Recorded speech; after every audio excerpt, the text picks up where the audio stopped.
want to.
Give it a 3, I'm gonna tell you what I do. What I get, give it a name. All your shining money never will through the game. You hold all the keys to the change, hold you. I know you heard me, I'll fucking tell you how. All that's not me dead, new is not me past. No hard feelings, I'm tired of being right about everything I said. Yours is not me mine, still does not me die. We are not your kind. No excuses, I challenge you all, I'm fucking wild.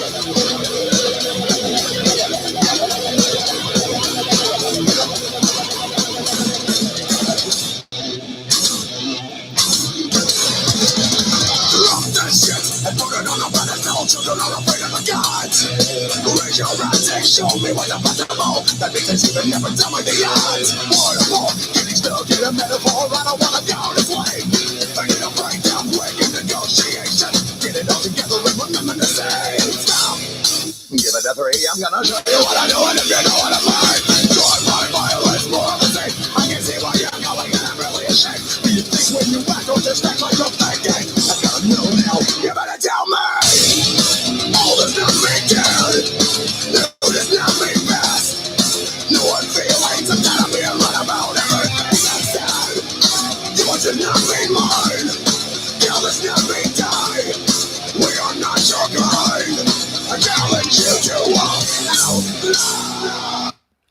Alright. Hello. 1, 2. How are we doing?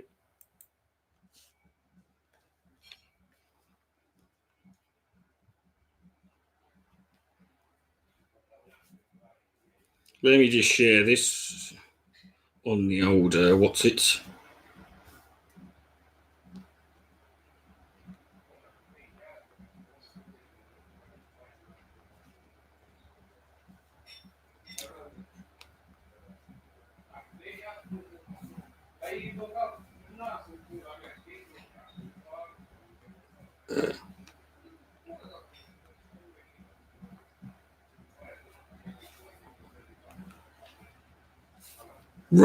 Right. We'll let the room fill up a bit before we officially start.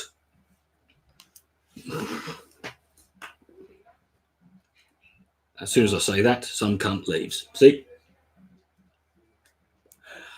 Oh, God. It's going to be a long night.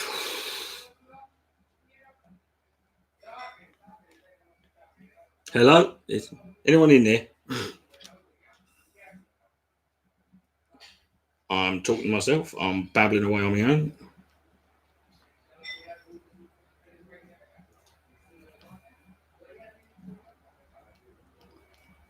Don't think you can hide from me. I know there's people in here. I can see from the fucking... from the what's-a-majig in the corner. Right. So I know. I know you're sat there. Do I look dashing? I thought I looked like shit. Or maybe that's the standards I've set for myself. Anyway. Oh.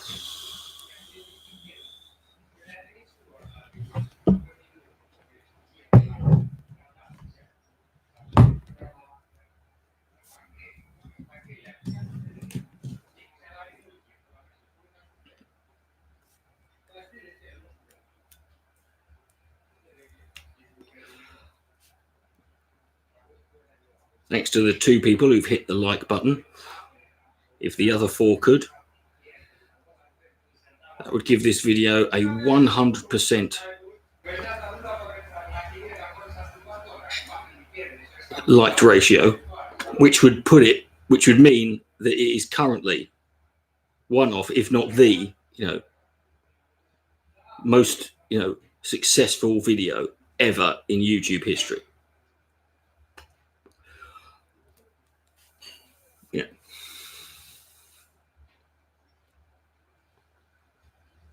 Now, who can argue with that? Who the fuck? Oh, those are the people who live next door. Yes, they are quite loud. I think they've been hypnotized. I think they've been to a show and they were hypnotized into thinking that they're constantly at a death metal gig in the front row.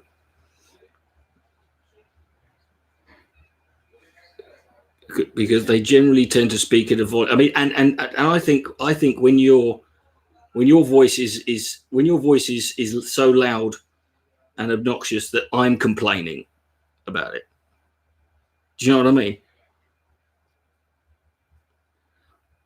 When I'm sat there going, would you fucking keep it, because I'm normally quite forgiving for people, because I understand, the way the way I'm perceived by people. So so I'm a bit more forgiving for other people, but hello,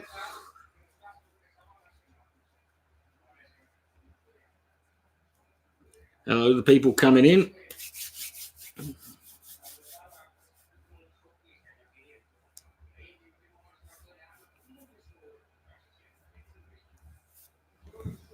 Oh, we're up to 10 people. Right, let's get it up to, see if we can get it up to, oh, it's gone down to 9. Let's see if we can get up to 20 odd, then we'll get cracking. Now, then I can explain what's going on.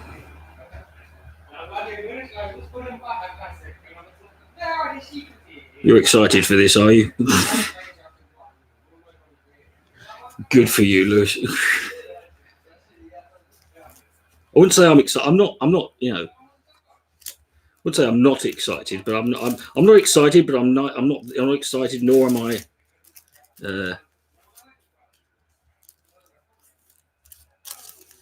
It's going to go one way or another. Considering there are, the amount of, if I can make it through, if I make it halfway, I consider that a fucking victory.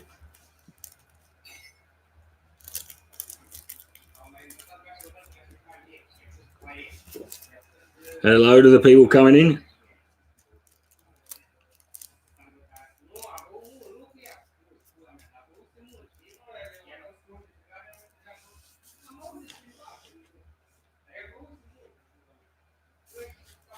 Do I have to say, I had to buy a new keyboard earlier. I'd say, I bought it from Argos. Why is Argos still going on the way it is? I mean, Philip from Sandbach, that to my knowledge, that is from about 2000. That might be from 2018. So I don't know I doubt whether Philip from, he might be. But that could be a 2018 video.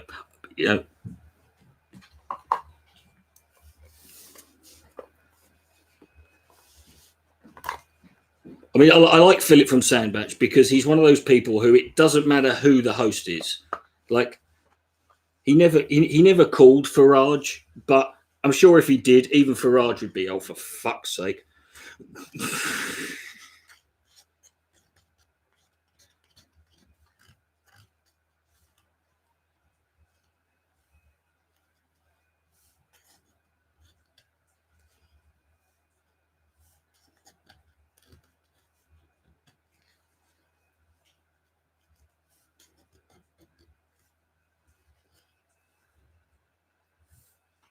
LBC time. It will be shortly. Yeah. Well, no, it's not just LBC time. It's specifically what I'm going to be doing is the LBC. a lot of my LBC videos that I do, I get them from a channel called I Am Incorrigible, who uploads, and he uploads a series called Moron of the Week, for like LBC call. And he recently, towards the end of the year, at the end of last year, he uploaded his, best of LBC morons of the year, which was a 7-part series that in total comes to 10.5 hours of 10.5 hours of callers. Now, so I had this idea of like, could I make it through? Could I make it through the entire 10.5 hour?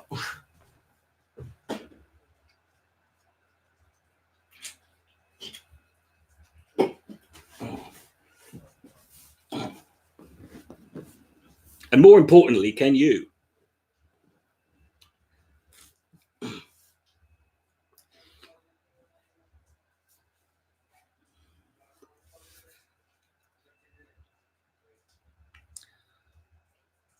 I mean, you guys are free to leave and come back anytime you want. I'm trapped here.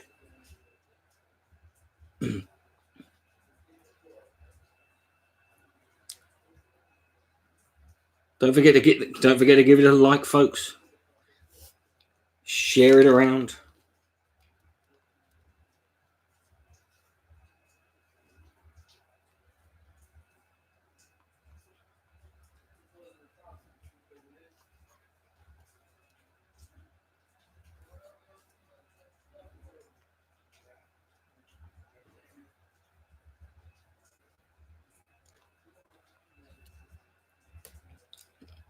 And you're not going anywhere.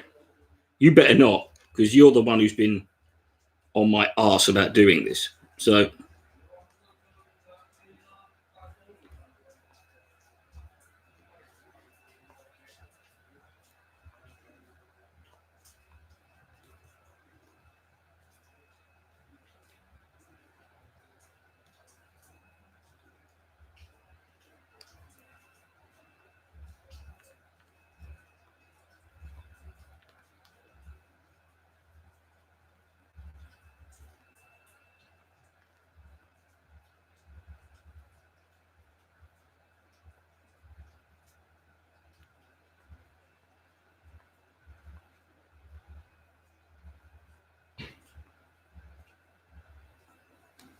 right, I'll drop a bit of cash in your PayPal. You all better. Now, let's wait for a few more people to come in, then we can get started. Just by the way, right, because I haven't listened to all these videos, but from what I have listened to, these are probably, if you're a devoted listener to the LBC stuff, you're probably going to have heard all of these, because these are all the best bits of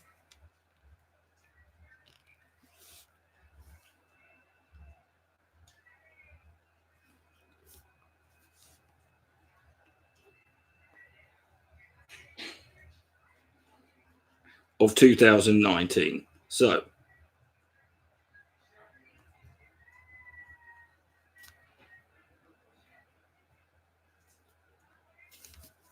wait for a few more people to come in, then we can get cracking. And if you give it a like, folks, that generally apparently helps push this up.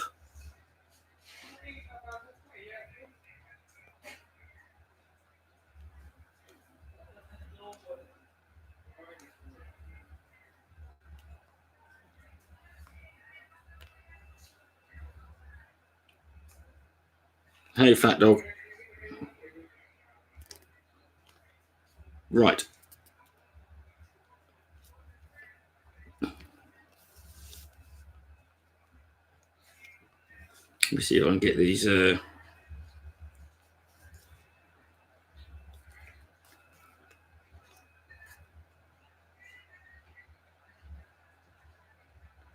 Okay, so hoppers to okay, just let's get this.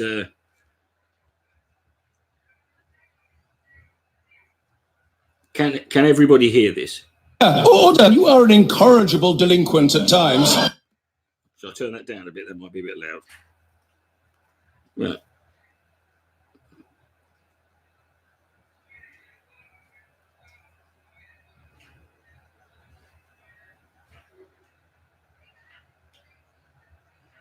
Yeah, that okay? Right. Behave yourself, man! Oh, it's good to hear old Burkow again, isn't it? I think you said Burkoff then, completely different bloke.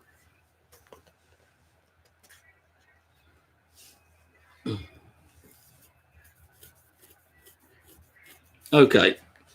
25 people, fuck it. Here we go, folks. Part 1. Let's go.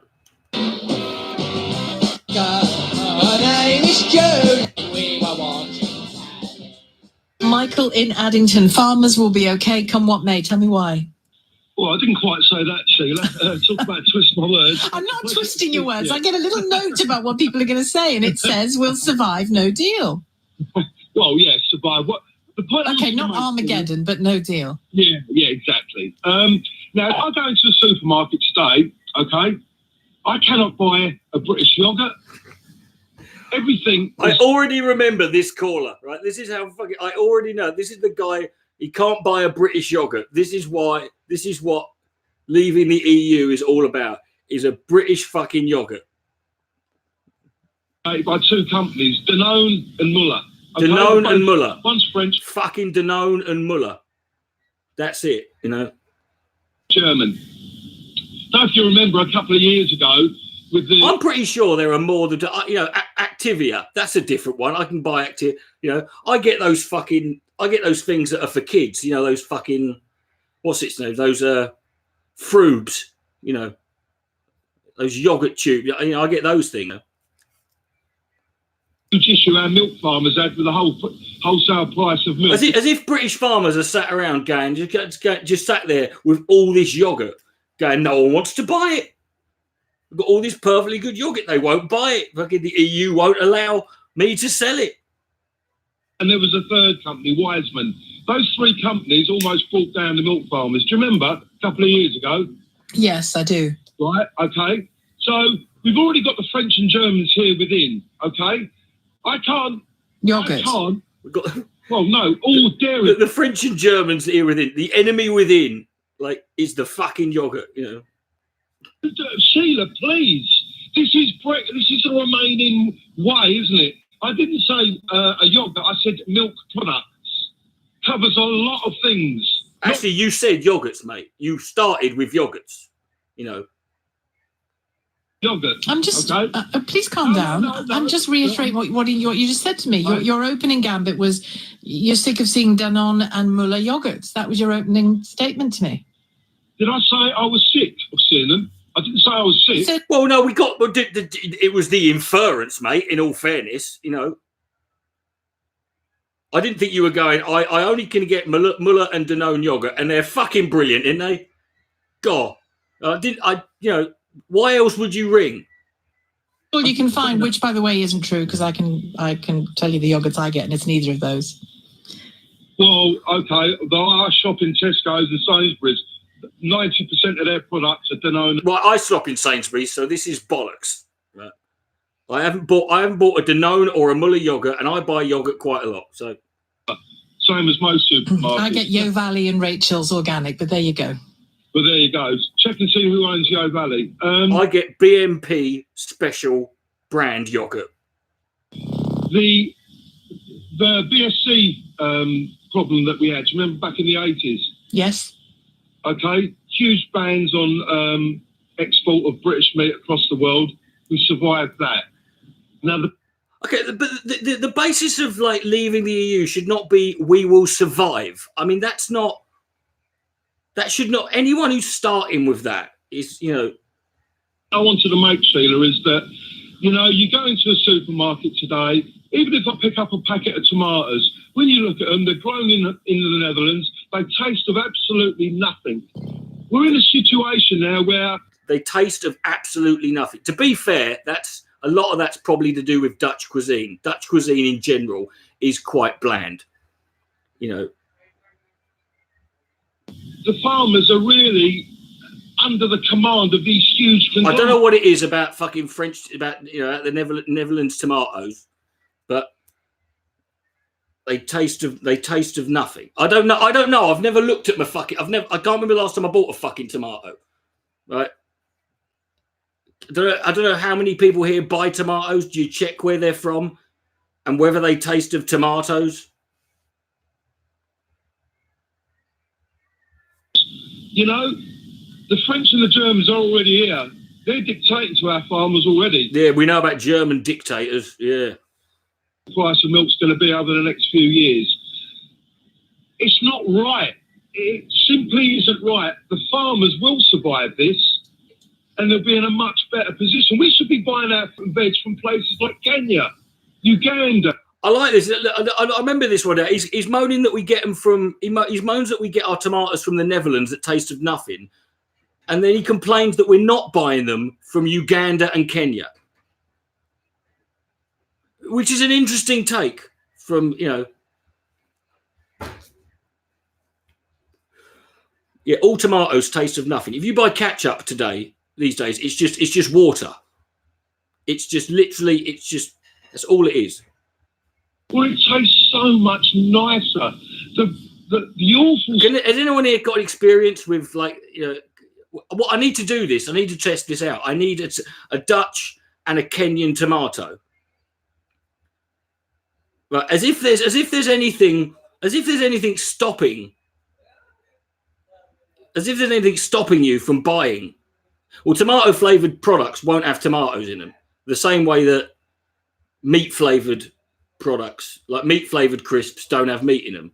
Like pot noodle, meat flavored pot noodles, like they're vegetarian, meat flavored noodles, We're buying from the EU at the moment, tastes of nothing. We don't have to buy fucking tomatoes from the Netherlands. It's not mandated. It isn't written within EU law. You will buy the fucking flavourless shite that the Dutch pump out, I know the Spanish, because I used to live there, funnily enough, all the exported tomatoes we get are their second best. We're simply in a position now where our farmers... Our farmers are sat there with just yoghurt and tomatoes and tomato-flavoured yoghurt, right? And they can't... No one wants to buy them. Been run shod, been walked over by all these other companies, and it ain't right. It really isn't right. What about I can hear you're angry about this, Michael, but what you say we should get our food from, or what did you say we should get from Nigeria? Our vegetables and our fruit. All our fruit and veg really should come from Africa. Well, think. I mean, we've got enough Nigerians over here. Why don't they bring some fucking tomatoes with them? I'm thinking, cut out the middleman, The carbon footprint of that, just for a second. Oh, carbon footprint. What do you mean, the carbon footprint? The transportation of that. He literally doesn't know what that means. But when he says, "What do you mean the carbon footprint?" It's not that he's confused to the correct. I guarantee he doesn't know what a carbon. He's thinking of a literal footprint at the moment. And the refrigeration of that food when it's coming, compared to our near neighbours in a trading organisation that we are in with them. I mean, do you honestly think that makes sense? Well, my point of view is, Sheila... Or is it all about taste? It's about taste. No, it isn't. It's all about helping the economies of these countries that deserve some help. They provide... Instead of giving our money to a bunch of crooks, I would love my money to go to all these African countries that produce... All these African countries, because African countries are notoriously, run... the presidents of African countries are well known for being benevolent, altruistic, philanthropists. There's no crooks. There's no African... no one runs any... no African countries are run by crooks, are they? Food. Give these people a chance. Give their farmers a chance, because I'm sure they'll produce something a little bit better than a Dutch greenhouse. So it isn't that you only want to see British food in British supermarkets. It's that you don't want to see European food in British supermarkets. No, I want to see tasty food. I don't want something that's... Well, why don't you eat more than yogurt and fucking tomatoes? If that's the basis of your diet, maybe try something else. Have some chips, a steak, fucking anything, some Pringles. In these, these huge mass-produced Dutch chemical-free greenhouses. Yeah, these chemical-free greenhouses. I want my fucking food loaded with pesticides. I don't want chemical-free fucking tomatoes. It's not real farming. It's not real farming. What do you mean? It's not real farming. All right, well, stay with us, Michael. EU, in her defence, she misleads and lies over Brexit's true vote to leave. Mike and Waltham Abbey on this. Mike, you're on the radio. Good morning. Good morning, Nick. Hello, sir. I've never been so angry. I can't remember the last time I was this angry. You sound it, mate. You sound like properly, you sound really emotive. I'm getting that through the call. You've never been so... Really? You've never been so angry? You've got these self-serving, self-important bloody MPs. One of bloody fucking MP, you fucking you cunt. Called a few nasty names, and suddenly they want a load of coppers to protect them from names. The population on a weekly basis are being stabbed and beaten to death, and we're told we don't need more coppers. Well, I don't know. I think probably that many police chiefs would say they would like more. And I hope you didn't vote for the party that is responsible for removing all those policemen, which the removal of which quickly saw a spike in stabbings in London. Unless you want everyone to have a fucking to be accompanied by their own police. Their own police entourage. Because it's the government that says there isn't the money there, of course. Exactly, and it's not the chief police who are asking for more police to defend, to protect the MPs. It's the MPs, the people who make the rules, who can give us more police. But Mike, would you really not want to afford protection to a woman who's merely doing her job, expressing her views, and she finds herself surrounded by a group of, I think it's probably 7 or 8 men, some of whom are suggesting she needs to be raped? Do you not going to afford any? No, that is disgrace. That is a disgrace. But you know what? Yeah, that is a disgrace. But right. The fact that people are saying this woman needs to be raped is a disgrace, but... To put themselves in the public arena, we've got to expect this. No. Hang on. Nick, not to this level. No, I think they should have been nicked. I think they should have been arrested. I agree, but... No, you didn't. You didn't agree. You can't sit there and say it's wrong that this happens, but that's the fucking way it goes. You can't have both those positions. You can't say it's wrong that it happens, but there you go. He sounds like Derek and Clive. No, he doesn't sound as nasally. Yeah. And plus, if he did sound like Derek and Clive, he wouldn't be there saying it was wrong for this woman to be threatened with rape. He'd go off, woman should ever be threatened with rape. None of them. Right, but not. But that is disgraceful. But. Well, I don't see there is a but here, Mike. Well, no, I'm sorry, Nick. There is. See, people. It's amazing. The word "but" is a powerful word, isn't it? I don't think it gets enough credit. We talk about all these words that that carry all this baggage with them, and that are very powerful and resonate in and of themselves, all these, whether it's a curse, a form of abuse, or what, or description of an act. But we never give enough credit to the word "but." The word "but" just can, someone says, I'm not in favour of genocide, but he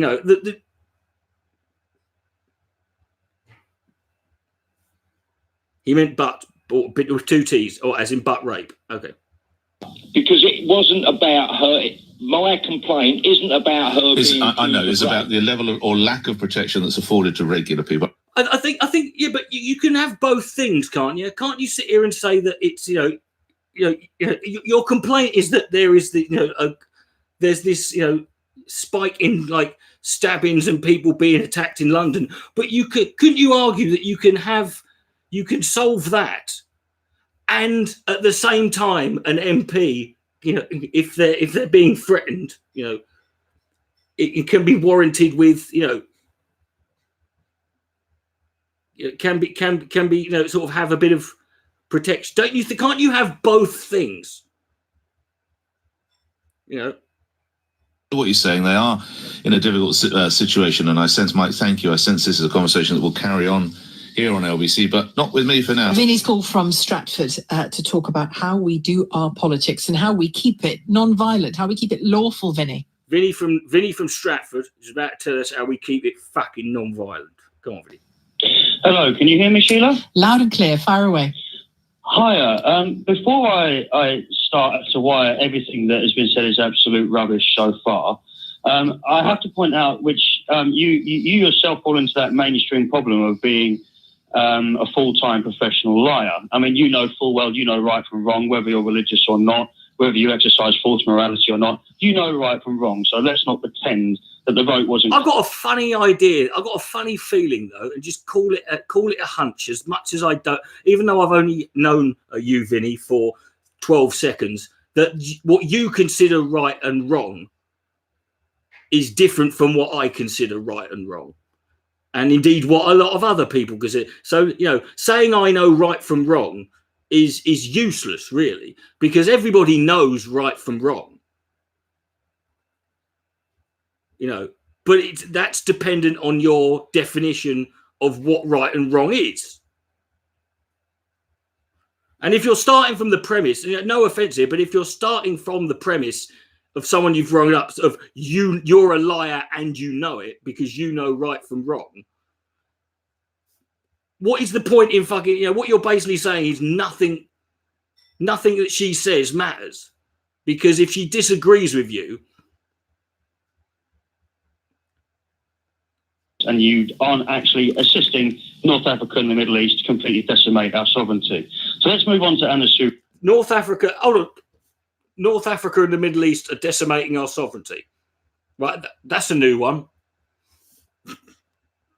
No, because you seem to have... I've been busy. You have. No, you certainly have. So has the rest of LBC, apart from Nigel. Of course, apart from Nigel Farage. Okay, so that's where that's a good spaces there to see where Vinny's morality is. The only person who works for LBC, who he sees as, as not being dishonest or knowing right from wrong, is Nigel fucking Farage, right? Now, Anna... Which Nigel are you talking about? The only one worth talking about, Nigel Farage. Oh, okay, because we've got a few now. Yeah, if there are any other Nigels out there, you ain't worth talking about. Nigel Farage is the only Nigel. He's the only Nigel worth talking about. So I just wanted to check. If I was to spend an hour on LBC hosting, I could... But you're not going to, mate. So this already, I'm sensing that you're trying to find a get out clause here. Because you're not going to get an hour. We'd all love an hour on LBC, mate, wouldn't we?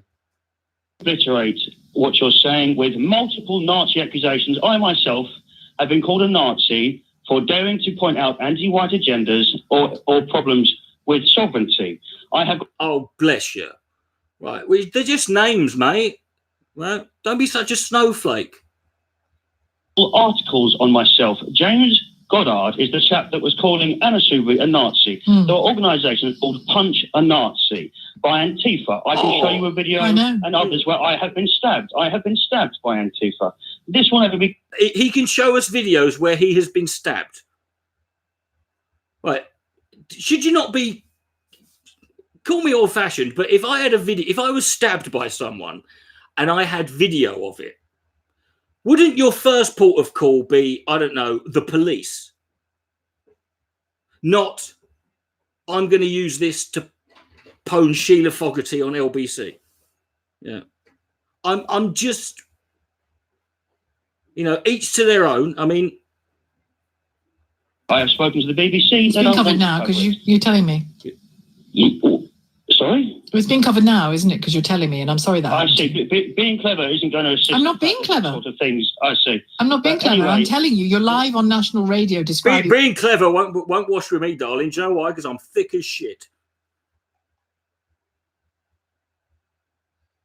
To you at the house. That's the only profound thing that guy said. He doesn't realise it, but when he says to people, "Don't be clever with me," he's right. Being clever with these people is a waste of fucking time. Antifa alleging what happened to you at the hands of Antifa. Yes, not alleged. Go for it. Videos, but okay. Anyway, there are videos. The Nazi word is used consistently by the left. Owen Jones, for instance, the pathetic so-and-so. He wanted to say queer then. He wanted to say arse bandit, is what he wanted to say. He calls everyone a fascist, everyone's a Nazi. It is the left-wing narrative. And just because it's happening with all due respect, mate, with all due respect, you're accusing everyone you've done that yourself in this call. You've accused everyone apart from Nigel Farage. And isn't it interesting that this guy is, the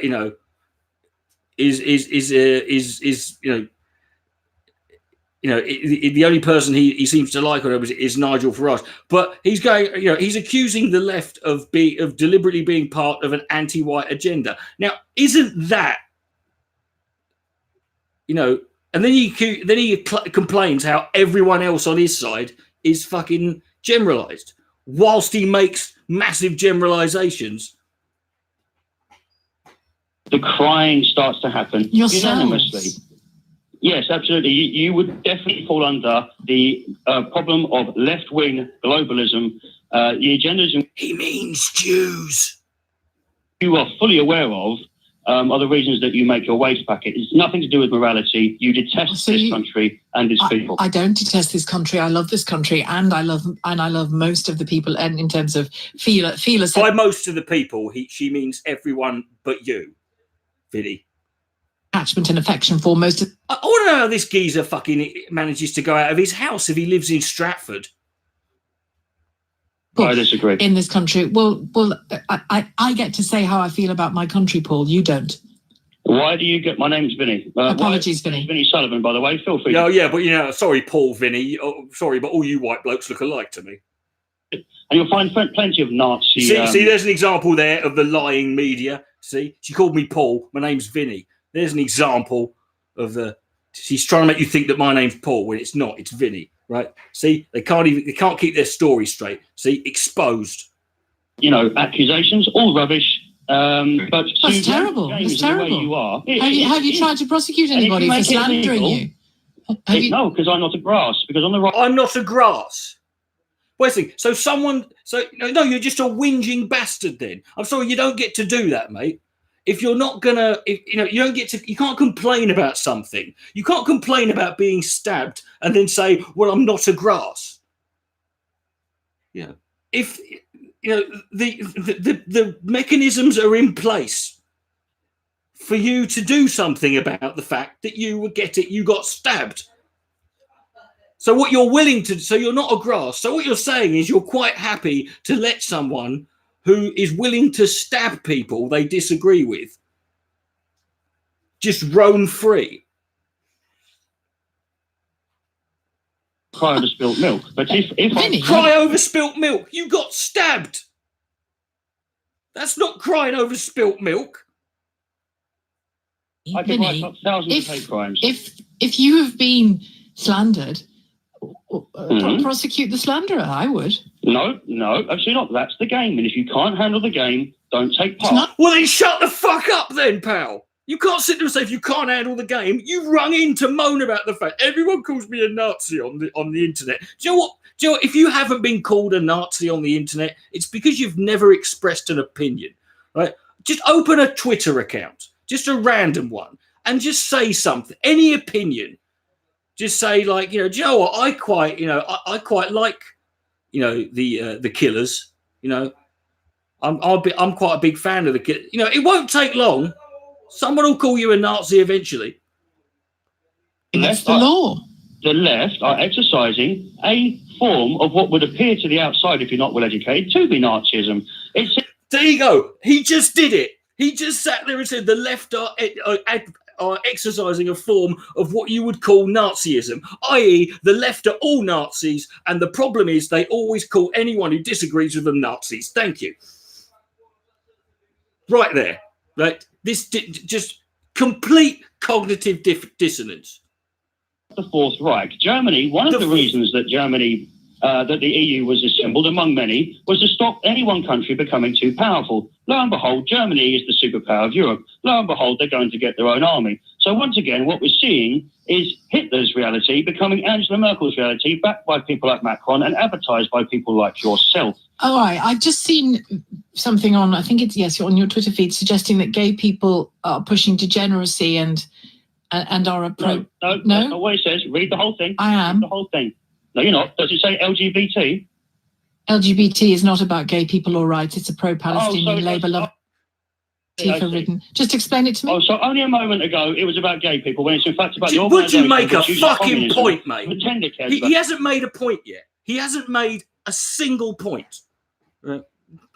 People. No, you clarify for me what that means when you say hashtag LGBT. Not a problem. I think that means gay people. Does it not? No. No, it doesn't. Not at all. Are you saying that's the only description? Oh yes, you fool, Sheila! How what a moron you are for assuming that that LGBT means gay people. No. Organised Black Lives Matter, LGBT. They care not for the matters. They use socialism, they use communism as a false pretense to take out their jealousy of people that rejected them in their youth. They're people that are jealous of confident, wealthy, or happy people, and they. You're a happy person. You're a confident and happy person, are you? You're a confident. I mean, this is the point where I would just cut to a clip of the geezer from Blazing Saddles saying, "Now, who can argue with that?" So identify as these socialist lunatics. They don't care about black lives. They don't care about gay people or transgenders. They are communist, jealous lunatics. Okay, Vinny. And of course, you love gay people and black people, don't you? Call Vinny in Stratford. Let's start in Wales. So many good things do. Stan's in Swansea. Stan, what businesses did he mean it would be good for, if not his own? It's only a Remainer that could put forward your case today, James. It's a question. It's a question, not a case. In this respect, if he didn't mean his own business, what businesses do you think he meant? In this respect, James, that you... I will keep asking you that question, but you carry on not answering it for a while, just out of fairness. Oh, well, you and the rest of the Remainers, and I include the PM, have created a regime of uncertainty. And the first thing that a business needs, whether it's small, large or global, is certainty. With all due respect, mate, if everything stays, the best way to establish certainty is for everything to remain the same. And so you can't blame people who voted Remain for establishing uncertainty. Because if we had have remained, then everything would have stayed the same.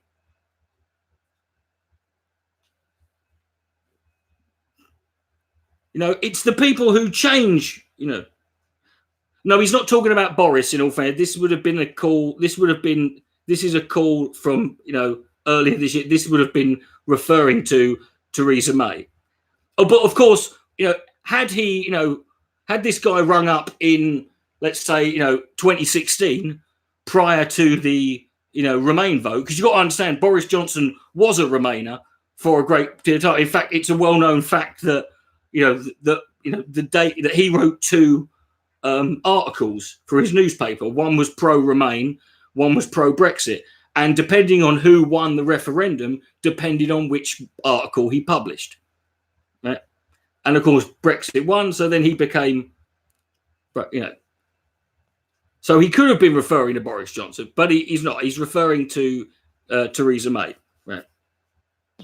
We don't even know, because of Dominic Grieve and co., if we're going to be leaving on the 29th of March. Yeah, well. See, 29th of March. Well, spoiler alert. This is the fault of people who said we shouldn't leave. So how just run me through that logic, will you, first, Stan? Oh, certainly. Okay. So you and the rest of the Ramonas who want a people's vote are fascist, and the fascist-like tendencies that you've got. That's one thing. It's one quality that's indicative of fascists is demanding a vote. Well-known fascist tactic, isn't it? Is demanding a vote. Let's calm down, because I'm sure you've got some really good points to make, not just some hollow insults. And let's focus on two questions then. If you don't want to answer the one about which businesses James Dyson was talking about, you've used that phrase, will of the people. When the two chairmen of Vote Leave, Boris Johnson and Michael Gove, voted against each other last week, which one was representing the will of the people? The will of the people took place in no, but which one? Which of the two leaders of Vote Leave? In 2016, James. That's two questions you can't answer, Stan. Why have you rung in? Why? Because day after day, you're proud the newspaper, and that. Yes, but now you're just being silly again. I know Pravda is the Russian word for truth. So let's look at the two questions you can't answer and then reflect on why you can't answer them. The first one is, when James Dyson said that Brexit would be good for British businesses, he clearly didn't mean his own business. So which businesses do you think he meant? No, and the second one is in a stable environment. And the second one is, when the two chairmen of Vote Leave voted against each other, which one represented Leave voters? I'm not aware that they did. Right, okay, well, Michael Gove. I think we could turn what you're not aware of, mate, into a trading card series. Michael Gove voted in favour of Theresa May's deal with the European Union, and Boris Johnson voted against it. So which one of those two chairmen of Vote Leave represented Leave voters?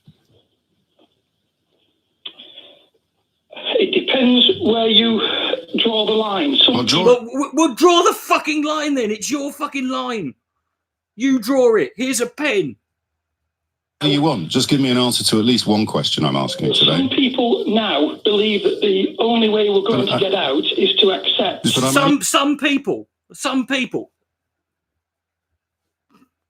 To you, so who represented Leave voters? The man who voted for Theresa May's deal, or the man who voted against it? Both of them, of course, being leaders of the Leave. Hi, Aaron. Campaign. Well, I'm firmly in the Johnson camp. Right. Yeah, I bet you are. You are firmly. You are the firmest Johnson there is. You have got a Johnson firmly rammed right up. The uncertainty caused by turning down the only deal that has been offered to the British people is the fault of the people who supported it, not the people who rejected it. That's quite an odd place you've ended up in, Stan. No, I haven't ended up in any odd place, because you've got a Remainer. You're in Wales, mate. So, that's not true for a start. Of government. Yeah, but you know that eventually repeating these sort of fatuous, meaningless phrases. What, like the people's vote? That's a fatuous conundrum, if ever I heard one. But you know what it means. Wait, so it's saying people's vote is fatuous, but will of the people, which is literally the same thing. You know what it means, Stan. That we're going to ignore. But why, again, we've now moved. But we've just. Yes, we should ignore 70. Fuck them. Stanley, we've just established that there's not any argument that 17.4 million people are being represented, because the two leaders of the campaign voted different ways on the only deal that's been put to them. So that's why I kept asking you. I thought you understood why it was such a brilliant question, but obviously it took a while for the penny to drop. You do now. Of those 17.4 million people, did the Vote Leave chairman who supported Theresa May's deal speak for them, or did the Vote Leave chairman who rejected Theresa? I'm confident he's going to answer it this time. He's going to get it. Deal speak for them. The silence is great, because, of course, we don't know. The silence is great because you don't know the answer, mate. You can't sit there and be like, I'm pausing here for dramatic effect, James. By the way, if you're playing the drinking game at home, take a shot every time a question is asked and not answered. Silence, just with an answer. The privacy of the ballot box. You fill the silence with it wasn't the privacy of the ballot box. They walked through the lobbies in the House of Commons, mate. It was on television. No, I'm talking about when we voted to leave. Yeah, so you can't then talk about, if you can't move, Stan, you can't move from talking about the will of the people to then saying, well, we don't know what the will of the people is because of the privacy of the ballot box. We know what it was. It was we know what it was. It was a lot of unkeepable promises that contradicted each other and cancelled each other out, which is why the whole campaign has ended up with the two leaders of it voting against each other on a very simple bill put before Parliament. So that's not gone brilliantly. Let's go back to the question that we started with. If James Dyson wasn't talking about his own business when he said that Brexit would be brilliant for British business, what businesses do you think he was talking about? The 95% of businesses in Britain that aren't affected by Europe. Citation needed. 5% of businesses that aren't affected by Europe are the ones that are going to be better off when we leave the European Union. They're going to be no worse off, and in fact, well, that's not really a campaigning. That's not really a campaigning. That's not really a campaigning slogan. A made-up number of businesses that will be no different from how they were before. No. Stan, it's not me. Stan, mate, you just complained about the silence. That's the opposite of talking over people. I can't do this anymore. It's beginning to feel sadistic. But just take this thought away with you. It's not me you're cross with, Stan. It's James Dyson, and then it's yourself. It's 1027. Nation that could be greater now. Lots of you think that the extra greatness comes from leaving the European Union. Others think it comes from staying in the European Union. Are we great? Will we be great in or out? Michael in Taunton, hello. Hi, Sheila. Good to speak with you again. You too. It doesn't make any difference whether we stay in or come out as to our so-called greatness. Okay. If we look at history, we have to look and analyse. Well, all of it. All history, literally every single bit of it. But it's going to take a while. Did make us great. And for our nation now, for many of us, that's not relevant. When we look back at what made the West... God, this guy sounds fucking fascinating, doesn't he? Jesus Christ almighty. Not only us, America, Australia, and those nations. Whether you like it or not, the truth is Christianity. Oh, here we go. So when Mrs. May talks about British values, which is the PC word to use, she should be saying Christian values. Oh, fucking hell. Because that's what this nation was once based on. Can I just say that all of those fucking statements, British values, they're all bollocks. They're all shite. Right? They're meaningless drivel. There's no such thing.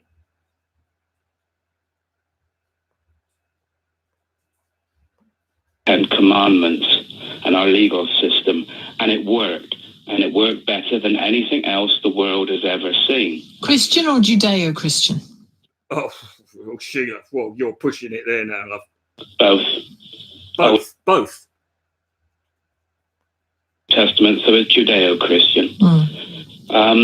So I think you'll find the Ten Commandments was, specifically Old Testament there, mate, which to my knowledge, I'm not an expert on the Bible. I'm pretty sure the Old Testament predates Christ, Rejected that now. And there's a book in the Bible that tells us the consequence of that. Fuck's sake. You get turned over to a darkened, depraved mind. Sheila, just hang up, please. But just hang the fuck up now. Okay, hang on a sec. How have we rejected it? We have to leave the EU because in the Bible... Because at heart, our nation now is atheistic and quite militant, actually. And true Christianity... We've literally got a state religion. We've literally got... we are a country that literally has a state church. The Church of England. Right? Scoffed at more in our land now, more than ever before. There are actually people getting disciplined for praying for people in the workplace. No, that is absolute horseshit. right? Unequivocal, total bollocks. And if you dig a little bit deeper, Christian street preachers being arrested regular.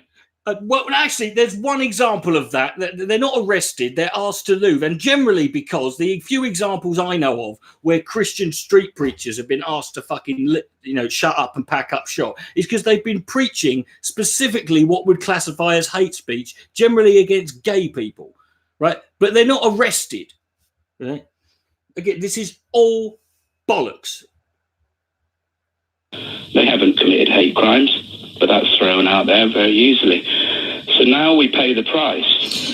But can I just point out as well that when it's not as if any other, it's not as if Christian hate preachers or Christian preachers are the only ones who have been. I mean, I could probably think of more, Islamic hate preachers that have been arrested. Also got, just to you touch on important things. Abu Hamza, we literally changed the law so that guy could be extradited to America, where he would be guaranteed a fair trial. We also have a head of state who's also the head of the Church of England. Our national life at that level, our national life is very much expressed in Christian churches and Christian cathedrals and Christian settings. Not exclusively, and thankfully often in a very ecumenical way, with the invitation to Catholics to... That would be an ecumenical matter. To Jews, to leaders of the other faiths as well, which I think is an important social cohesion move. It doesn't have to dilute Christianity to be welcoming to other faiths. But equally, you have the current Foreign Secretary doing, I think, brilliant work on the persecution of Christians around the world. So it's not quite the dark picture you paint, is it, Michael? Well, Sheila, it is actually. The reality is, because first and foremost, we should start in our own country, on our own doorstep. We're very, very good at looking elsewhere where Christians are persecuted, but we don't want to look under the rug what's happening in our own country. Because all we've got as a source that is happening are nutters like you.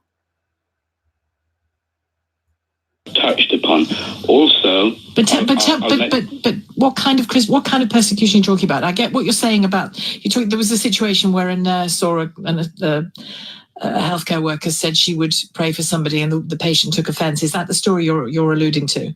That's one of them. Also, yeah, religion. Okay. Personally, I think that's a bit petty on behalf of whoever that patient was. But are you saying the patient isn't allowed to fucking say? The patient's not allowed to express their opinion, If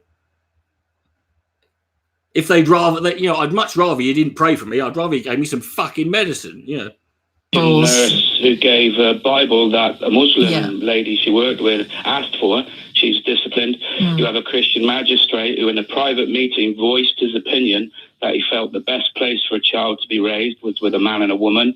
He was cast out from his position. And this, like I said, if you look, it goes on and on. Also, the point about other faiths. The thing religion. is, the last again, just stuff happening, just random shit. The last example you gave was interesting. I seem to recall having a conversation for an hour on it here on LBC. That is where theological and religious belief clashes with the law of the land, and that's a discussion to be had. And when a man or woman who is the law of the land says that, you get that's a massively sensitive area, don't you? Surely if a policeman expresses views that he thinks black people are more likely to be criminals than white people, that is isn't that, given his position, reason for dismissal? Therefore, if the same should apply. If you take on a job, it doesn't matter whether you think that's the job you've got to do. On both sides, Sheila, not just your side, on both sides. But when the law of man gets called the law of the land, clashes with divine law. Yes, but divine law can go eat a bag of dicks, mate, which I'm sure is a fucking something you probably do. It is our job as Christians to challenge the upper magistrates, the higher magistrates, and we as the lower magistrates for calling. Okay, so law of the right. So he referenced the Ten Commandments. So what you're saying is any law that man created that doesn't tie in to the Ten Commandments, you would have no problem ignoring that. Is what you're effectively saying. By divine law, he's talking about the biblical law, right? He cited specifically at the start. So what this guy's saying is he would happily break a law if it was not, if it couldn't specifically be found in the Bible, right? So please tell me where in the Bible it says anything about you downloading or even being involved in child pornography. Where does it say that? Right? Because if it doesn't, then quite frankly,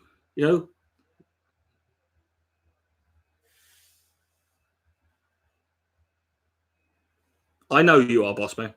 Come out and say, no, this is what our nation was once based on. So on the basis that you're seeing my question about Britain's greatness through a religious and theological prism, stop me if I'm wrong. Political to a degree. Okay. Political to a degree. Oh, how convenient. Do you accept that actually society now is more complicated than that?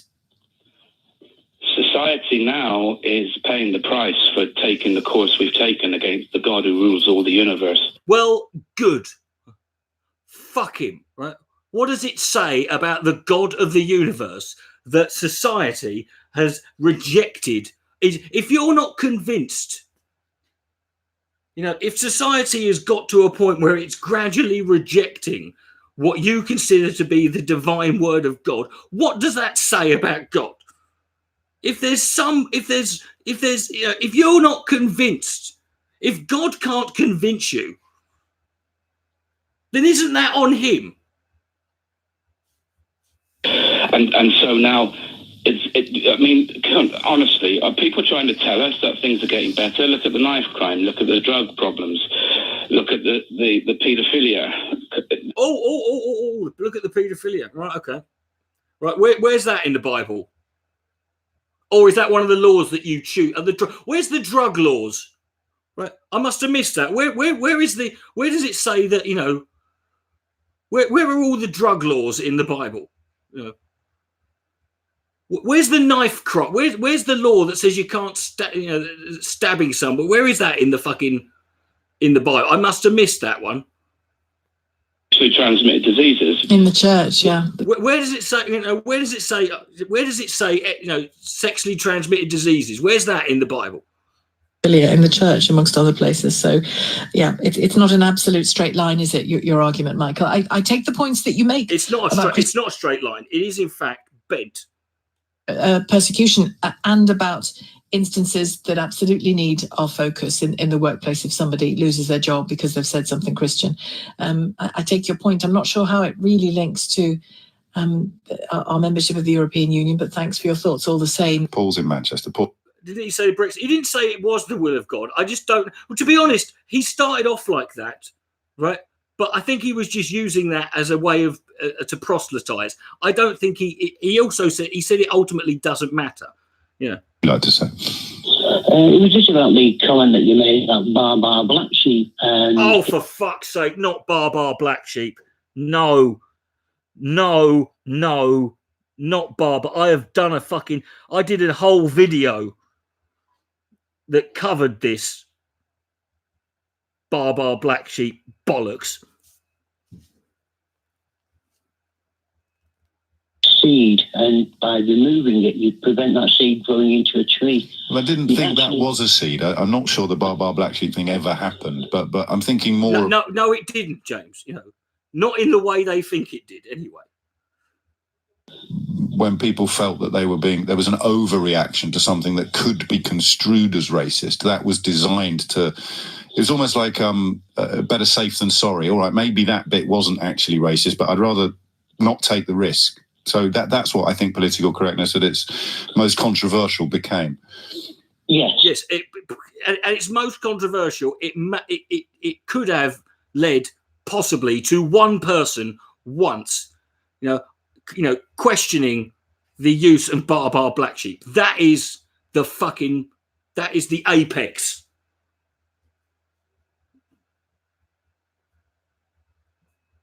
And those, let's not take the risk, are not just that one example. There are many, many, many examples. And what that's actually having an impact on is within society, people feel as though they are constrained. No, Paul, you've misunderstood. They were constrained, but they're not constrained anymore, which is why we've got racists camping outside Parliament. It's why we've got Liam Neeson thinking that there was no pause or no need for discretion when he was recalling the time he went out to batter a black man for no reason whatsoever. This is what happens after political correctness has gone into retreat. Still exists. Yes, but there's not enough of it, is there? Otherwise, we wouldn't be seeing racism on the rise. There's far too much of it. Okay. Political correctness still exists. Give me an example. Just imagine having just looking at the last 3 years, looking at the world, right? Looking at the people in power, looking at just looking at the world and thinking, the problem is there's too much politically correct. That's the problem. Right.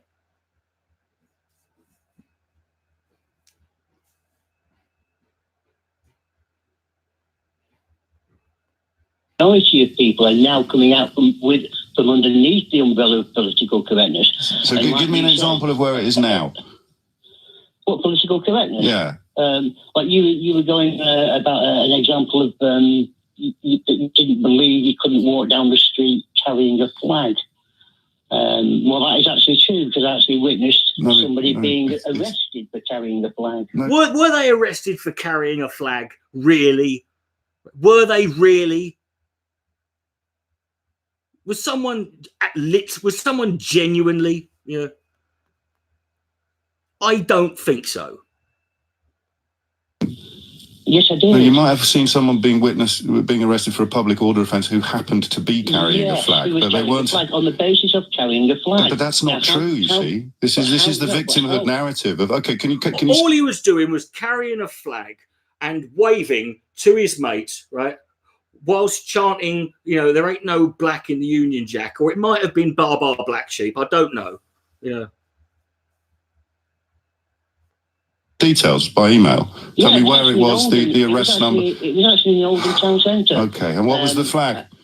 And it was a Union Jack. Okay, so someone got arrested for waving a Union flag. You better ring Buckingham Palace, mate, because the Metropolitan Police is going to be around in 20 seconds flat. And then, well, to be fair, the Buckingham Palace, I get your point there, but Buckingham Palace does have Prince Philip in it. Right. Perfect example. So your argument, Paul, just to be okay. Boss man, Lewis is joking, right? Stop taking everything seriously, right? Don't take anything in this chat seriously, including what I'm saying or responding to. Just chill, right? But he is right. You can't, these days, if you get arrested and thrown in jail just for saying you're English. Would be that political correctness drives these sort of feelings underground, and that's unhealthy. No, my argument is that it actually makes people feel as though they are being imposed upon, and that's why they end up. Yes, but it makes people feel. Right? It makes you feel. So we're going on feels now, are we? Radio stations and telling lies. No, I'm not telling a lie. Of course, you're telling a lie. No one has ever been arrested for carrying a Union flag. Otherwise, every regiment in the country would be in Wormwood scrubs. And of course, this notion about it drives it underground. It drives it underground. Where do you want your sewage? In your sitting room or underground? That's a good analogy, actually. Where do you want your sewage? Almost certainly redundant. Also, even if they're complete, this is the problem with this. When they turn it into this, this vague, thing called political correctness. The answer is, well, what's your solution?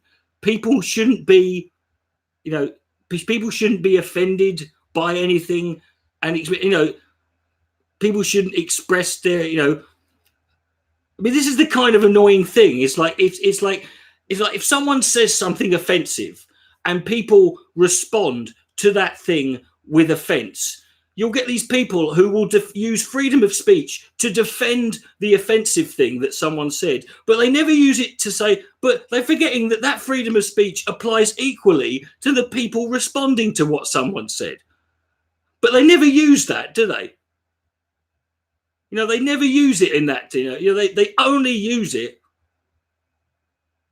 They only ever use the freedom of speech to defend what but freedom of speech applies both ways, Exercise in correcting the lies and deliberate misinterpretations that will now be springing up around Donald Tusk. I just want to make it clear that, just to give you an idea, we are only 26 minutes and 30 seconds into the first video.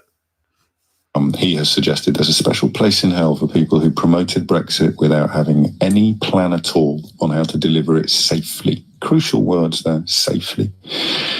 And I don't think any of them had a plan, actually, and it's an astonishing, not a realisation. We've kind of known this for ages, but only as this ultimatum approaches, this deadline approaches, do you realise the sheer scale of How many videos are there? There's 7.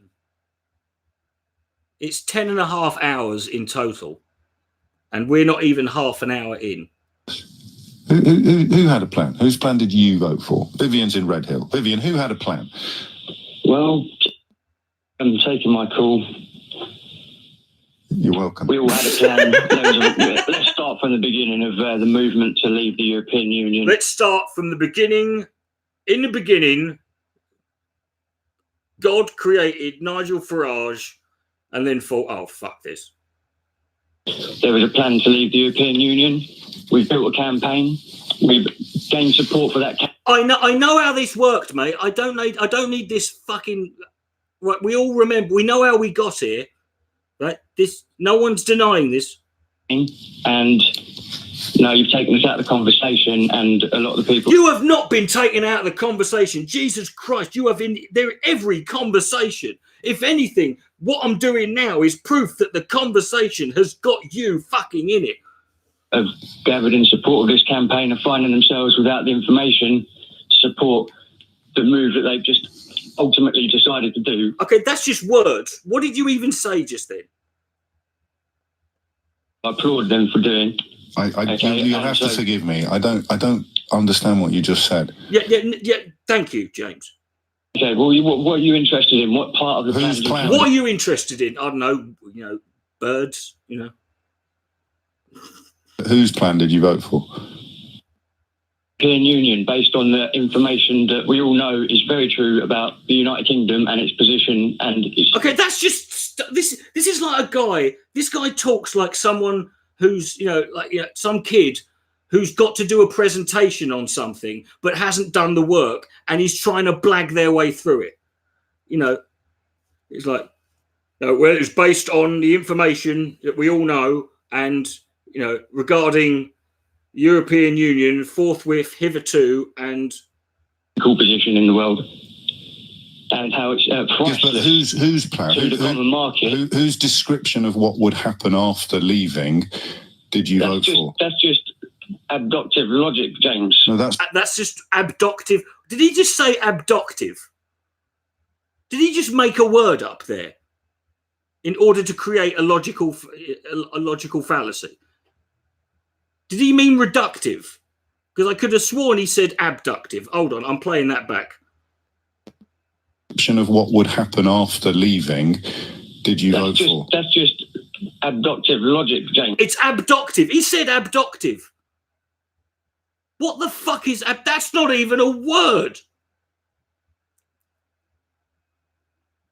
I don't know what is there a fallacy? Is there a word for that fallacy where you invent? No, not abductive, abductive with an O. It doesn't matter. They're both fucking meaningless. That's what a plan is. Donald Tusk is talking about delivering. What are you worried about? A tariff on UK products coming out to the European Union. The European Union doesn't have any negotiating. I'd be happy to have this conversation if I ever ask. I'll be happy to have this conversation if I ever end up in a mental institution. question, then you can ring and answer it. We've been talking about whose plan? Who would give me the name of a person whose plan you voted for? I voted to leave the European Union. I think we've all gathered that. But the point about what that means is not being conveyed to your listeners because you're not listening to what I'm saying. I am, but the question is whose plan? Oh, believe me, mate. We are all listening, right? Everyone is listening. It's just that the words you're using in the order you're using them, right, are not exactly useful. No. Whose plan did you vote for? Give me the name. It's not a plan, James. It's not a plan. We haven't got a plan. It's not like we know what we're doing. I'm talking about plans. It's a negotiation process that we've agreed to enter into. Yes. So whose plan did you vote for? Common market to enter the free market. And what plan is that? That is common market is a free market. The common market is a free market, mate. The common market is regulated with. Okay, so outside of the common market, outside of the European Union, I'm not here to have a row with you. I just want you to give me the name of the Brexiter whose plan you voted for. The Jacob Rees-Mogg plan. For fuck's sake, just cut him off, right? And have him chemically castrate him and his family and his village, everyone in his street, right? Explain what that was. The Jacob Rees-Mogg plan explains in very obvious detail. But before the referendum, when did he explain what his plan was? I don't see. You're not getting to any points. You're not letting any information come forward, James. You're just stopping me whenever I talk, mate. It's ridiculous, and you keep doing it to everyone that comes on the show, mate. You got me there. Really winding us all up, son. Yeah, clearly, son. Winding us all up, son. Yes. So whose plan you voted for? Stop talking for a second, please. You voted. Fucking hell, he's getting a bit. Calm down, mate. Jacob Rees-Mogg plan, but you can't tell me what it is. Okay, James, let's talk about hedge funds, yeah? Let's talk about... No, let's not. Let's just talk about whose plan you voted. Vivian, it's not me you should be cross with. British overseas territories. It's not me that lied to you. Over the top of those territories, we control what comes in and out of those areas of the world, okay? There's no hostage situation of the UK. We are holding all the cards. Vivian, it's not my fault you're so cross. It's not my fault. It's not happening. You're upset that you're not able to listen to the reality of the situation that you're trying to put forward on the radio, mate. That's just words. We control the energy going into and out of Ireland, son. Yeah, they can't do anything. They can't put the lights on in Ireland without making mate. So whose plan did you vote for? We voted to leave the European Union. Mate, I'm gonna leave it, Vivian. I've enjoyed talking. Okay. And I appreciate you letting me on the show. Yeah, and I really do appreciate. You've done a great job in making a balanced debate by allowing this. So, this was balanced, was it? But I haven't, though, Vivian, because they'll be queuing up now. On Vivian, mate. Rees-Mogg plan, mate. I would rather hear a debate between Vivian from the Young Ones. And when was that first explained? Thanks very much for the time, yeah? All right, off you go. Mate, I'm really... And he put the phone down and he just went, nailed it. To break this to you, but your lot now will be queuing up to claim that you were specially selected because of your... well, you just go on Twitter and have a look at the words that they use with you. Whose plan did you vote for? I voted for the plan that Jacob Rees-Mogg never made public, James. And now I'm really cross with you, James. Take care, mate. Jeffrey's in Chelsea. Jeffrey, why has Chris Grayling got a job? That's a great question. People like you, keep him in the job, because all you can do is run down this country. You've got no clue about what the fact remains, is that a policy was put in place by the Conservative government to enact the vote. The vote was to leave the EU, not to provide thousands of ships, just because people like you think there's going to be Armageddon when we leave the EU. So why did he sign that? Why did he do the deal then? He did the deal because basically any prudent and proper government, whether it be Labour, Conservative, Liberal, whoever's in government, they have to do what's called the contingency, James, because people why is it, if he's prudent and proper... You're going to let me speak. People like you... Fucking hell. This logic, this is something that needs to die, isn't it? It's like the people who blame the people who disagree with you for the, for the reason that, like it's your fault that this happened, because it's the opposite of what you fucking believe. I'm sick of that bullshit. It's just a way for people who deep down can't defend their position and know they're fucking wrong to fucking to try and absolve themselves of any responsibility. It's the Remainers' fault that Brexit won. It's the people who oppose Trump. That's why Trump won. It's all that fucking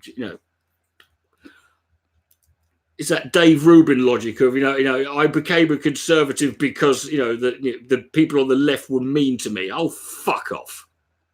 Prudent and proper. Why is the deal falling apart? It hasn't fallen apart, James. It's purely and simply because at the end of the day... So the deal's still in place, is it, Are you going Jeffrey? to keep talking over me, James? Well, if you lie, I am. Of course I am. Jeffrey, if you lie, Jeffrey, you will be... There's a million places in the British media. Jeffrey, you just said the deal was still in place. Could you just refer me to the evidence that the deal is still in place? Could you just refer me to where you're getting that from? Excuse me, sir? You're excused. Now tell me where you're getting the evidence from. You just said the deal was still in place, the one that was announced on Saturday morning to no longer be in place. So I've been on air for 2 hours. I might have missed the news. Where did you get the information that the deal was still in place, that the prudent and proper Chris Grayling arranged with Seabourn Freight, Jeffrey? I don't know what kind of education you got, James, but you clearly don't have any manners. I haven't interrupted you when you speak. No, you lied, Jeffrey. You said the deal was still in place. So refer me to the evidence for the deal that the government announced was off on Saturday being on again. And then I don't have to interrupt you anymore. Evidence. Whatever. Your listeners will draw their own conclusions. They already have, Jeffrey. So finally, just where did you get the news that the deal was back on? Can't wait till we leave the EU and people like you start crying. Yes. Where did you get the news that the deal was back on? Where did you get the news, James, that we don't have any contingencies in place? Well, when they announced on Saturday that the contingency they put in place had been called off, but you've told me that it hasn't been called off, and I'm looking for the evidence. So you believe that there's only one contingency? No, I'm talking about the one deal that you just said. So there's only one contingency.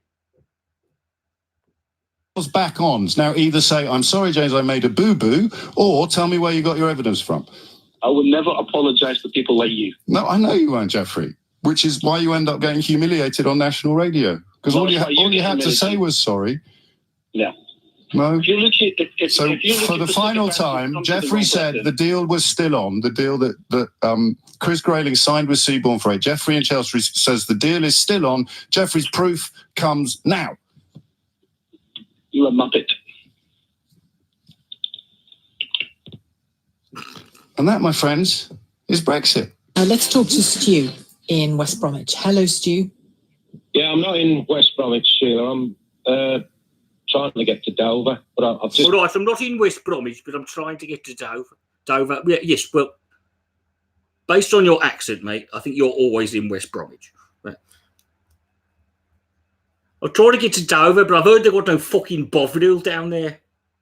Listening to your show. Are you from West Bromwich? Is he from West Bromwich? Listen to him, Sheila. Do you think he talks like that on purpose? Good. We're on the right track. Up in the Black Country. Okay.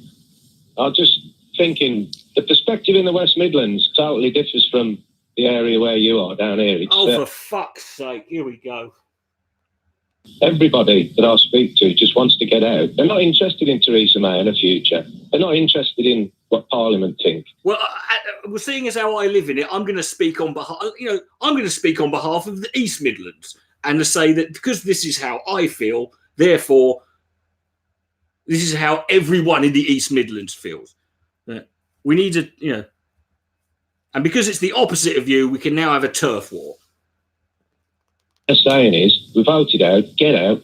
Like the gentleman said before, the ideological argument. It isn't an ideological argument. It's the result of the referendum. That's simply it. We voted out. Get out. Stop prevaricating with all this chasing the tail. Oh, prevaricating. Someone's got a word of the day, toilet paper. With all these MPs telling us what we should do. I know, Lewis, everyone you speak to, mate, it's almost like we all live in our own little bubble, isn't it? It's almost like, it's almost like we all live in our own little tiny bubble. And then we foolishly project that outwards, isn't it? what's best for us, as usual, you know. So I presume you voted to leave, I'm assuming. I did, yeah. And when and answer what Dr. Philip Lee said earlier on, I don't know whether you heard it, but he essentially has said that vote leave, the actual word, was a no deal Brexit. But the campaign was a have your cake and eat it Brexit. We can get any version of Brexit we like. It's going to be so easy. We'll have the fastest. Now, let's be honest. If you look at Boris Johnson, there's a motherfucker who knows about eating cake. Deal in history, la la la la la, and none of that has turned out to be the truth. Yeah, but did you read the campaign leaflet that Cameron sent out at 11 million quid? Because we did, and it said no customs union, no freedom of movement. We get our sovereignty back. We get our fishing back. Fish. None of that's talked about now. It's just the second referendum all the time down here, as far as I can see. I'm an ex-soldier as well. I served in Northern Ireland, and the Soldier F campaign. I think he said he was on the train. At least I hope he is. Off track, but everybody's ignoring that as well. It's a massive, angry bunch of people. Do you mean the soldier that's being charged or facing charges for murder? Yeah, allegedly. It was 40 years ago. How's that going to stand up in court? Oh, yeah. I mean, he murdered someone, but it was 40 years ago. Right? We all know that we all know that murdering someone, we all know that there's a, what's the word when there's a time limit on where, I forget the expression now, but you know what I mean. Like, I'm 40 now. Like, I could have murdered someone when I was born, and it wouldn't count now. Taking the court. He's 70 years old. Massive anger there is. Who cares whether he's 70 years old? Statute of limitations, not decay rate. Yeah, statute of limitations. That's what. Yeah. The country, and they're ignoring it. All they talked about last week. Who's ignoring it? We've talked about it on this programme. I've seen it spoken about on TV. I've seen a report of a big campaign in Lancashire about nothing. Nothing. Well, those are just things I've done and seen myself. So there's been something. No, there's been nothing. Yes, but Sheila, you just work in the media. I mean, what would you know about what's been reported on? Well, I'm sorry. If it's been on here for a couple of minutes, you're lucky. Well, no, I'm sorry, but have you watched the news constantly? And this is West Bromwich, so he's got to wait for the generator to fucking kick in, crank it up, I'm afraid because the Lancastrian campaign for Soldier F I saw in the northwest of England when I was up there, as I am a lot. Well, fair enough, but the majority of ex-veterans are now on all the Facebook pages are absolutely fuming, and there's going to be. Oh, really? People on Facebook are fuming. Well, that's a great way to run the legal system and determine whether or not someone who committed a crime should be like, let's judge it by how people are reacting on Facebook, shall we? Marches next Saturday all over the country in big cities, and you'll see it. But whether it's reported or not, it's a moot point, isn't it? Is that who cares? Connected to Brexit in your mind in some way? Yes, it is, because it's the people that are angry about a certain subject. We've had climate change for the last 2 weeks. Because it's people, Sheila, who are angry about something they don't fucking understand. So as you can see, it's exactly like Brexit. People don't care about, other than those people who haven't got a job in London, who can afford to stand around. People who haven't got a job in London, of course, because that's what London is. It's full of people who haven't got a job, just standing there, outside the cafe. Around them, shouting at us about the weather. Because all it is weather at the end of the day, to most people. You live in the West Midlands, mate. I know for a fact there is no fucking weather here. Right? It's grey and raining constantly. This is my opinion. You might disagree, but your opinion is I wipe a monkey's arse with it, mate. I'm saying it from a perspective of living in the black country where people call a spade a spade. Oh, for fuck's sake. Could he have put more fucking... It's disgraceful that the Brexit people aren't being heard. All right, Stu, thanks very much indeed for your call. Stu from West Bromwich on his way to Dover. Thank you. I don't remember people in Dover saying they wanted Stu to come over here. Wanted people from West Bromwich to come over here. Call I think that when the comments were sent to me. Hold on. This is about. Hold on. This is Jess Phillips being interviewed about Sargon, sending her those comments. Transcribed and sent to me by a journalist. I think my initial feeling was just, this is just the same man doing the same thing. He's only got one shtick, that he's dines out on having a go at me. That's all he's got. And then I was actually in the bank, and the person I was talking to in the bank said to me, "Are you all right?" Because I was having to respond on text message. And I looked up and I said, yeah, no, I'm absolutely fine. And I realised that I did what all women do in these situations, is that I'd been putting a brave face on it and pretending that it was all fine and that I could cope. And it sort of dawned on me that for 4 years, essentially, this man has made a career out of harassing me. And I felt harassed. I felt like, how can somebody say that they would rape me if forced and be a legitimate candidate in an election? It was one thing when he was just some idiot off the internet with a load of to be fair there, I think referring to him as legitimate is a bit of a stretch, right? It's a different thing when he's standing on the same platforms that I'm standing on, that he will potentially go to a parliament himself as an elected representative. But that was never going to happen. Things, and I just cannot believe our system is so weak at the moment that that's allowed to happen. And when you got home, I think you did cry, didn't you? Yeah, I mean, I cried actually in the street in Birmingham City Centre, just because I felt like the enormous weight of years and years and years of abuse, and I felt.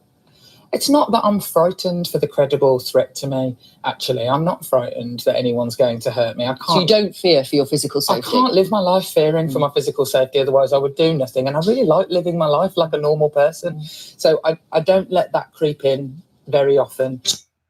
From Ilford, you are worried about freedom of speech, James. In what sense? Oh, here we go. Here we go. Context. Most definitely. How are you doing, Sheila? Okay. Yes. What's been going on recently is that people with a certain view, i.e. conservative views, small c, are being shut down on places like YouTube and... Okay, conservatives are being shut down, right? You mean the conservatives as in the party that's been in power in this country for for a decade now? They're being shut down, right?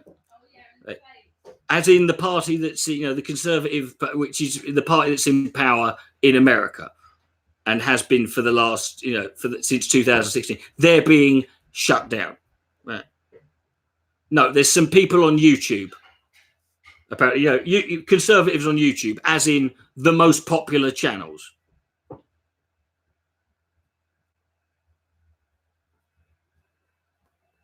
They're being unpersoned, as it's been known. This is a real problem. What happens when you're unpersoned? Yeah, I've never heard that phrase, unpersoned. Basically, all your videos are taken down. That's called terminated, mate. Right. Also, they can by Facebook. So some people on Facebook, some people on social media sites have been banned who are conservative. That's it. By different, all this different social media companies. So you've got YouTube, they're doing it. Instagram are doing it, and also it's even stretching as far as other things like being able to get Ubers and things like that. Being able to get an Uber, yeah. The problem is these days, if you're a white conservative, you can't get a fucking taxi. Yeah, you can't get an Uber. I'm sorry. Well, since when did Uber start asking for people's political affiliation before they send a cab over? I must have missed that fucking... I don't know. I've never used an Uber. I've never ordered one. But I've never got into a taxi. I've never ordered a taxi and they've said, could you please tell us what could you please tell us your political affiliation? Because we don't pick up conservatives. This is what's happening in the States right now. What, the people... Okay, it's happening in the States. No, it's happening on the internet, mate. Right? And FYI, again, you're talking about freedom of speech. This, as it stands, whether you like it or not, does not apply to Facebook, YouTube, Uber. These are private companies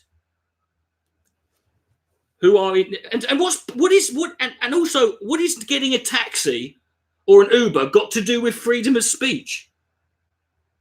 Are Uber obliged to pick up everyone? Again, this is this, you know, it's happened before, this fucking free market. They go on about, it's like conservatives used to defend the free market and the right of private businesses when all we were talking about banning was whether or not they were going to ban gays or black people. The second you start talking about something else, the second you start, the second they start getting affected and private companies start, in their minds, discriminating against them, suddenly they're all, suddenly the free market is there's no longer a discussion, Being blacklisted from being in an Uber, something like that. Things like that, yes. This is how serious it's getting out, getting out of hand. Can someone look that up? Conservative banned from Uber. I have not heard this one. This is a new one on me. Kind of views you would class as conservative views, because conservative views, well, it covers a lot, doesn't it? What do you mean when you say small c conservative views? Give me an example. Yeah, a small c. Yeah, he's something with a small c. Yeah, populist, traditionalist, family orientated views.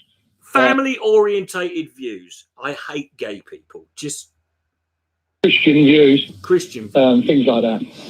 Well, things like that. It's a tad general, isn't it? It is a fact that certain Christian channels have been taken down off YouTube. What are they saying? What are they saying, these Christian channels? Because that's the thing. See, if anyone who's got an opinion that doesn't align itself with the progressive liberals, they are being. Yes, that's the one problem with social media. There's just they're biased towards people who are progressive, far left leaning liberals. That's the one thing about when I go on Twitter and Facebook and YouTube, they just give far too. I can't find a Christian conservative amongst any of them. No, hang on, James. It's interesting that you said that, because I'm quite traditional in my outlook on life, and I'm a Catholic. Yeah, but you're a bird, aren't you, Sheila? I don't get shut down. I've got a daily radio program, and when you said people are being shut down for their views, if a Christian channel is being shut down, I'm just keen to know what it was broadcasting. Well, you'll probably find that it was due to something along. You'll probably find no specifics, mate. Specifics. Gay marriage or something like that. Right. So what they did was they said something that was homophobic and therefore discriminatory and therefore in violation of YouTube's terms of service and therefore completely and utterly, if it is, Usually, as I say, these sort of progressive topics, where they fall out of line with those. Which is why Stephen Crowder doesn't have a YouTube channel still. Which is why Paul Joseph Watson doesn't have a YouTube channel now, isn't it? Which is why Dave Rubin doesn't have a YouTube channel now, isn't it? Which is why it's why all of these people in it, it's why Sargon doesn't have a fucking YouTube channel, isn't it? People in Silicon Valley are very much predominantly progressive. They basically unperson you. But you're using all kinds of little buzzwords here that strike me as kind of, I don't know, progressive. I must be using a different YouTube to what this guy is. I must be using a completely different YouTube. person, traditionalist, populist. They sound like things. I have to use to describe what's going on. Well, the thing is, routine. Well, let's focus on Britain for a second, rather than Silicon Valley. Routinely on radio and television and online and on social media here in the UK, I frequently see debates and hear debates about gay marriage and about. I mean, the guy who's currently Prime Minister literally wrote an article, many years ago, where he referred to gay people as tank top wearing bum boys. Yes, Alex Jones probably has had an Uber deny him a ride, but that's just on the basis of the fact that he would burst the tyres or he can't get through the door. It's the same as heterosexual marriage and people with religious views being absolutely free. Jacob Rees-Mogg is literally stated, Jacob Rees-Mogg has literally stated in not that long ago that he's against gay marriage. So what is this crap? Argue that it isn't, and people being absolutely free to argue back, and people saying it is simply a secular contract, others saying it's every bit as sacramental as a religious marriage. I've heard all of those arguments on British radio and television. So nobody's British radio isn't quite as bad at the moment. But nobody's being unpersoned, are they? Well, no. Well, least of all, it depends. I mean, some people struggle to get through to this show, because they have the filter system you have there. What filter system? I think you are, James. I don't have a filter system on this program, other than the Ofcom rule. I'm sorry, Sheila, but you don't say things that I agree with, and that's not what I agree with is the absolute truth, and therefore cannot be argued with. And you know that, you must be lying. And you don't say anything that's offensive to minorities or gays or or immigrants. Therefore, you can't be taking nothing you say is the truth. Decency. Those are my rules. Let's speak about the geezer you spoke about earlier from UKIP. He's a comedian. He's just referred. Now. I think he might be talking about. I think he might be talking about Count Dankula. But either way, he's a comedian. Okay. To Ricky Gervais or any of these other people. He's okay. For whatever you want to say about Ricky Gervais, you cannot compare. Ricky Gervais actually is a comedian.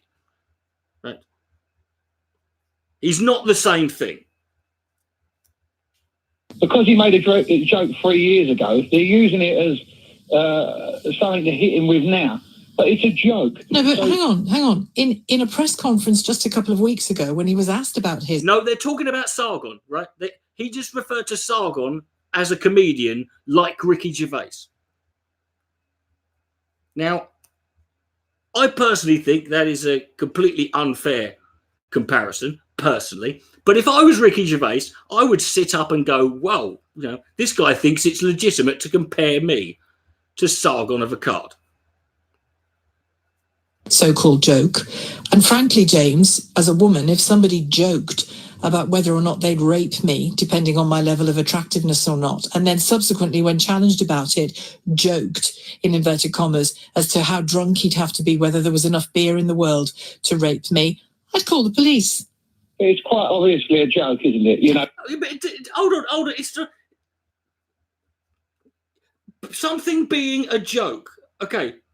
Let's take that as real. Because this is the thing that pisses me off. Just because something is a joke doesn't mean it's doesn't absolve it. You can't.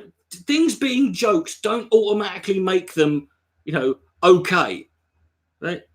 Let's get this out of the fucking. Not everything is. Saying it's a joke or something even being a joke, does not mean you can. All of a sudden, you no longer need to justify or to, or that it's just that's it. Whether they mean it or not. Because guess what? If you do that, eventually someone's going to come along and joke about something, and they're going to actually fucking do it. James? Is it James? Have you ever been sexually assaulted? It's all about the. Have you ever been sexually assaulted? No, not recently, no.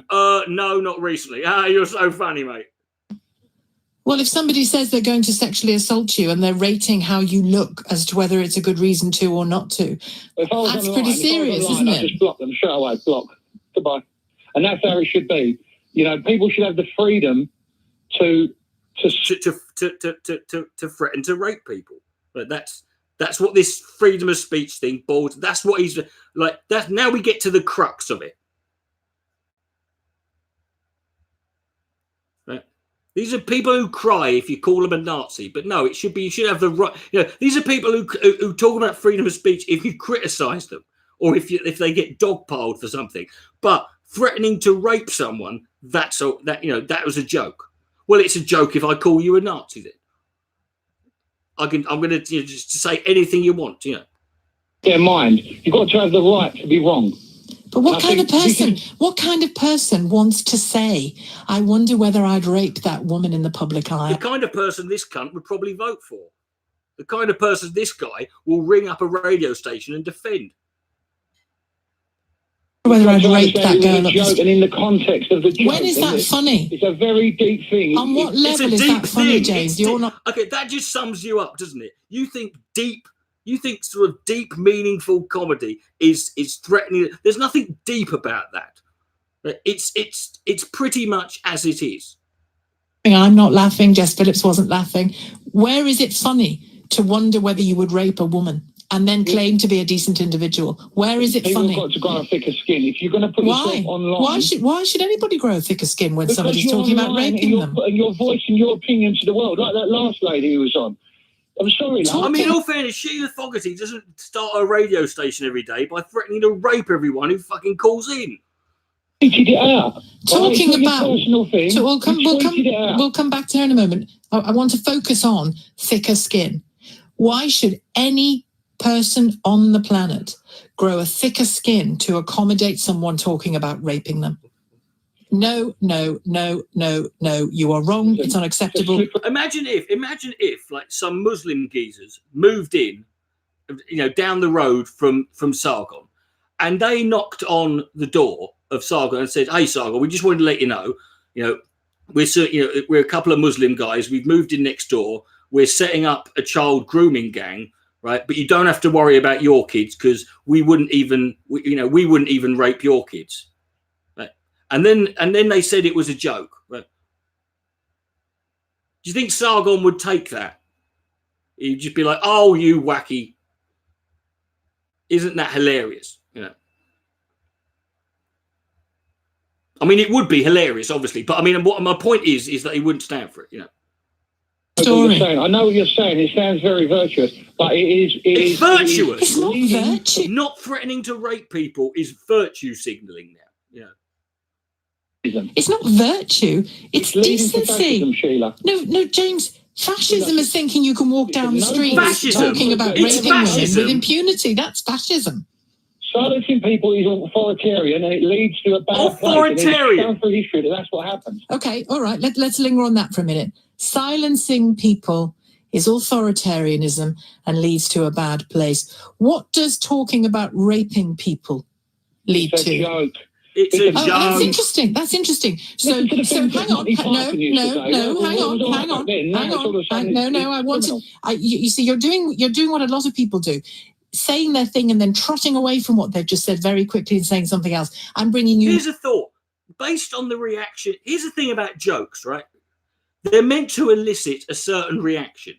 If the reaction it gets is overwhelmingly negative, then you, as a comedian, have to realise and accept something that it's a bad joke. If it did have any, deeper meaning or point, if that was missed, then it was a bad joke. Back to the words that are coming out of your mouth. I'm going to. You have just said. You might not like the joke. You have just said.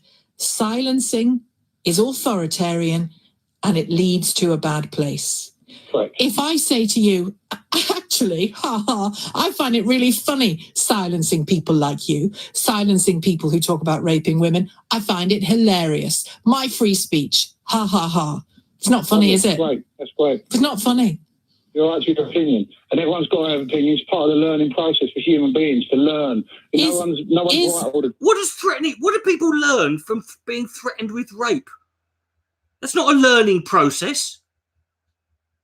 Is calibrating a woman for... But if this is someone who's, you know what I mean? It's like, this is like, if this was someone who if someone, subscribed to my YouTube channel, if I found out this guy was a fan of my YouTube channel, I would close it. Opinion or an offence? Listen, you're taking... Answer my question. Answer my question. Answer my question. He also doesn't realise that threatening to rape someone is a way of silencing someone. It's an authoritarian. It is a way of trying to get someone to be quiet. And how are we supposed to know it's a joke? What? Because you say so? My question is. Calibrating a woman for rape, an opinion or an offence? It's all down to context, okay? Goodbye. You are no longer fit to be on the airwaves. Scott's in Blackburn. Scott, what would you like to say? I just think you Liberals are unbelievable. The way you speak is that should they be allowed to do that? The nerve on you guys is unbelievable. You just you heard me there where I said this is two blokes laying down the law about how women should behave. That makes us part of the problem, and it's not a very good look. Or you just chose not to hear that bit. No, I was referring to what you were saying before. Okay, well we've covered that, Scott. So carry on. I just think it's a great thing that someone's like in today's age. It's like they've got the bubonic plague to promote traditional family values. They've got the bubonic plague to that's not even a phrase. To promote traditional family values. No. Traditional family. What do you mean by traditional family values? But the way you were speaking about it, like it's a perverse thing. Like no. What does it mean to you? What does the phrase mean to you? Well, you were speaking about the 50s. No, it doesn't matter how I speak. What do you think traditional family values are? Tell me some. Everything until people like you ruined it. Yes, but that's not an answer. So what is a tradition? Just say it, mate. It's anything that doesn't involve gays. Just say it, right? Stop being a coward. Family value that you feel is no longer properly respected. Well, in regards to not respecting it, I mean the way that you're presenting it, like it's like. Yes, but tell me what the values are, Scott. This isn't a trick question. Well, basically everything up until. Well, go on then. Give me an example. Well, right. Because the stuff I mentioned, if you're going to insist on using me as a lens through which to examine this issue, the stuff I mentioned was it being impossible by law to rape your own wife until the 1980s, and actually, I think it was the early 90s was when the marital rape law came. I could be wrong, but that's when I think it was. I was under the impression it was 92, 93 was when the marital rape law. Up until that point, I mean, it's still awful. It's still horrific, or it was the 80s or the 90s. But the fact is, up until that point, a man who could not legally be done for rape. A man could rape his wife, but it wouldn't legally be recognised. Being impossible for women in the 1970s to get credit or a mortgage without having their brothers, husbands, or fathers act as guarantors. Those were the only two examples I gave, and I'm going to give you a break here and suggest you're not cross that's changed, are you? Who's advocating for that? Exactly. So those are the only values I mentioned. You see, so I'm wondering which ones you refer to when you talk about traditional family values, because you clearly didn't mean the ones I mentioned. So which ones did you mean? I don't think anybody ever portrayed them as such. But what I meant, actually, there are people. A lot of the far right, more of the far right political parties, have advocated removing the marital rape law. I like the idea. I think feminism has made women miserable and all the stuff. Yeah, as opposed to you, who are a bundle of joy. You, mate, you should have been fucking entertainment officer on the Titanic. Is it sinking? Bollocks, is it sinking? I'm sure that most of the women you meet do very quickly become miserable. But sorry, you googled it in 1991. I was, I thought so. There you go. You see, I was right. Isn't about that. The question is, what are the values that you are here to support? I think it's pretty obvious. Well, it's not obvious to me, Scott, which is why I've asked you 17 times. Okay, traditional marriage. Having a mother, what does that mean? Father. Well, I've just the nuclear family. I've said the 1950s. Okay, the nuclear family, by definition, right, is two parents. Is just two parents and a child. That is the legal definition. It's not. It doesn't say mother and father. It says two parents. So you feel that the nuclear family is under threat? I think it's been denigrated. I think it's been by whom? By the way you started off this entire subject by making it seem like this is me with my wife, who I married in church, and my two children. We're representative of an assault upon traditional values. Just talk me through that again, Scott. I said the way. Now you're twisting it. I said the way you started this conversation. Which is why I'm interested in what you think. Can you name some traditional values that you feel don't exist anymore? You can't talk about the nuclear marriage. I think. Well, okay. With regards to Scott, mate, you don't know what you're cross about. No, I do. Excellent. Go on then. Okay, no, he does know, James. He's too scared. He's too much of a coward to say it out loud because deep down he knows what it paints him as. He knows there's a sense of shame. I think there's social engineering going on. I think the opposite is true. But the way stuff's portrayed on television, you just need to give me some examples of the traditional values that you. I saw two queers kissing on EastEnders. And that is an assault on the nuclear family. Do you remember Haley from Coronation Street? Yeah. Are under siege. You haven't mentioned one yet. By portraying them as somehow old-fashioned. That's what I'm saying. Portraying what? But by definition, if it's traditional, by definition, it's also old-fashioned. Right? Old-fashioned doesn't necessarily mean bad, right? But it also doesn't necessarily mean good. But you can't claim to be a traditionalist to support traditional this, that, and the other, and then complain that those traditions are viewed as old-fashioned because by fucking logical extension, they have to be, you absolute fucking cunt. The nuclear family, for God's sake. How many times do I have to say it? But how is it portrayed as old-fashioned? I'm in one. I don't feel that it's old-fashioned at all. But I'm saying... what does this guy think? Does this guy think people are going to fucking, people are going to, does he think, like, people are going to start marrying, getting involved in gay marriage just for the hell of it? Right? When they don't want to?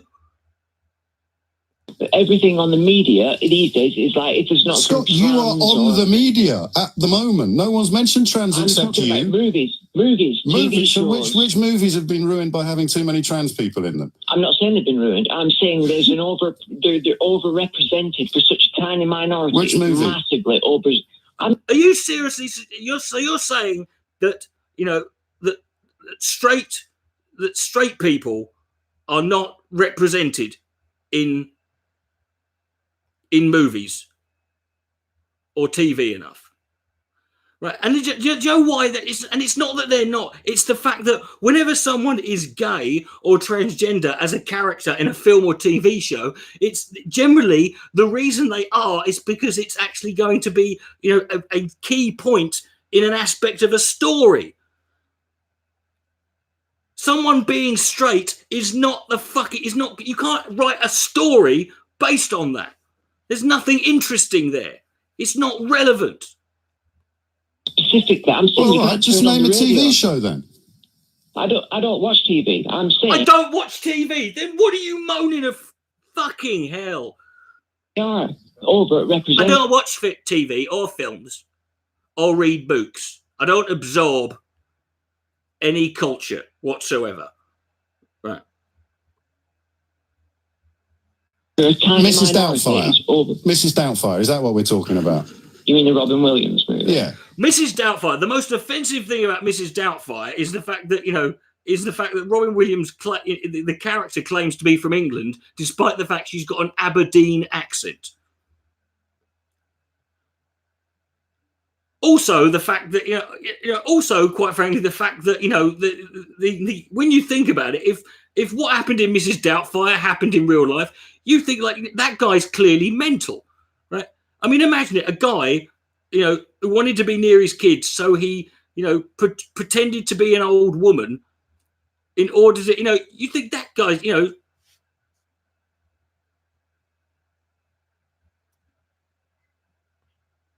I wasn't specifically thinking of that. No, but is that part of the assault on traditional family values? Because I'm trying to help you out. You can't actually name any. So give me one. Because I wouldn't want to watch them. Because I wouldn't want to watch them. But you wouldn't know, unless. How can you not watch them and then complain? If you don't watch them, you can't fucking know.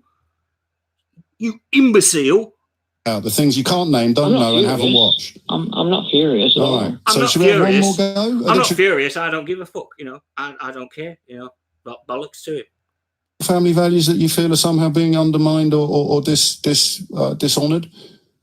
I don't think. I think that they are being portrayed as old-fashioned. Yeah, portrayed as old-fashioned. Right. That's what I think. They're portrayed as old-fashioned in the TV shows and films that I don't fucking watch. Got some kind of disease if they want to retain that. And when I ask you for the examples, you say I don't know, I haven't seen any, but I'm sure that they're out there and they're awful. Just turn on Sky. Turn on the regular media. I'm looking at. I'm watching Sky right now. I'm watching Sky Sports. Just turn on Sky. Right.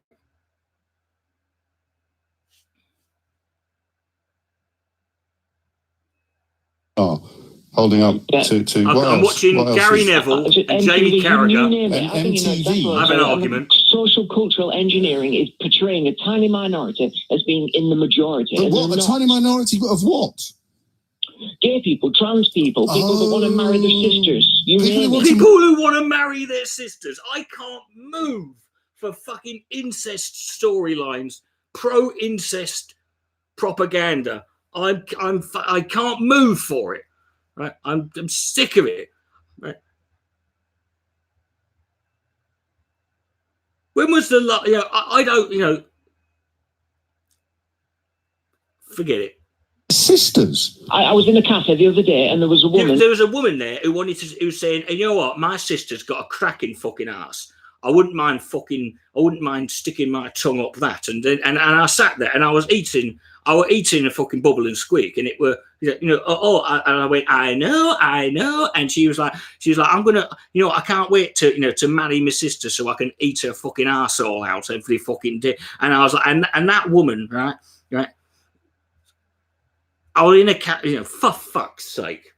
If it's no big deal, we used to think that gay marriage was a big no-no, but now, so should we feel upset towards brothers and sisters? And there's loads of it. Oh, for God's sake, this fucking stupid argument. When are they, I love the way they think that it's just do you know what the thing is, they never work backwards from this one, do they? They always say if you allow gay marriage, then you've got to allow incest marriage and then marriage with animals. They never work backwards, going, well, then they should never have allowed straight marriage, because straight marriage, when you think about it, straight marriage ultimately is what led to gay marriage. If they'd never had straight marriage, then no one would be arguing in favour of gay marriage, would they? No one would be doing that, would they? No, there'd be no argument or demand for gay marriage, or any other type of marriage, if straight people weren't given marriage in the first place. So you should be arguing for the of abolition of all marriage, because it's an antiquated, stupid, fucking bullshit idea.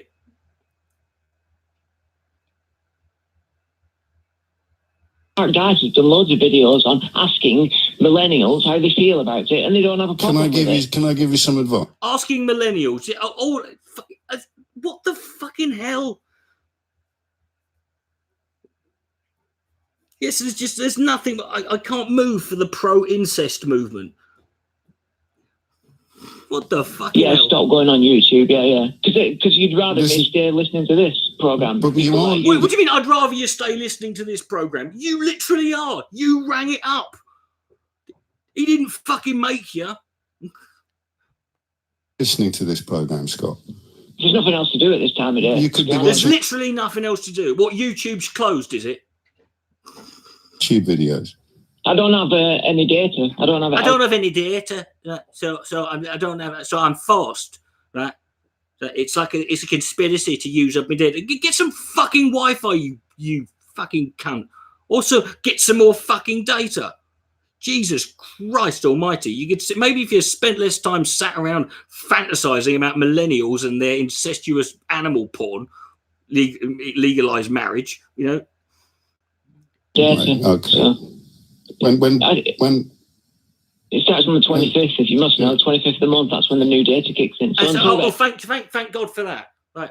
And I can't wait because I can't wait till my fucking data comes back because I've really got to clear my fucking browser history.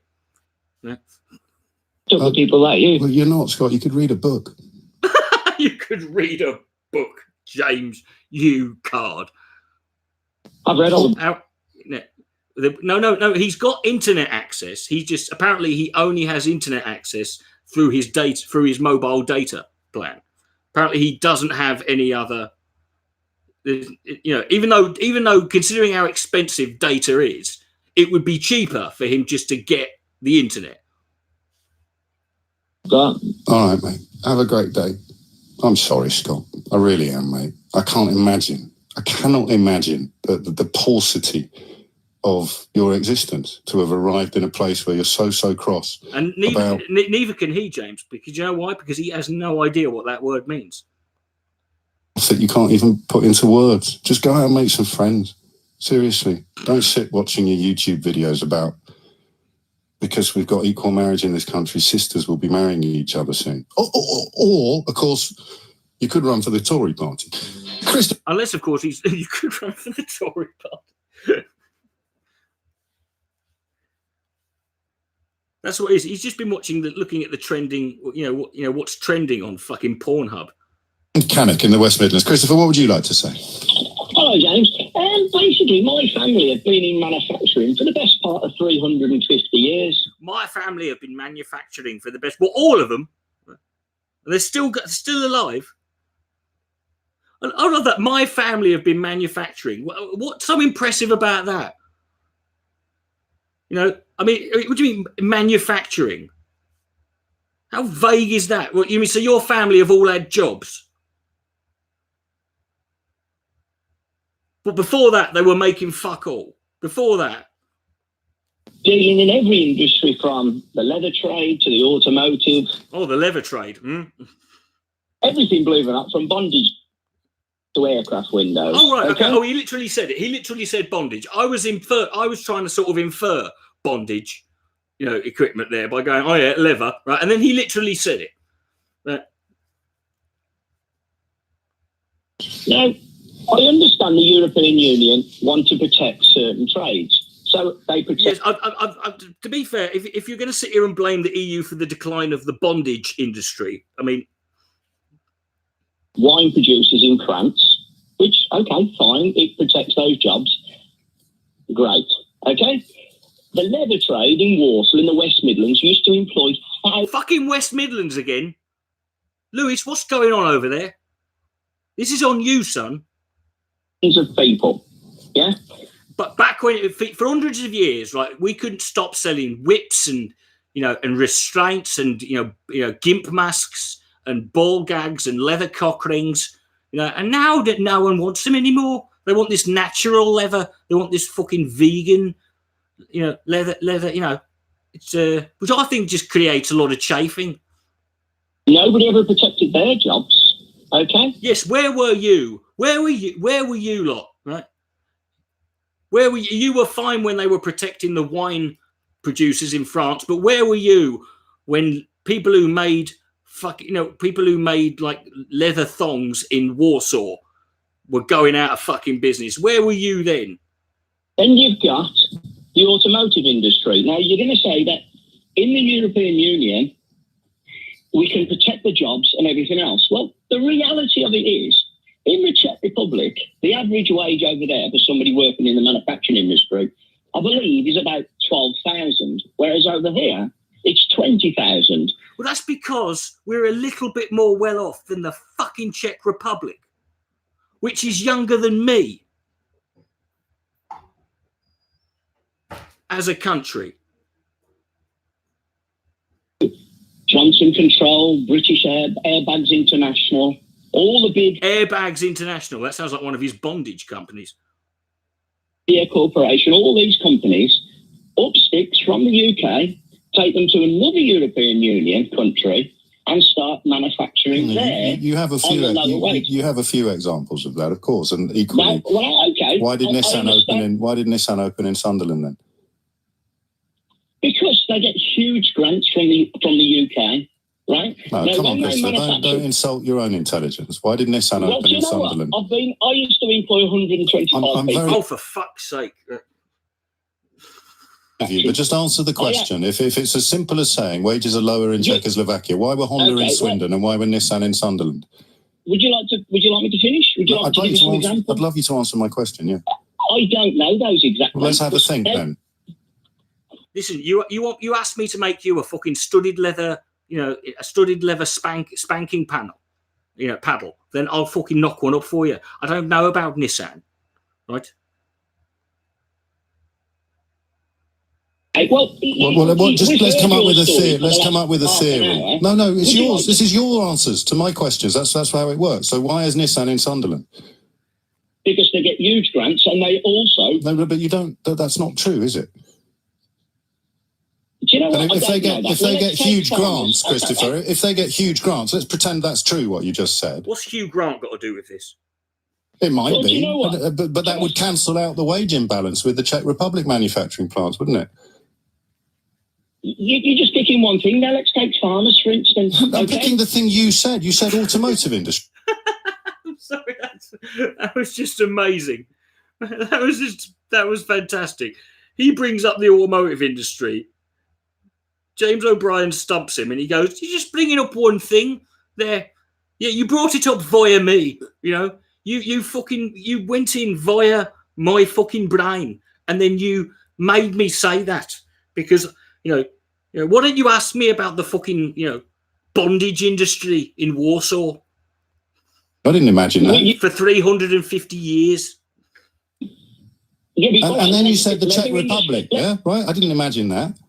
And then you said that's why they all moved there. So I said, why is this company in Sunderland? And you said something about massive grants. And I said, well, if that was true, that would cancel out your point about the wage imbalance, wouldn't it? Can we at least agree on recent history of this own conversation? No, I just want to establish that we can agree that's what's just happened in this conversation. Can I say something, right? You wonder why people vote Brexit. It's because people don't want to listen to the story. I completely agree. I don't want to listen to the story. Right? I don't want to listen to the fable, or I don't want to hear "Once upon a time in a land far away," or "the mole had been working very hard all morning." Right? Agree. They just want to say stuff that's not true live on the radio, and then go off with their kind of head in the clouds. So let's try again. Why is Nissan in Sunderland? I don't know, but I'll tell you what is true. You need to know because you're so certain of your own position that you need to. Otherwise, you're going to go away proving the point you just made. People vote Brexit because they don't understand. I've got to be honest, James. I've been, the blood has been cut. The circulation of blood to my head has been cut off because I'm trying this new leather choker that I've been using, so you can have an asphyxiation wank off the door handle. Right. So I'm not thinking too clearly at the moment. It's a bloody good fucking. It's a bloody good. It's very, very strong. They hate having it pointed out. No. But you're pushing one little point. No, you mentioned the automotive industry. You did, and you mentioned wages in Czech. Farming, but you wouldn't let me finish. No, because your first point's fallen apart. Once we agree on that, we can move on to your next one. You're talking absolute rubbish, James. I'm sorry. All right. So why is Nissan in Sunderland? See, isn't the problem with the leather industry is that leather, it lasts for too long. It's too durable. Once you've bought a fucking, once you've bought a fucking, a leather strap with a ball gag on it, it's fucking going to last you. It's going to last decades, isn't it? You need another one. All right, well, let's move on. Let's agree to move on. So we'll leave the automotive industry out of it. I don't know enough about the leather industry, so we'll leave that out. I certainly don't know enough. You say that, James, but yeah. bondage. So let me just play That's you what exactly what someone who knows a lot about bondage would say, James. That the ERG and the hard Brexiters love the most said about agriculture. This is Patrick Minford a few years ago at a House of Commons Select Committee, and then we'll move on to what you think. Well, I think that it's perfectly true that if you remove protection of the sort that has been given, in particular to the car industry and to other manufacturing industries inside the protected wall, you have got you're going to have a change in the situation facing that industry, and you are going to have to run it down, and it will be in your interest to do it just in the same way that we ran down the coal industry and the steel industry. These things happen. I gotta be honest with you, mate, I didn't even know he mentioned the car industry in that clip. I'd forgotten. So the EU membership under that analysis has protected the car industry. So now talk to me about farming. Yeah. Okay, well, you know, I'm not a farmer and I'm not going to claim to be a farmer. But you did just say, let's talk about agriculture. You don't make fucking cars either, do you? Okay. Right. I didn't imagine that, like I imagine the stuff about the automotive industry. I'm a layman, right? Well, no, because when you... Yes, you definitely are. That is one word to describe you. That is the polite, politically correct word to describe what you are. You were a manufacturer with 350 years of experience. How have you gone from that to a layman who doesn't know anything in the space of 6 minutes? Well, to be honest, I must know a fair bit. You know what I mean? Anyway. Why? What? Because you must know a fair bit because your family has been involved in making bondage straps for the last 350 years. Well, how did you arrive at that conclusion, Christopher? I don't know. Well, what makes you think that you know a lot? You know what? You want people to ring up and put their point of view. No. I don't want them to put their point of view. I want them to bring facts to the programme. The whole point is, the UK is one of the highest labour rates in the world, I would have thought, for wages. Okay? I would have thought. We're talking about farming now, you said. Yeah, okay. Where are we going to excel in the UK? We're never going to grow the cheapest bananas. It's a shame fucking morons is not a fucking thing you can trade. Otherwise, we'd have the footsie, we'd have the market cornered here. We'd have a monopoly on that motherfucker. You know, if morons were oil, America would have been fucking started a war with us decades ago. Can't grow bananas. What we could do is we can do. We can't grow bananas. My wife, for instance, free range bananas. She chooses free range bananas, Jess, where they let the bananas walk around. You know. Free, you know, they're not put into cages. I'm sick of fucking battery banana farms. You know, it's cruel. Go and buy free range food. She wants food grown in the UK. She doesn't want it in Brazil. Why do we want to ship it all the way around the world? We're going on about. So we bring products in from China. Because the people selling bananas or fruit and vegetables to your wife who deliberately buys British sustain their business models by also selling fruit and vegetables to people who don't care where it comes from. They shop according to price. And if we leave the... A lot of people have not... You know, the problem with a lot of nationalists is they haven't allowed their fucking, you know, their racism to bleed into what sort of fucking bananas they eat. Union without any trade agreements in place. Either... Well, that's my point then. If we're going to buy purely how on can it price, be your point? Because it wipes out the British producer. The European Union only chooses to protect certain industries. No, what you think the Brazilian banana trade is protected by the EU? Manufacturing and agriculture. Mate, you started with the automotive industry and it fell apart so quickly. Just a quick update. We've just gone past, in terms of the actual videos, we've just gone past the 1 hour mark. And the stream is 2 hours and 20 minutes. You know, minus like 20 minutes. So about 2 hours. So we literally, it's 1 for 1. It's 2 for 1. Yeah. So extrapolate that outwards. This stream is going to be 22 hours long.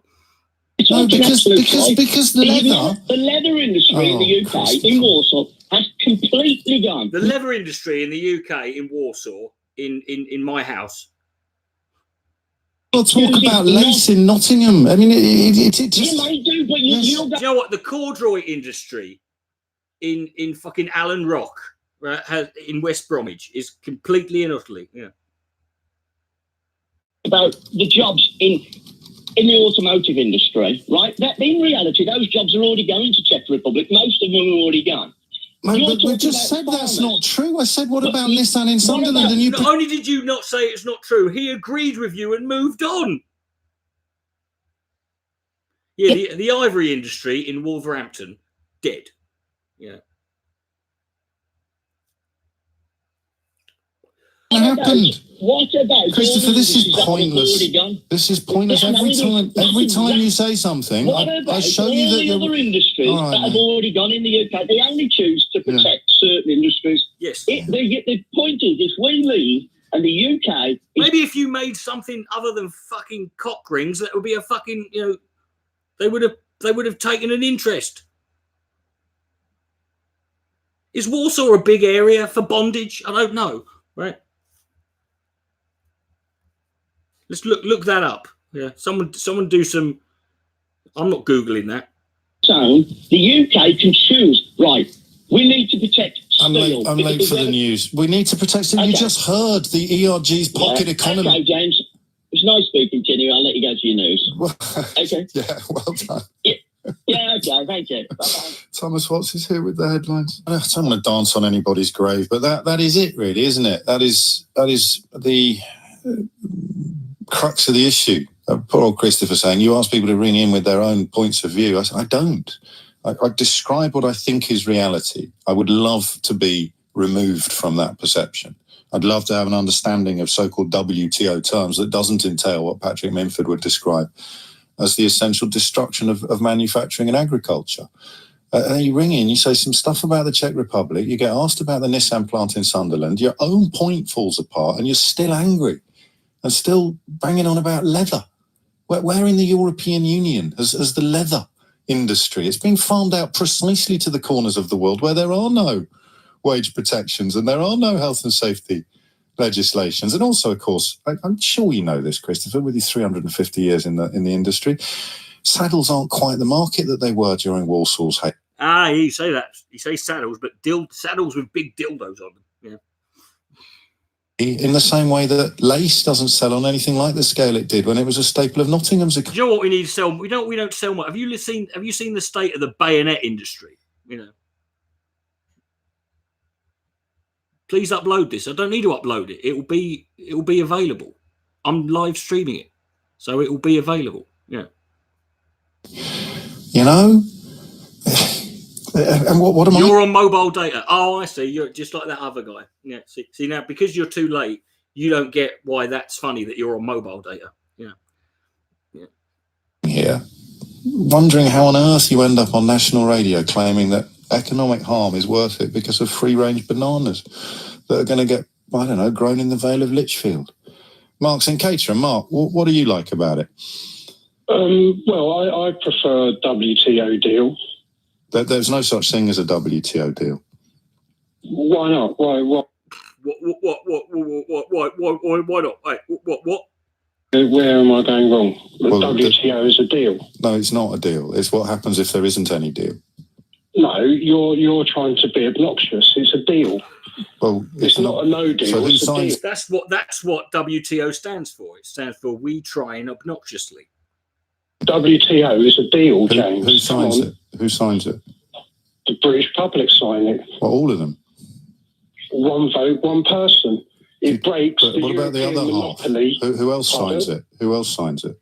The general public signs it. But with who? It's a deal with... The general public sign the deal. Well, all of us. We all have to turn up at Downing Street. We all have to sign the WTO deal. All 63 million of us have to queue up outside and we all have to fucking sign this pissing thing. Yeah. Lichfield. Yeah, Lichfield's a place. If I'm not mistaken, there's a place called Lichfield in upstate New York. Between the British public and who else? With the rest of the world. WTO. With the rest of the world. It as well. So everyone in the world's got to sign it as well. So not just... So we've got to sign one end of the contract and then we give the contract to everyone else in the world. Hey, mate. To trade with the rest of the world, including the European Union, who are bound. So why is no one else doing it? They can if they want to. Why don't they want to? They haven't voted yet to decide. Maybe if you give France a referendum and they decide to go World Trade Organization. No country on the planet trades on WTO terms. Yeah, but what's the why benefits? Let's get back to the benefits of why it's beneficial to trade on WTO when it comes to engaging with the European Union. You can't talk about the benefits of something that has never happened. Juncker's going to be replaced, and yet one person, one vote, hasn't got the capacity to vote for the commissioner. Is that not true? We're talking about WTO terms. I don't understand where you think you've gone, mate. No, you're trying to... So how is being on WTO... No, I'm not. The conversation is about how anyone could possibly be in favour of something which all analysis... Because it gives the British public back Go on. the power to relinquish the price fixing... It gives us the power to relinquish. It gives us back the power to relinquish.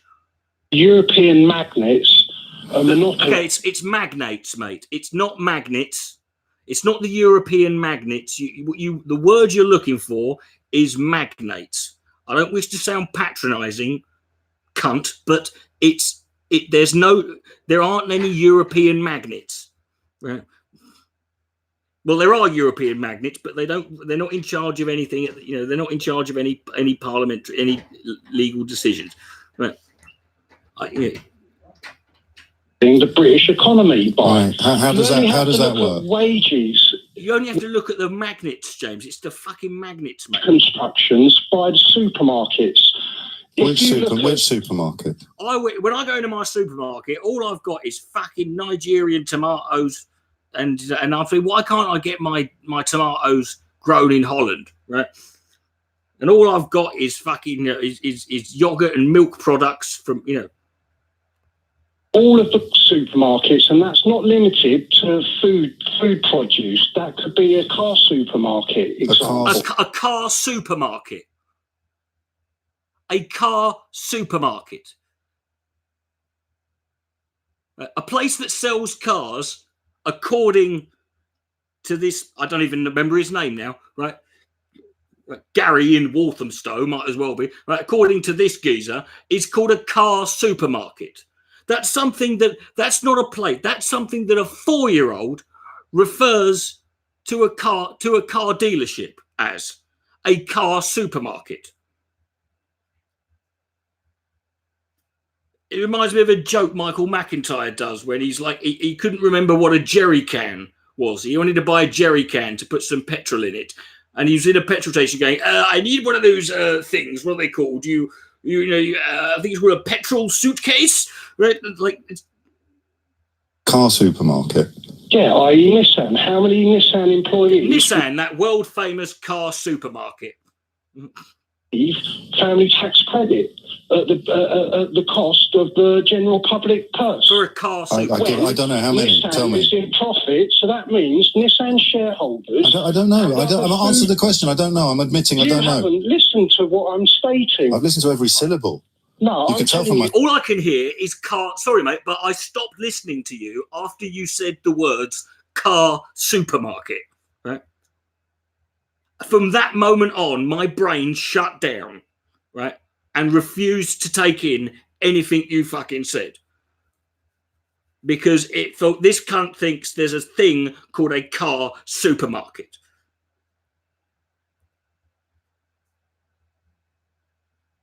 Wait, you can put petrol in your tank. Yes, jerry cans, those plastic fucking, the petrol suitcase that you get in the petrol supermarket. That you put in your car that you bought at the car supermarket. Yeah.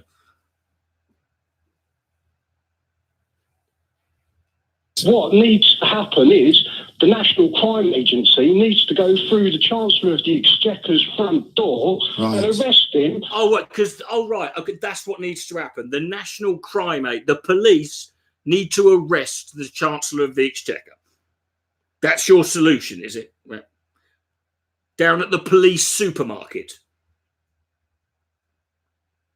stealing family tax credit money that's being siphoned out of the country in shareholders' profit. Okay. What the actual fuck are you talking about? Car supermarket man. Well, I don't even know your name now. You are Captain Car Soup. You should never live that down. Anyone who's, if that was a friend of mine, if I knew this geezer, his nickname from now until the day he fucking dies would be Car Supermarket. His name on my phone contacts would be Car Supermarket. I'd change his nickname in Facebook Messenger to Car Supermarket. Right?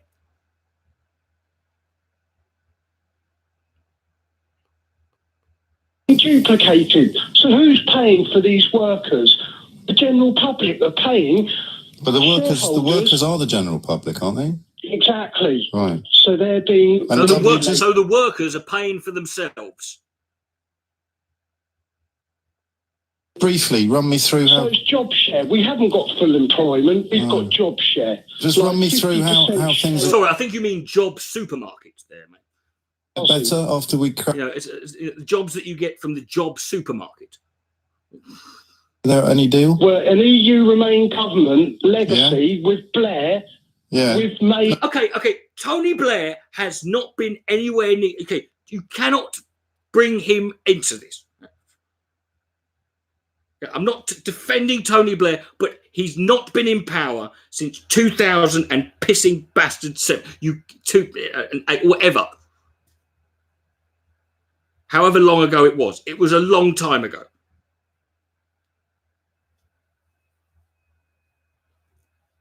This is the most confused guy so far. Remember when you know that phrase? I think I can help you a bit. No. You know that phrase? No deal is better than a bad deal. It's not. Yes, but we're going to get that from the deal supermarket, aren't we? It's not English. Sorry. What's not English? That's not English. Well, coming from you, that is a fucking compliment. PO deal. No deal fucking, is. WG Bates over here. It's nonsensical. Is that not true? Okay, and if this guy thinks it's nonsensical, we're in trouble, right? Anything that this guy thinks is nonsensical, I don't know what his fucking point. To be fair, we're an hour and 10 minutes into this. I don't know what anyone's fucking point is. Can you, James? No. Yeah, I know. Yeah, I'm glad you admit it. Mais je sais. Shall we try again? Oh, mate, let's do it with you. Okay. How is your life going to get better? What do you do for a living? I'm a person of leisure. I'm a person of leisure. Okay, this is just degenerated into them mugging each other off. Which, to be fair, O'Brien started. So you're unemployed? No, I'm a person of leisure. So you don't have a job? He's a wanker. Yeah, I do. I do voluntary. Okay. Voluntary work is not fucking. That's not work. Right. Okay. Voluntary is not fucking work. Right. I mean, it's work, but it ain't fucking work. He hates shareholders taking profit and also hates. No, I think I don't know. I don't know. Can't you just go to the job supermarket? Yes. Well, I asked him that. I did say that earlier. I applaud you for doing that, but you're not in paid work. And you phoned a national radio station to complain about the state offering some support to people who are. No, they're not. They're chaining them. No, you did. You did. No, slaves. This is literally slavery, which in the old days you would go and buy at the slave supermarket. Them as slaves. Right. So who pays your bills? Who pays your bills? Freedom of movement. How do you pay your bills? You're in receipt of family tax. This guy's talking about family tax credit and welfare. I've got a feeling the reason he hates it is because he obviously hasn't got a job and he's on it and he wants more. And he's one of these cunts who reads these stories in the Daily Mail about these people who come over, these people who are on £120,000 worth of benefits, and they, So how's scratch all that? No, carry on. How is your life going to get better? My children will be in an environment that is beneficial and not hostile. What, because you'll be fucking taken away by child services? and given to a family of fucking, this rate, a couple of silverback gorillas would be fucking an improvement. So my children down at the zoo, or as we call it, the animal-looking supermarket. Is the current environment hostile? Created. Are they immigrants? My children, yeah. So okay, you can't be part immigrant. Okay, when he said, "Are your children immigrants?" You can't say they're part immigrant, right? You can't be you can't be half immigrant. You either are or you're not, right? This is one of these grey areas. This is a Venn diagram of like you're one or the other. You're in or you're out. You can't be half. You can't be by immigrant. You can't be by now. You just can't, right? You got them at the nationality supermarket. I'm talking about Theresa May's hostile environment at the Home Office. I'm talking about the EU hostile environment. The government. So how does that work in the EU Union? What's going to improve? We haven't got a British government. We've got an EU. We haven't got a British government. I just want to make it clear, but that right. Okay, I think that might have topped. Okay, now I'm listening again because he just said. Okay, I don't know what he said after car supermarket, but now I'm listening again because he just said the sentence, "We haven't got a British government." Okay, so how is your how will your children be measurably better off? Just want to make clear, this guy has got children. For all those people who think abortion is evil, this guy has got children. Right? Do you think? Not just in terms of money, but just in terms of, intangible safety. They'll be safer. Yeah, that's right. Okay. Just briefly, how? Because I'd love to believe you. Well, what elements do you think they're not safe? No. What elements do you think they're not safe?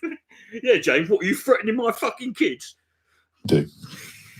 Why don't you think they're unsafe? Because I don't know. Why don't you think they're unsafe? I don't know. Funnily enough, mate, I don't spend my day sat around wondering why some random bloke who I've never met before, why his children are unsafe. It never occurred to me. I'm too busy getting on. I'm too busy getting on with my own life. I don't have time to think. I've never stopped and considered why your kids might be unsafe. I think it's because genetically they've had a bad start in the first place. The evidence is for that lack of safety. Manchester Stadium blown up. Right. Yeah. Just seen it. Right. This call happened in May of last year. You've just seen Manchester Stadium blown up. But he's talking about the Ariana Grande concert, which happened I think it was about 2 years prior to this call. It's okay, we'll go get another arena at the Arena supermarket. Stadium in Manchester. How will not being in the European Union have prevented that? How would not? Yeah. I think you're being. Come on, James. You're asking me how not being in the European would have prevented a terrorist attack by Islamic extremists. I mean, come on, have a day off. Hey, you fucking me, you yanking me off, right? I accept that, Mark, but how would not being in the European Union have stopped the terror attack at the Manchester Arena? We would be able to get to the crux that non-Muslim terminology is a racist slur. Yeah. Non-Muslim terminology is a racist slur British society. Against British society. I just want to say that again. So we're all feeling. He just said non-Muslim terminology is a racist slur against British society. Does anyone... I'm willing to take any fucking advances on anyone who wants to... I reckon the geezers who broke the Enigma code could not crack that one. Non-Muslim terminology is a racist slur against British society. I got nothing. I mean,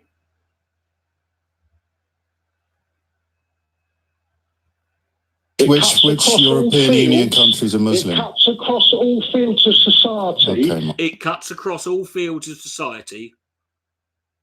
Can I ask you just once more? I reckon this guy's just got a dictionary, and he just blindfold just fucking flips to a random page and then just sticks a dart in it, and that's the word he's going to say next, and then he just does it again, because none of this makes any sense.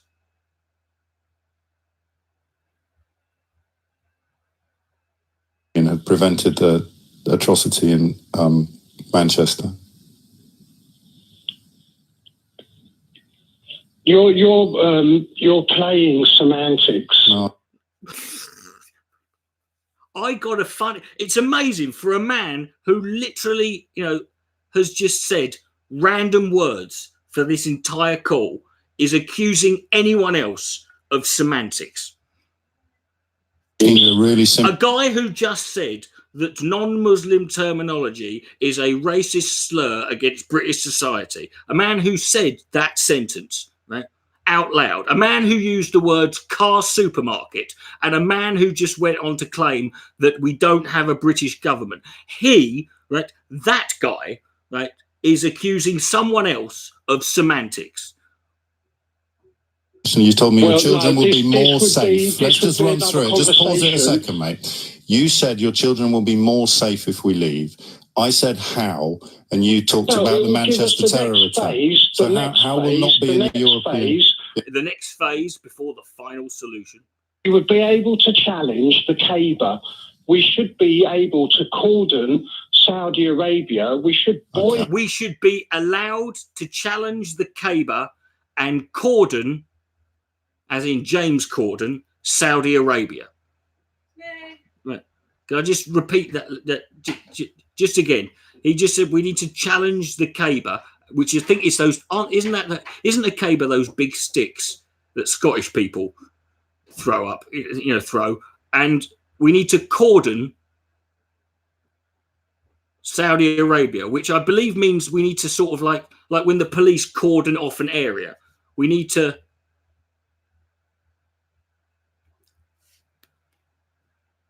I'll tell you this, at least he's fucking, at least he recognizes the problem, that one of the biggest, problems, when it comes to terrorism, Islamic terrorism, is Saudi Arabia, which is something the Americans can't fucking ever do.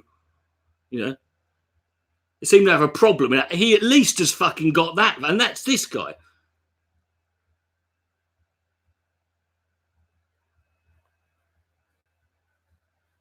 Maybe he means a Saudi Arabian version of James Corden. Maybe if we send Saudi Arabia James Corden, that will, piss them. That will, fuck them up so much. I'm going to leave it now, mate. I'm going to leave it, mate. I'm going to wish you all the best. And I'm also going to say, if you're sitting at home thinking that a no-deal Brexit is a good idea and you're laughing at Mark or claiming that he's been deliberately selected, he had at least the guts to ring in and defend his position. I think it's a lack of brains. I think there's a direct corollary here, James, between the guts to phone in and the, lack of intelligence to, You don't. You're just believing what you're being spoon-fed by the snake oil salesman who led the country into this catastrophic state, and you're letting them serve you pudding. I'm short of time, Matthew. I'll warn you in advance in Harpenden. But you don't worry, Matt James. I'm sure this guy, the fact that he's on this video, he won't need long. Last word on this before we move on. What's it going to be? Yeah, it's sort of what you've touched on quickly. Is that the trade deals the UK could impose temporarily. You can't impose a trade deal. Well, I mean, like sort of like tariffs. You can negotiate a trade. You can negotiate. Yeah, negotiate tariffs, etc., etc. But if it's got tariffs, it's not a free trade agreement.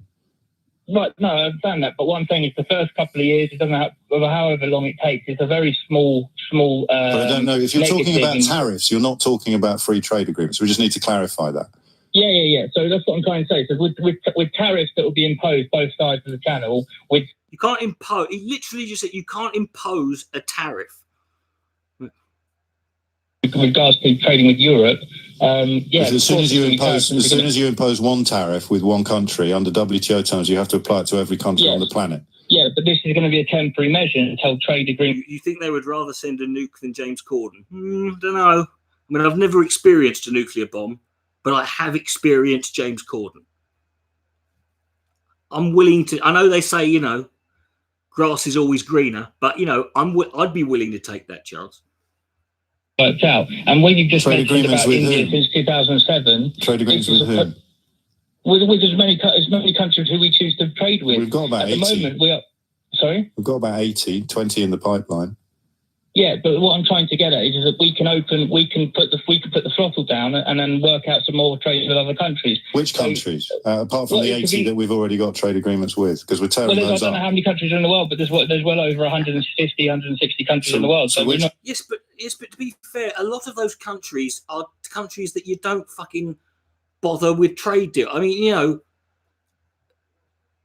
mean, what do we trade with Paraguay? Do we need a trade agreement with? You don't need a trade agreement with 100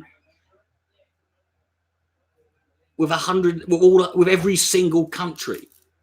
What do we trade with Vatican City?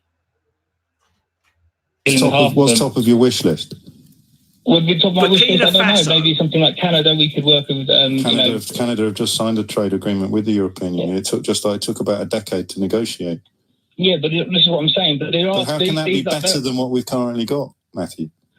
No, but we can work something out. We're the fifth largest economy in the world. We've got 80 deals already in place and 20 in the pipeline. And we're the fifth largest economy in the world, arguably because of the trading arrangements that we currently enjoy. What, through Europe? You think that we're the economy we are because of Europe? Well, we're not the size of we are not because of them, are we?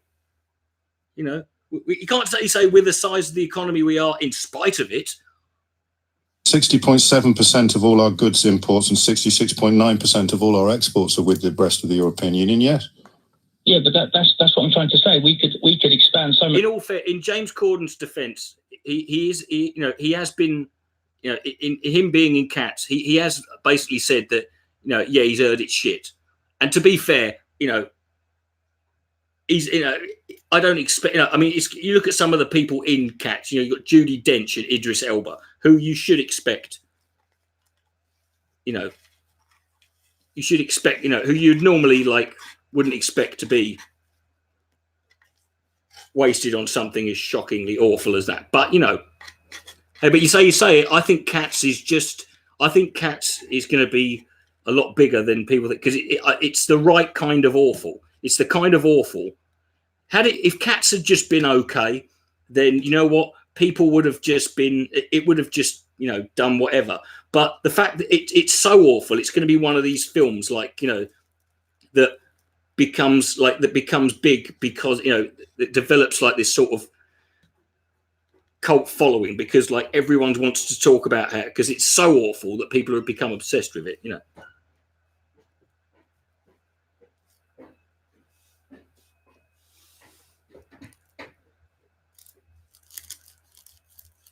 Anyway, where were we?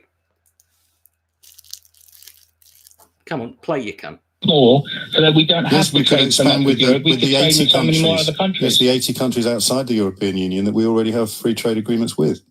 Yeah, and then there's the other side of it as well. Legislations that we have to follow. Our courts can't impose rulings without being pushed up to European Court of Justice. No, it's not the room. It's not the room. The room's different, because the room was never, the room was a sort of film that it didn't be.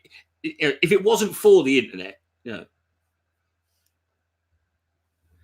Okay, a little bit of that. Cats is more comparable to something like Street Fighter, which is shite, and everyone at the time when it came out thought it was shite.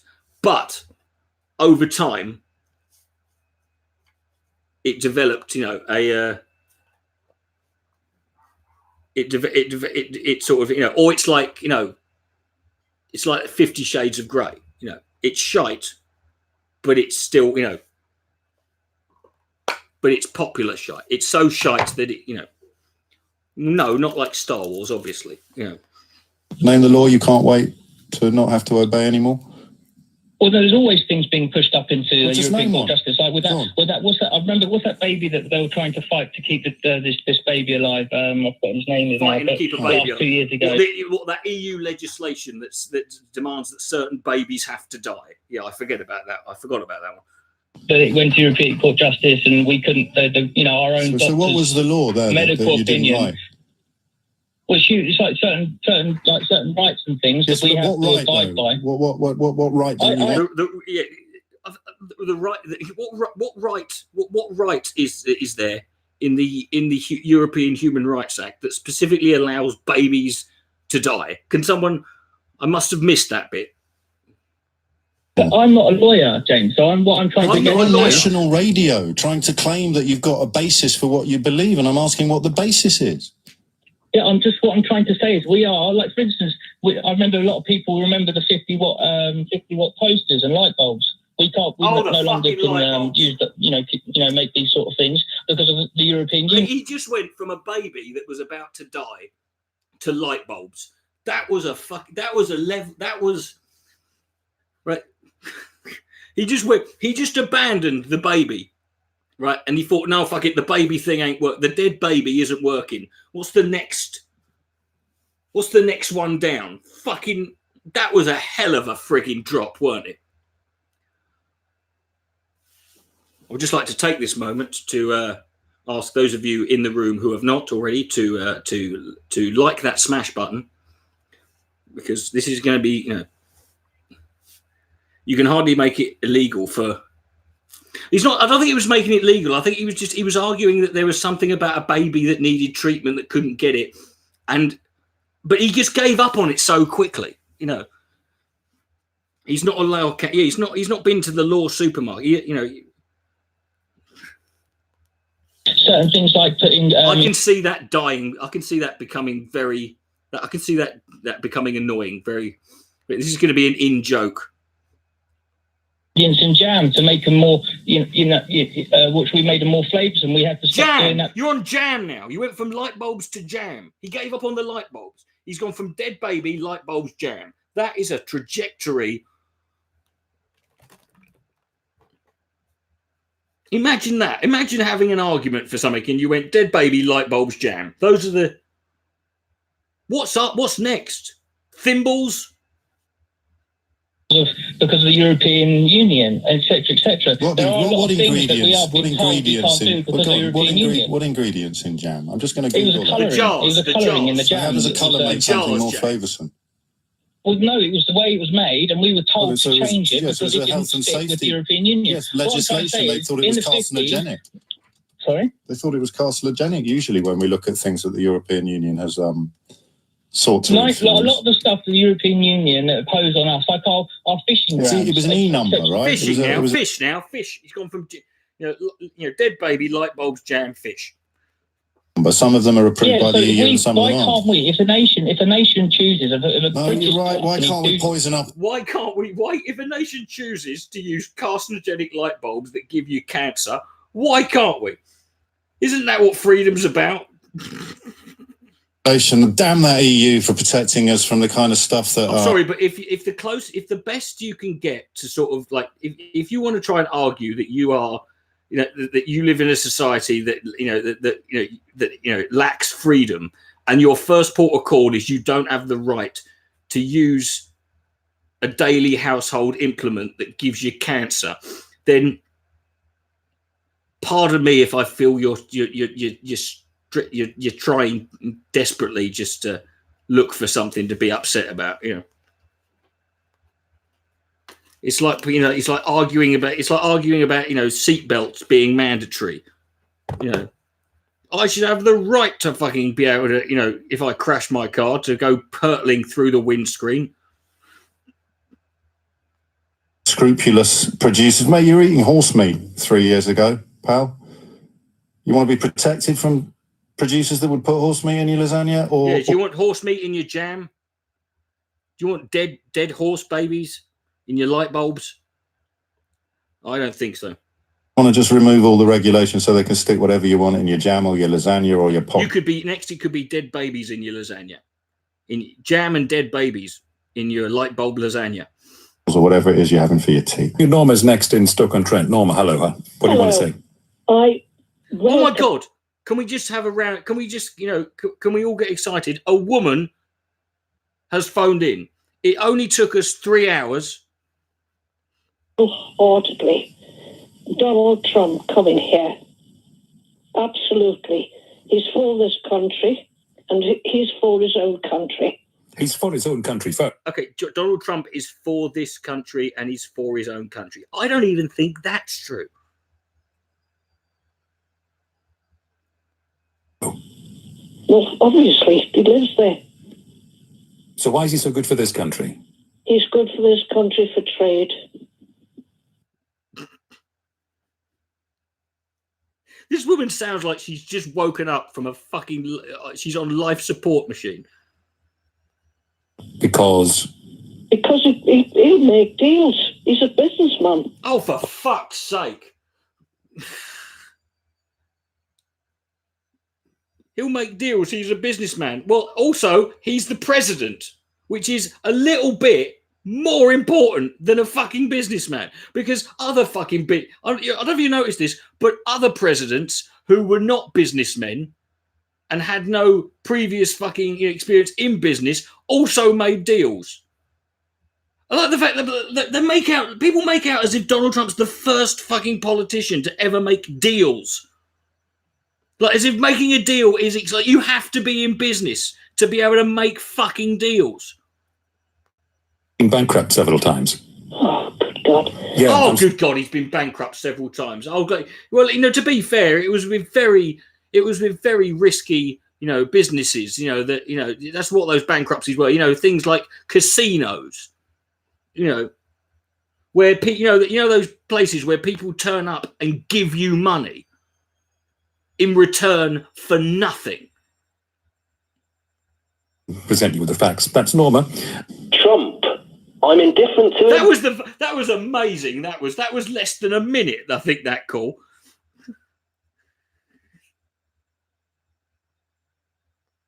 He does lie, but he stops the worst alternative and he frustrates the worst alternative. I'd include you in that. Okay. So it sounds a little bit childish, but I think people, they do need to step back and think, why do I feel the way that I do? A lot of it is social conditioning, and it is a chance to kick the other side. And I think... Do you know what? Fucking fair play to this guy. He literally just admitted the only reason Trump is a liar, but he likes them because it winds people up. And he hasn't even had to be fucking coaxed into it. That's his opening gambit. Do you know what? Thank you. Thank you, mate. I mean, you're still a twat, but I mean, at least you're fucking, at least you're self-aware. But then we're back to football. Why are we on different sides? I would stick up for your wife when she was being attacked by racists. Well, so would I. Well, I know you would. So why would... So would I. Oh, would you? Oh, what a fucking bloke. What a great husband you are. I should fucking think so. She's your wife. I love the fact he feels the need to point this out. Like, would you want a fucking biscuit? Well done, sir. You win a go. You are literally the nicest man who's ever... See, that's how great it is being a man. You don't even have to try before people... you have to do so little before people start thinking you're good. It's only men who you hear people say things like, oh, he's such a nice guy. He's never cheated on her. It's like, yeah, he's not supposed to. That's what being a nice guy fucking... That's the bare minimum. You just have to do so little. Yeah. But why do you think we're on different sides then? Because of the way you've been socially, the way you've been brought up, the people you've met, the people who've influenced. So you think we're on different sides because of things that are literally not his fault. Because he's lived a different life to you that he literally could not fucking help. Right? That's why they're on different sides. The same with me, you know. No, I'm anti-racist, and you've got an Asian wife. So what are the two sides you're talking about? Excuse me, James. He's got a hashtag hot Asian wife. The left and the right, I would say. I mean, to me, I don't know what that means really, because you know I'm probably more. Or as my wife would say, the left and the light. I'm not racist. Of Jeremy Corbyn at the moment than I am of anybody in the Conservative Party. So what about the points-based system for immigration? To me, that's common sense. What's that to you? It can be common sense, but it doesn't really stand up to scrutiny in the context of the economic impact of immigration. And of course, we could already have introduced rules regarding what financial means and what work you had in place before we left the European Union. So that for me is a red herring, but I don't mean that to be dismissive. It just doesn't actually, under proper scrutiny, make sense. And Australia has a points-based immigration. And look at it. Yeah, points-based immigration. Hello, do you have water? Right, brilliant. You can come in. Right. Do you have water? Anything? Come in, quick. Are you on fire? No, right. Your wife would be subjected to even more racism there than they could potentially be here. But I understand why you use the word sides, and I understand why you reach for left and right. Yeah. But I don't know who you think is on the other side when it comes to sticking up for people like your wife. I think it's people with. What about that Breaking Point poster, which was supposed to make us frightened of people coming here from the Middle East, regardless of whether they had any right to be here or not? Which I believe is part of Asia, mainly. With that. With people coming to, I disagree with it. One of the things. What, with the poster? The government. Did you disagree with the poster? Because the reason I despise that poster. I disagree with the poster. Yeah. Okay, but you think you're on the other side to me? I think that the government have got lots to answer for with immigration, because what they did is, and I think Angela Merkel did this as well. She said, right, let's open the floodgates, but they did nothing to encourage integration. Well, we've got a mayor of London here who's a Muslim. You phoned me up to tell me that you're on the other side politically to me. You can't get much more integrated than being elected mayor of a country's capital city. And also, can we just say, he's talking about Donald Trump here. Is there anyone like who is more sort of like this, who is less integrated, you know, than him? You know, I mean, he's literally been born and raised in that country, and he isn't fucking integrated. He's not integrated with fucking reality. Trump has chosen to attack him. So whose side are you on in that conversation? Well, I would say that the mayor of London should be concerned with the events of London. So would I, but that's not what I asked. I asked whose side are you on in that context? The fully integrated son of an immigrant or the racist American president? I don't particularly like Sadiq Khan, and Donald Trump kicks him, so he suits my purpose. So you're on the side of the racist against the Asian? No, I'm on the side of the guy who's against the other guy whose policies I disagree with. But no, it's nothing to do with policies. We're talking about Donald Trump's personal attack on Sadiq Khan shortly after saying people should integrate more and pointing out that Sadiq Khan's parents came here from overseas. You can't get much more integrated than being elected mayor. He's Asian. He's been the victim of attacks from Donald Trump that have never been inflicted upon a non-Asian. And vice versa. Sadiq Khan has attacked Donald Trump for being far right, mate, and he is. I mean, that's just a statement of record. He sympathises with the Ku Klux Klan. See, I think he bans Muslims. Is your wife a Muslim, or is she an Asian of a different religion? No, she's an Asian, actually, who gets a hard time from the Muslims. I don't want to go into the details. No, for fuck's sake. Oh, God. But that's what side are you on? The side of the Asian or the side of the man attacking the Asian? I'm on the side of I'm on the side of the guy who's frustrating the guy whose policies I disagree with. So you don't care whether he's fouling or not. You're just glad that the other bloke's getting hurt. Do you know what? I think it's got down to as basic as that, James. I do. I can't believe your honesty, but you're not. Okay. You're not in any way embarrassed by it. It's just the way we are as people. So he's a liar. He's a liar and a racist. It's you. Don't say that's we are as if that excuses it. It's you. Sadiq Khan, so I like him. I think is what you've said. Sadiq Khan, contrary to what Donald Trump says, is big and bad enough to be able to take. That's not the point, though. I just want to be clear that Donald Trump is big and bad enough to take it. This is a guy who gets his fucking knickers in a twist if Saturday Night Live makes a joke about him. Or this is a 70-odd-year-old man who who tried to own a 16-year-old girl on Twitter, for fuck's sake. And he's big and bad enough to take it. He should be.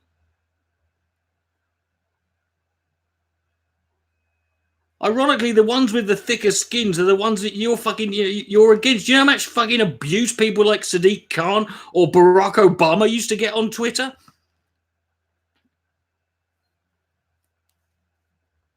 You correctly. Donald Trump is a liar, and he's a racist, and he stokes up the sort of feelings that could see your wife being victimized.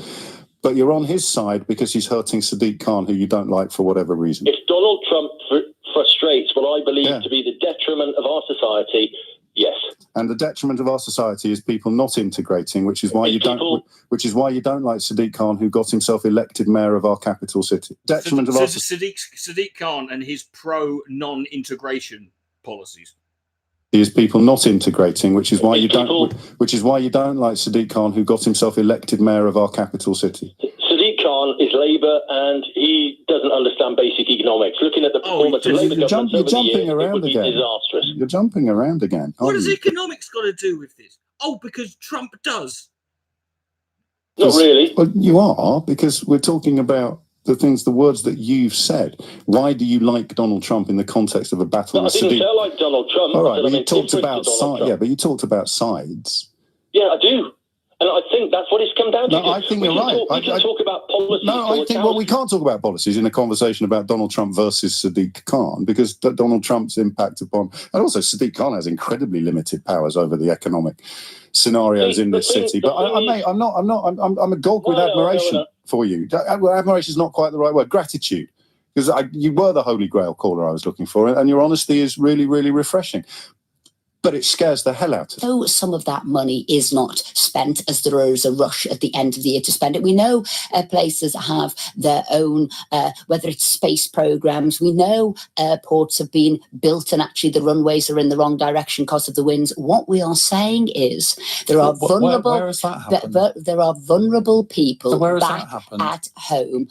It's in one of the continents abroad. We know we've got that. One of the continents abroad has got runways in the wrong direction.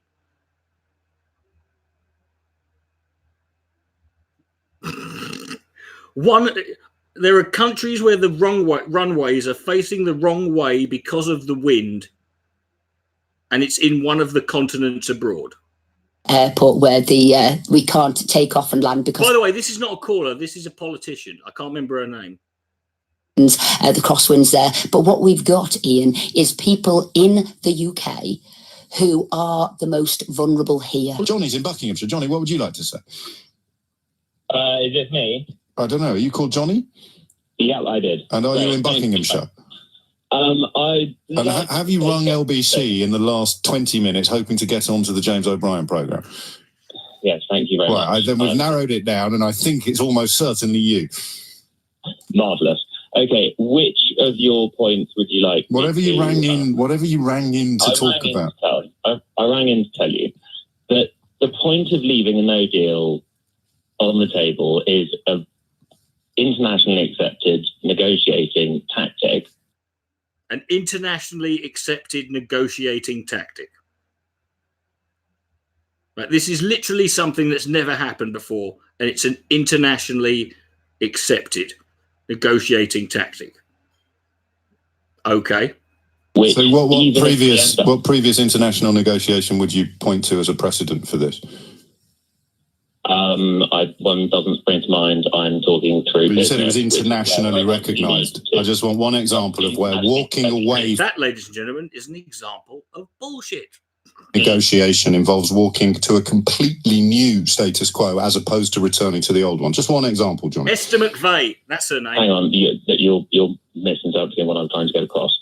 The reason you're going to leave no deal there. And no, I just want you to answer the question, because I like these phrases like internationally recognised. And See now, this guy's moaning that he's not getting his point across. If he hadn't have started by opening with a phrase that was complete horseshit, he would now be making his argument. But he had to fucking try and dress it up with some bollocks. Right? He had to open with, it's internationally recognised, which it's not. deliver it as if that somehow excludes you from having to explain what you mean. So if it's internationally recognised, there'll be loads of examples of negotiations where two parties engage in discussions, and if one of them elects to walk away from those discussions without having arrived at a deal, they don't go back to the status quo that they inhabited prior to the negotiations. They go back to a completely new and largely unknown status quo. So what's the example you've got of that? Great. New, unknown. Good. So the example. See, now he's just fucking trying to find a way out of it. He went, new, unknown, different, change. That you use to claim that it's internationally recognised. If it's new and unknown, and that's what then you can't say it's internationally recognised, because it wouldn't be internationally. If it was internationally recognised, that would mean it wasn't new and it was known. You can't internationally recognise something that's unknown and new. You describe. What examples can you offer us? Let's move on from internationally recognised. Let's move on from that point, James, because I can't fucking justify it. Okay, you got me. With your word games. Only if you admit that it was a ludicrous phrase to you. No, okay, here we go. So it's not internationally recognised. Well, it's international because no one has ever done it. America and Australia. Because no one. Well, America and Australia internationally recognise the tactic of leaving and putting no deal on the table when leaving the EU. Australia and America. What's his backup? His backup was, he hasn't got a backup. He hasn't got a front up. They've done it. Look, I'm not a historian. And no one's asking you for a fucking history lesson, mate.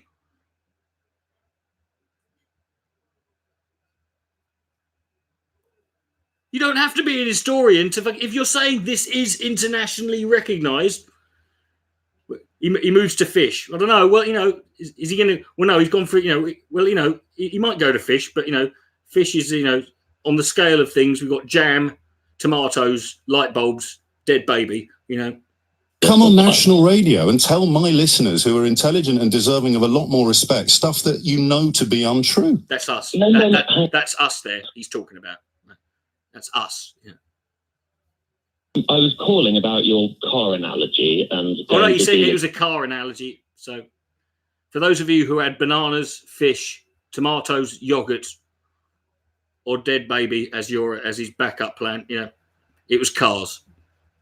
And then leaving with a no deal or anything. Yes. That made absolutely no sense in what we're talking about in the bigger picture. I'm not responsible for your intelligence. Well, thank God for that.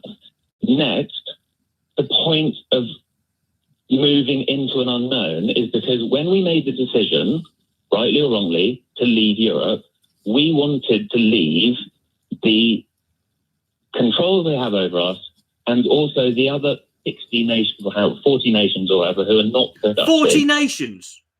Right. 60 or 40 nations in the European Union. He just said the 60 or 40 nations in the European Union. That's what we're dealing with here, is a guy who thinks there is somewhere between 60 or 40 nations. And he started at 60, realised that was too much, and went down to 40. He's still off by 12. And basically rely on 40 nations in the European Union. I can bring Google back up and work out the exact. Okay, dude, if you need to bring up Google to know.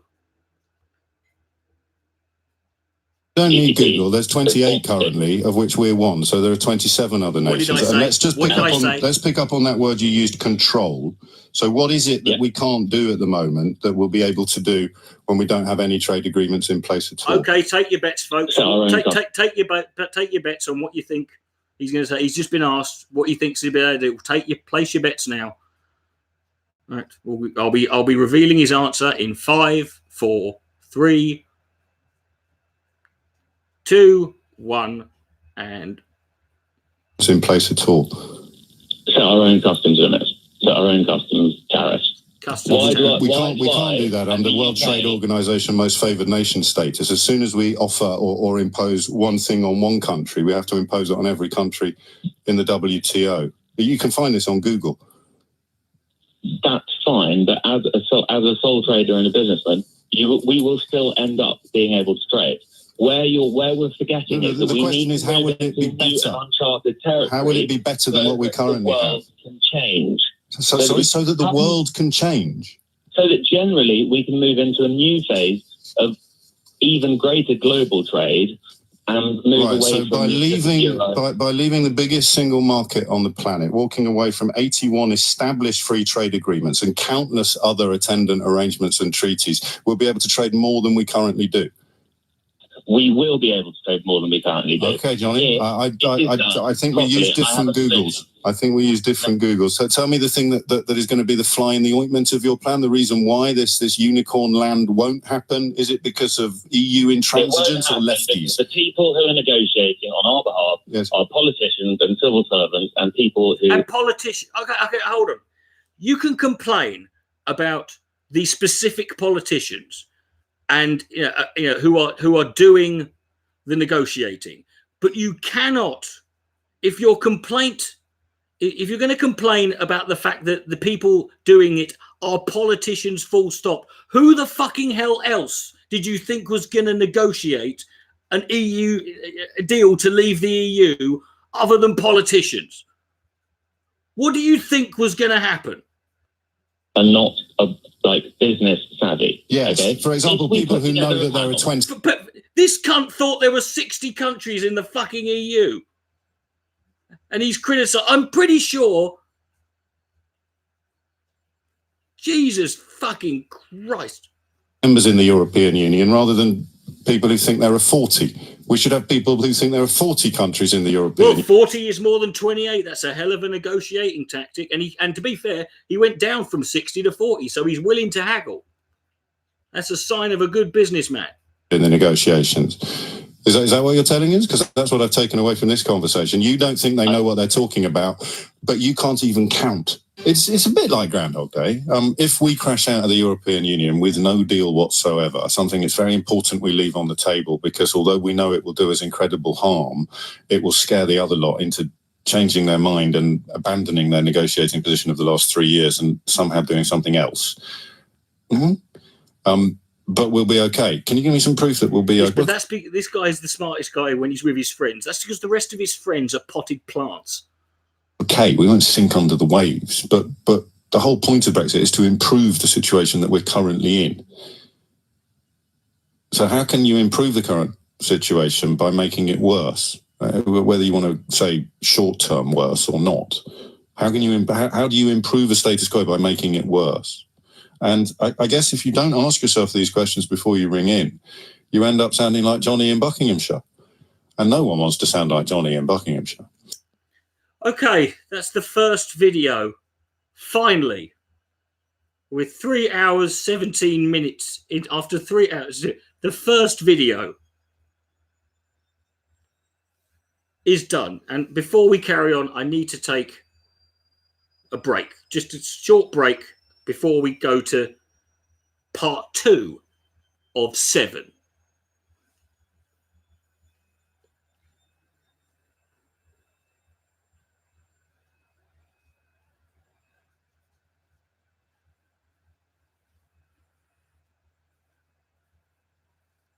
No break. Fuck off, Lewis. Give me a fucking, just a quick one. Just to, all I'm doing is, extending.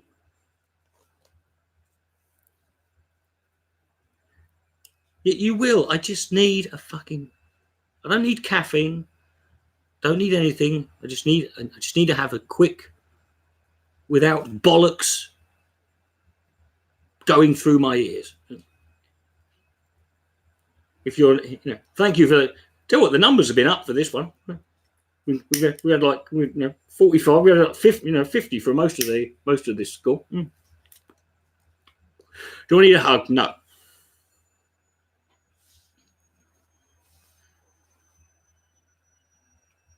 that are going on. Okay, hold on.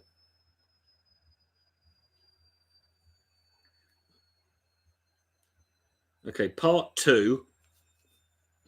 Just so we can, part 2 is called Trumpian Kipper Lies. Right, I think it's probably going to be much, along the lines of what we've been hearing, but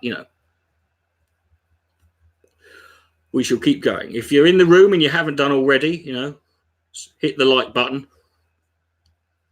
Support me on Patreon or donate through PayPal. I do this not for me. This is for you.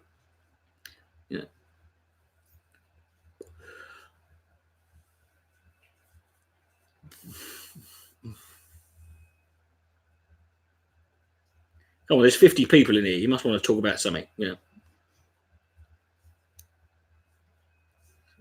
So how are we all doing? Hello. Hey, Justin.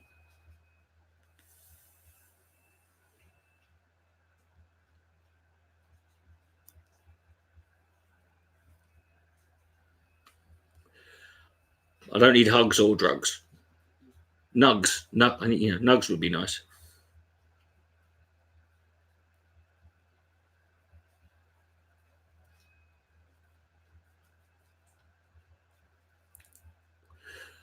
Oh, I've got balls on me. Well, thank you.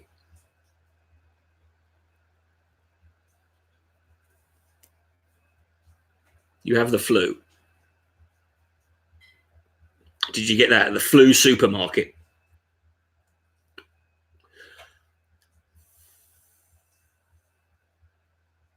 Doing a drug right now, technically. Am I? Yeah, well.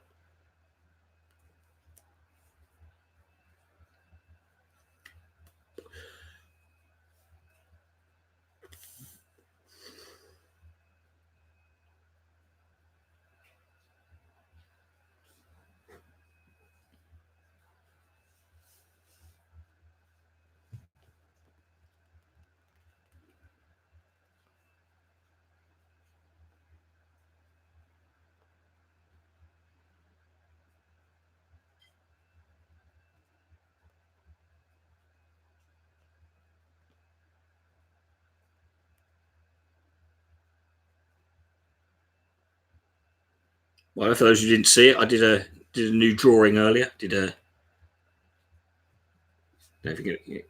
Stormzy. Doesn't know if it's going to show up very well.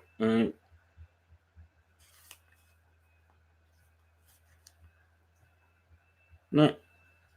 Oh, a little bit better. Yeah. There you go.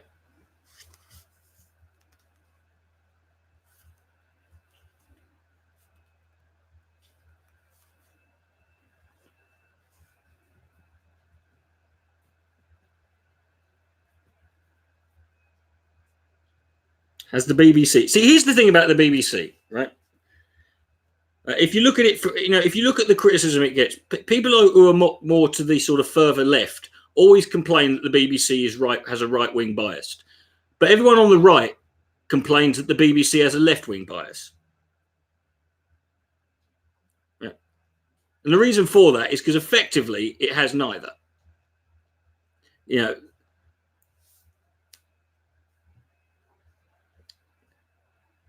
The problem with BBC is it's like ultimately it's supposed to be as sort of neutral and sort of like as possible, which unfortunately in this day and age leads to pisses both people off. Well, no, the BBC, as a whole. I mean, that applies to those rules. It doesn't apply to the news channel. It applies to the whole. I mean, if you're hosting, it's like this is why, for example, Gary Lineker can, when he's when he's on Twitter, he can express his political views, but you'll never hear Gary Lineker express any political views when he's on the BBC Match of the Day, because he's not allowed to, I,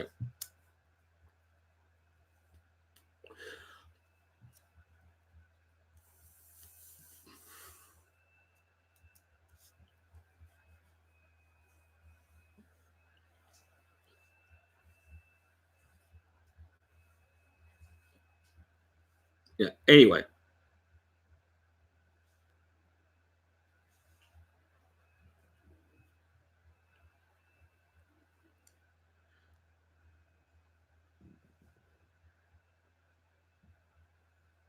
Yeah, the power cut for 3 seconds. Oh, don't worry. You didn't miss much. Right. Okay, here we go. When we were watching. Oh, there's going to be job losses. No, there isn't. Sunlit uplands, Project Fear. Shut up, sit down. What do experts know? And now they're both coming out and saying, yeah, businesses going bust is a price worth paying. One does it with a heavy heart. One does it with a spring in his step because he is a borderline sociopath who doesn't actually care about anybody. Hunt's got a double figure millions of pounds in the bank, which is great. I'm not one of those people who believes in more equality somehow involving massive confiscations of wealth from the wealthiest. But it does somehow disqualify him from saying 350 people at a car wheel factory in Cookley are going to lose their jobs, but it's worth it. I wonder if any of them would care to give me a call this morning. 10:27 is the time. Steve's in Dewsbury. Steve, what do you think's happening? Hi, I'm a technologist. I work in... Oh, God, I remember this guy. I remember this guy already. I can tell by the sound of his voice. This is a guy... I mean, first of all, I don't know if you heard that. He described himself as a technologist, which, to my mind, to my knowledge, is something that doesn't exist. Right? But what he's about to do is describe... Literally, for a guy who claims to be a technologist, what he's about to tell you is, what's coming in the future. And he would be right if it weren't for the fact that what he's about to describe would be futuristic if we lived in 1985, right? And I even found the guy's website, which looks like it was designed by me, right? And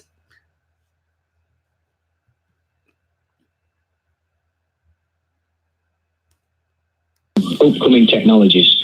And I can say that things that are going on in Britain, waiting to come in, businesses that are ready, are quite significant. And I think the job losses are inevitable due to AI being introduced into the workplace anyway. The job losses... Okay, artificial intelligence is not going to lead to job losses throughout the board. AI isn't essential everywhere. It's not like every business is going to implement AI. And correct me if I'm wrong, but hasn't technology been advancing ever since, well, forever, right? It's not like unemployment has always it got greater and greater, there are other jobs come about. So the argument, the constant argument that fucking, technology advancing is going to constantly lead to job losses is erroneous to me, because lots of jobs, I mean, look at it now. Look at it now. I mean, how many people? Look at the amount of people whose job, who would have believed years ago that you can earn a living from making YouTube videos? There's a job that didn't exist in my, 10 years ago. This didn't really exist as a job. There were like a select few people. Now it's something tens of thousands of people do this for a fucking living, or make content on it, or have a podcast, or that's something. So this idea, so this idea that you can't fucking, that technology advancing is always going to lead to job losses, because it opens up other avenues for places, for people to get jobs,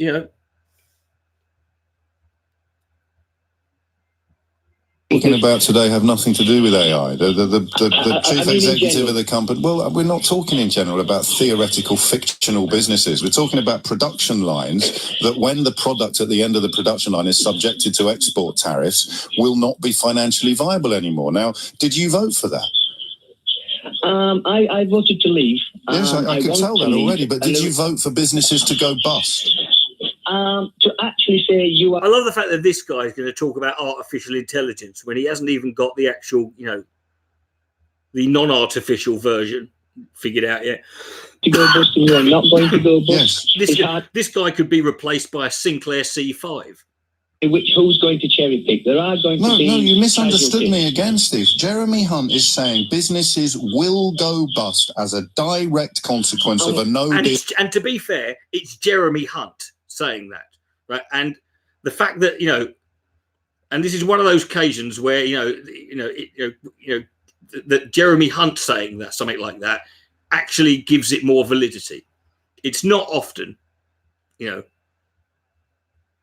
If there wasn't a no, if there wasn't, what I'm saying is that businesses will be. There are new businesses coming up that aren't yet there. That will be there when we're out. For example, so no, not for example. I hope you're right, and I'm happy to believe you. But we're not talking about a theoretical future today. We're talking about. We're not. We're talking about technologies that are existing that can't get into the marketplace because we're in Europe. Right. Go on. Well, then tell me about the technologies.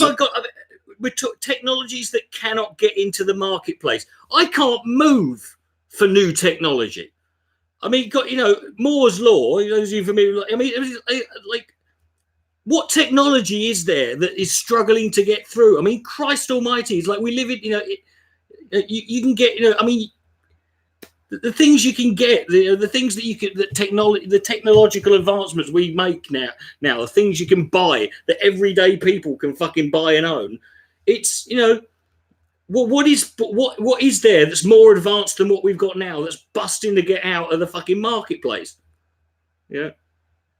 Go on, tell me about the technologies. Yes, which is why today we're talking about the present. So tell me about the technologies that can't get China right now. Yes. And everybody lives on their phone. Everybody. You go to China. If you go to China, everybody lives on their phone, as opposed to everywhere else in the world. Us over here, we don't live on our phones. In your wallet right now will be on your mobile phone within 5 years, and the technology. Okay, he just said everything that's in your wallet now will be on your phone in 5 years. Okay, newsflash, motherfucker. Everything that's in my wallet has been on my phone since 2010. The digital linking technology is British. The patents are British, and that is coming through. So when we're in the EU. Happens, but we need to be. Apparently, it won't be until anything in your wallet will be on your phone in 2025.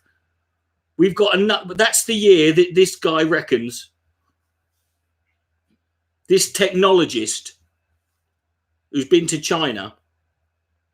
EU for this technology to take precedence, because what will happen? What does that mean? Just slow down a bit. We need to be out of the EU for this technology to take precedence. Just tell me what that means. Yes, right. Okay. For example, all the cash that is in we are going cashless. We are going digital, and we're going to go virtual. What do you mean we're going digital? What do you mean digital? Digital was like 15 years ago. What do you mean we're going digital? This cunt's got a sundial in his fucking house. It's definitely going to happen. The bridging technology that does that is British. Now, that company is actually moving from the country because we can't get traction, not because... This company he's talking about, by the way, is his company. We want to move. We can't get traction. Sorry, what's the company called? Smartglyph.com. And where's it moving to? Well, the investment we've just taken is from America. This is your own business, is it? This is a business you're involved in? I'm involved in it, yes. Right, so what is it about European Union membership that has prevented you from doing anything? At the moment, what we're saying is that should we follow the Norway model? Should we not follow the No, you can't follow the Norway model because we're not in EFTA. So what is it about... When have we ever been followers? We're a country... No, Steve, you're doing emotion. No, here is the question, because I think you know more about this than I do. What is it about European Union membership that at the moment is restricting your ability to trade? Because you cannot be Switzerland, which is where we should head, with being in the EU. You need to be independent to control. I'm going to ask you once more. Switzerland, of course, is in. What is it about membership? No, please, Steve. What is it about membership? Just tell me, because I'm happy to believe you that restricts your ability to do business. Right. The reason Switzerland is Switzerland and is not in the EU is because it needs to. The reason Switzerland is Switzerland is because it's called Switzerland. independent when it comes to money. Can you just please answer the question? Well, I'm trying to answer what it can't in the way you that, do? Okay, what, by being a member? You can't stand independent and say we hold the purse, we're the prize, which is what. What the hell are you talking about? What can't you do at the moment? We can't hold the purse. That's utterly meaningless. What is it you can't do? And you know that the EU has just said you can't stand independent. You cannot stand on your own and say, right, we are the prize. Let's say, for example, in Docklands, we've got the strongest IT infrastructure in the world. As members of the EU. Yes, well, irrespective. It's not irrespective, is it? Because we wouldn't have that unless we had a membership of the biggest trading bloc in the world. Because we're an island. He just said because we're an island. What? So because because there's a gap between, because there's a land gap between us and France of 20 miles, that makes a fucking difference. Small, Steve. And it's not the biggest trading bloc. It's the second. It's the biggest, mate. Steve, one question for you. All right, your business? What can't you do today that you'll be able to do when we leave with no deal? Because if we leave with no deal, we're not going to be anything like Switzerland. We can. Well, what my argument is we need. I don't want your arguments. I want your points. I want your evidence. What can't you do, in a nutshell, using your expertise, of which I have none? You've got me right over a barrel. Switzerland, that fucking global power. That where does Switzerland stand in this fucking in this? Nothing about this sector. What can't you do today that you'll be able to do in November if we leave with no deal? Stand independently as, for example, a central bank, as Britain being the central bank for the world. If we're the central bank for the... Britain being the central bank for the world. We cannot have partisan relationships with other places in Europe. You work for a technology company. You're not going to be able to establish Britain as the central bank for the world. Tell me about your company Steve, what can't you do today that you'll be able to do in November? Just as a simple business proposal. Fill your boots. Stand independently without being authoritarian. Stand independently. That doesn't mean anything at all. And here's the first story that will pop up on your Google about Switzerland and EU relations. You think he's going to mention Bitcoin? Dude, he just said that it's going to take us 5 years before we go digital. Right? Bitcoin is about 40 years away for this guy. Right? He's just fucking discovered 8 tracks. He still buys his records on wax cylinder. Between non-EU Switzerland and its 28 EU neighbours were strained on Sunday, with the European Union threatening from midnight to terminate its preferential treatment of Swiss stock exchanges. Steve, how is that standing independently? Right, so partly, if we stand back and say, okay... You've got to answer one question that I've asked. You've got to answer one question that I've asked. How is the EU being able... Oh, mate, I give up. Seriously, have a great day. It's 10:34, but it's a fascinating question. It's a beautiful illustration of how low we've been brought, isn't it? Name a prominent British politician who would attack a British diplomat to curry favour with a foreign leader. Apart from Nigel Farage, of course, who's doing it today. 0345 6060 973. Ross is in Bromley. Ross, what would you like to say? Good morning, James. I can't really answer that question that you've just... I don't think anyone can, Ross, but I've got 10 minutes to be disproved. All right. Well, what I had quite to say is that the United Kingdom should really be aware of its own status in the world, and should really, and as an American who's lived in the United Kingdom for several years, I'm British and American, so I don't really particularly... But your accent says otherwise, mate. You're fucking American until you sound like a cunt. Right? A dog in this fight. I don't consider myself to be particularly patriotic or anything like that. But the UK... Well, you're not very British or American, then, are you?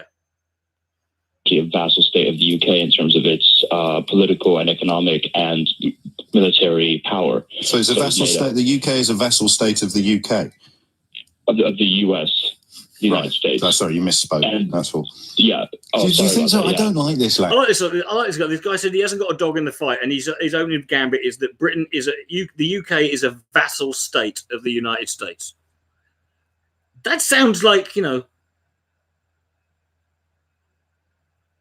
that sounds like you've got a pretty strong fucking opinion there. Vassal state and slaves and oppression, but did you think... I didn't say... No, I know you I didn't say slave. No, but I think Rees-Mogg earlier said that vassal and slave are very similar words, and he's kind of right. But I don't think we are a vassal state of America. We're not the heavy hitters that we used to be. It is a bold start. Rees-Mogg and his friends claim that we're a vassal state of the European Union. I think we're just a major world power, but not as major as we used to be. And economically, we're probably stronger than we are militarily. Okay, you can believe that, but we have a huge amount of debt. We have very little power in terms of the actual changes of the economic sort of like waves, if you will, of the world. Do you know? I don't think I disagree with you, but I'm bridling in a patriotic fashion at your analysis, Ross. Partly because you're American. It's because of your accent. You know, he's bringing out that looks like inner Jeremy Clarkson in me, and I don't like it. I want him to stop talking. I know you've got a foot in both camps, but you're saying... You just want to go, oh, shut your fucking mouth, you septic cunt. Britain is a much smaller player than you realise. And I'm going, no, he's right, but I don't like it. I'm going to stop. Well, look, okay, so let's just... So I'll give you the point that, I'll give you the point that, okay, maybe the UK has more power or more influence than it actually, thinks that it does, or, it does actually have it. But don't you think it should be sort of... we should incorporate better language when we're talking about Trump and the administration and things like that? I'm sorry, we should be careful, right? People in this country should be careful the way they talk about Donald Trump. As sort of a coterie of criminals that surround him or something like that. Yeah, but that's... Oh, wait a minute. We should be careful not to refer to the Trump administration as a coterie of criminals. This is a guy who's he's an egomaniac. But he's had two campaign managers. Well, this is a fascinating position, and it's one that I encounter quite a lot. You think we should stop telling the truth for fear of offending the man whose campaign manager is in jail? Yes. Yeah, that's a view. I think that's a view, but you know where that leads. Orwell nailed it. Oh. Didn't he? When he said the party ordered you to ignore the evidence of your own eyes and ears. It was the party's final, most terrible command. And here you are on national radio. This is the kind of cunt, right? This is just let the fucking bully win, right? Don't go, don't you dare stand up and tell the truth, because that will piss off the bully and the nutter. This is the kind of shit, this is like saying, this is like the sort of people who don't do something in case it offends people. Don't do this in case it upsets these are the people who worry about it. It's people like this that that sit there and come up with the idea that should we ban bar black sheep in case it offends minorities? Like, no black person made that fucking complaint. It was just some overly fucking precious, white geezer who fucking made that. We should be careful what we say in case we offend Donald Trump. So we shouldn't breathe, in all fairness, because... If you're really that worried about Trump being this Orwellian figure, then you're obviously undercutting your own argument, because people like you... But you just literally told me to stop telling the truth. No, James. People like you will also say that people like me. People like me. Yeah, people like you. Yeah, people who tell the truth. Mate, you can't rewind it. You can't undo it. You're on national radio saying you should stop telling the truth for fear of offending a man who has publicly confessed to sex crime. I think I'm telling the truth. So, I mean, You're not telling the truth. You're giving an opinion. Yes, it will offend Donald Trump if people tell him the truth about who and what he is. That is true. But the idea that people shouldn't do that, we should just let him. You want the definition. People throw the word bootlicker around. This, my friend, this is the apex of that fucking expression. Yeah. Pick your point, Matt. Is Paul Manafort in jail or not? Yeah, he's in jail. This was only about 6 months ago, this call, right? And yet, this shows how bad things are. It was only 6 months ago, and the only reference he's got to someone from the Trump administration being arrested in jail is Paul Manafort, right? How many have been in there since? This was 6 months ago. If you just said that on the radio, you should be really careful about what you say. You might upset Donald Trump. You're laughing at yourself. And I suspect you're not bright enough to realise. Because, and the reason you're not bright enough to realise is because you're fucking American. But anyway, no. 10:54 is the time, and there it is, in a nutshell. Don't say that he's surrounded by a coterie of criminals. Don't say that. Don't say that. It's not fair. You might offend him. You're a vassal state of the United States. You need to know your place. Is this dude in jail?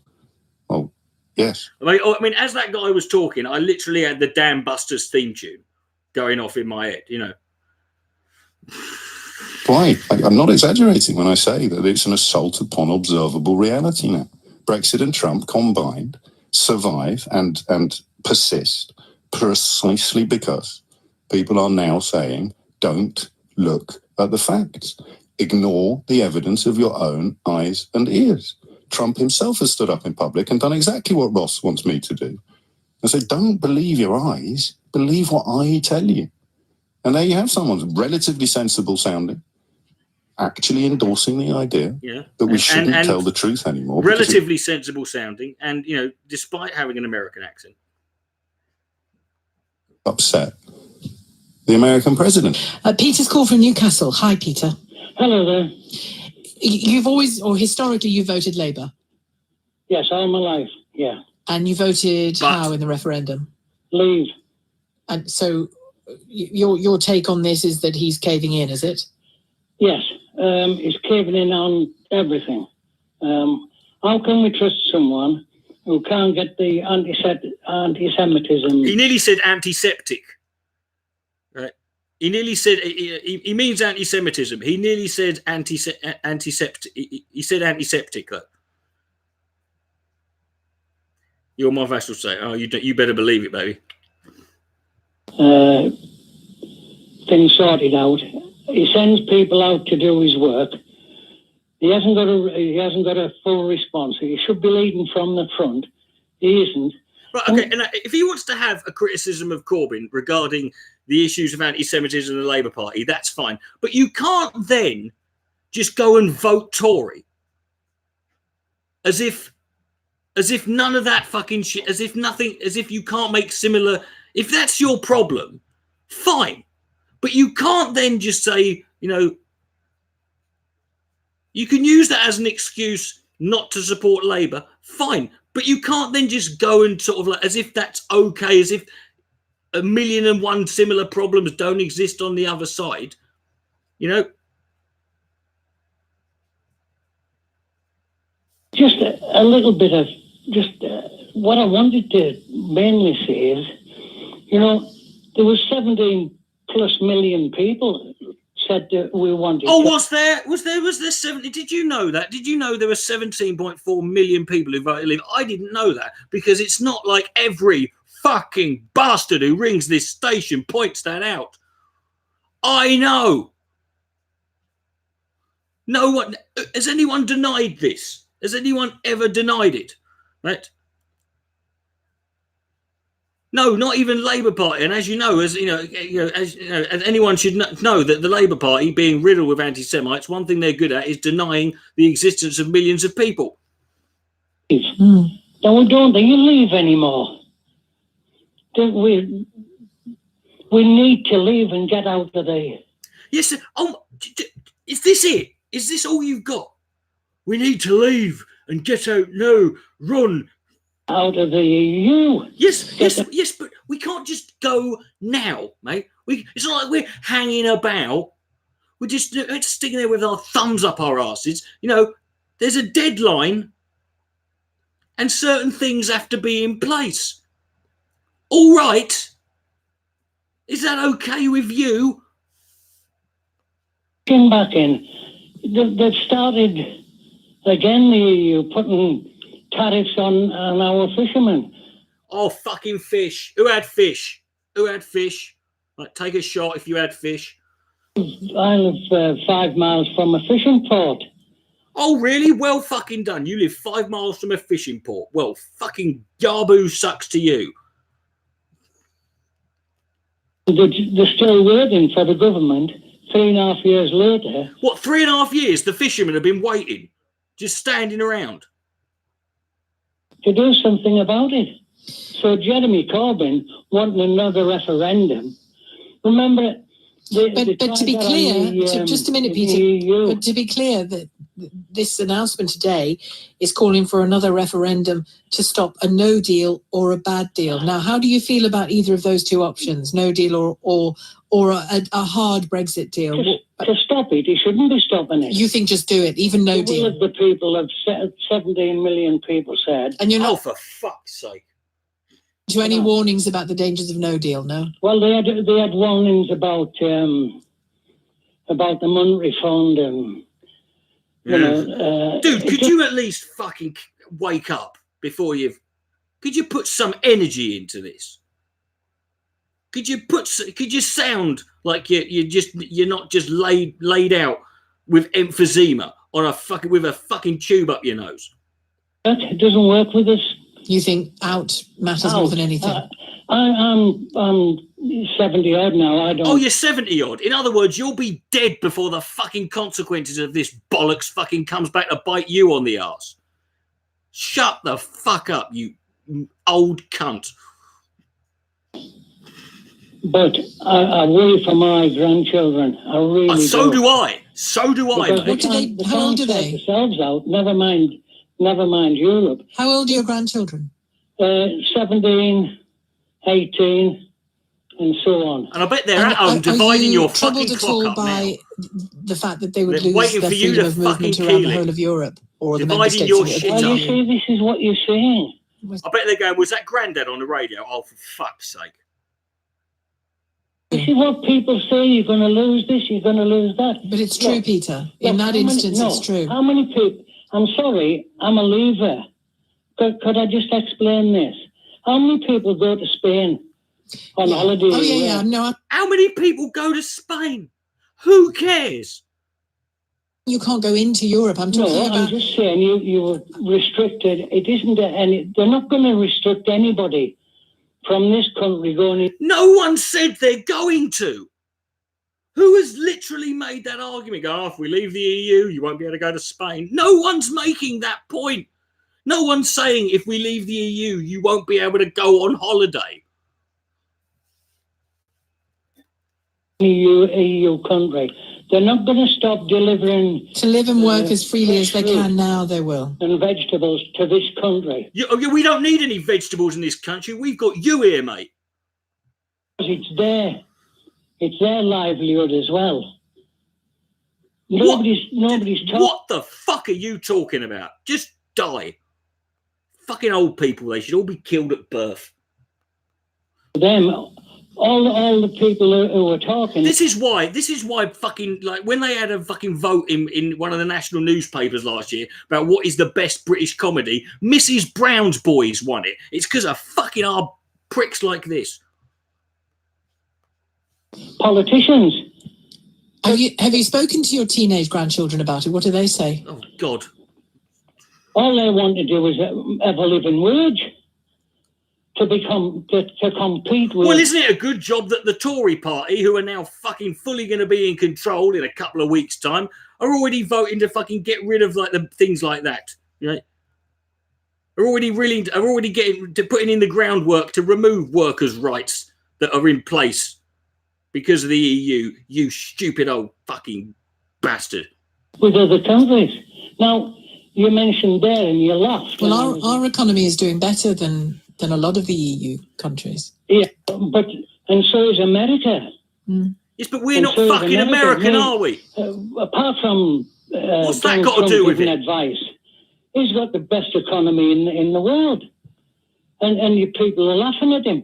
You know, that guy, I've got a strange feeling it'll come out. I might be wrong. No, hold on. I will not have you sitting there. Because, you know, he just said he might be wrong. I won't. You know, how dare you? You know. That's being put out there now because it was about 6 months ago this happened. Is to frighten people to think, oh well, we won't get a trade deal with America. Because this is what we've said with it, so we'll have to remain. What are you talking about? I don't even know what that means. I think, I know it might sound stupid. Oh yeah, no, it does. Yeah, well done. To a lot of people, but to a lot of people, yes. Yeah. That's what I think. All right, Peter, thanks for... I love it. That sums it up, doesn't it? This might sound stupid to a lot of people, but that's how I think. That should have been the Leave. That should have been the Leave EU campaign fucking slogan. This might sound stupid to a lot of people, but that's what we think.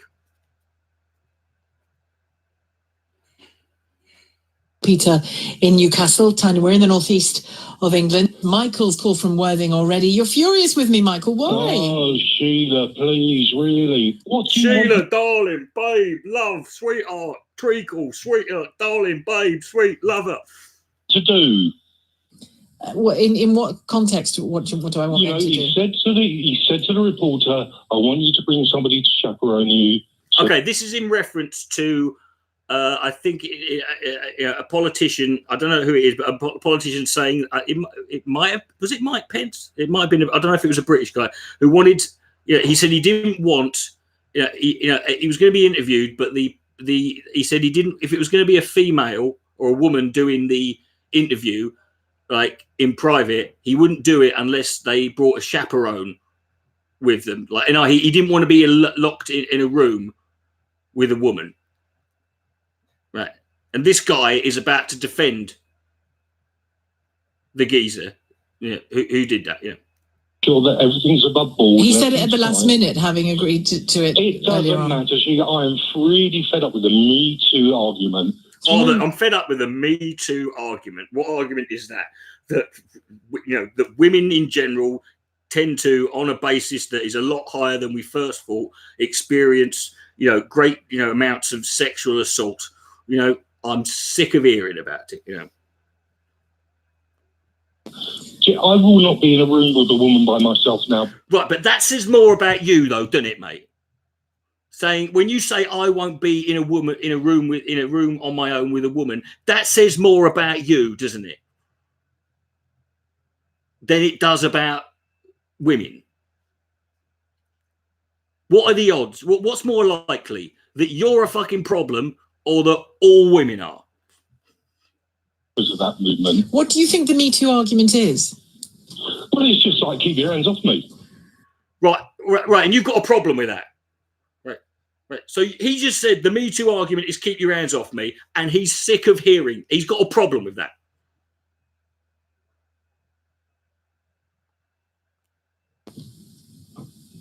And it's not that I would ever touch a woman because... Oh, it's not that I would touch her, Or not a toucher. No, I wouldn't touch her. I mean, I'd have a fucking baseball bat or something, but...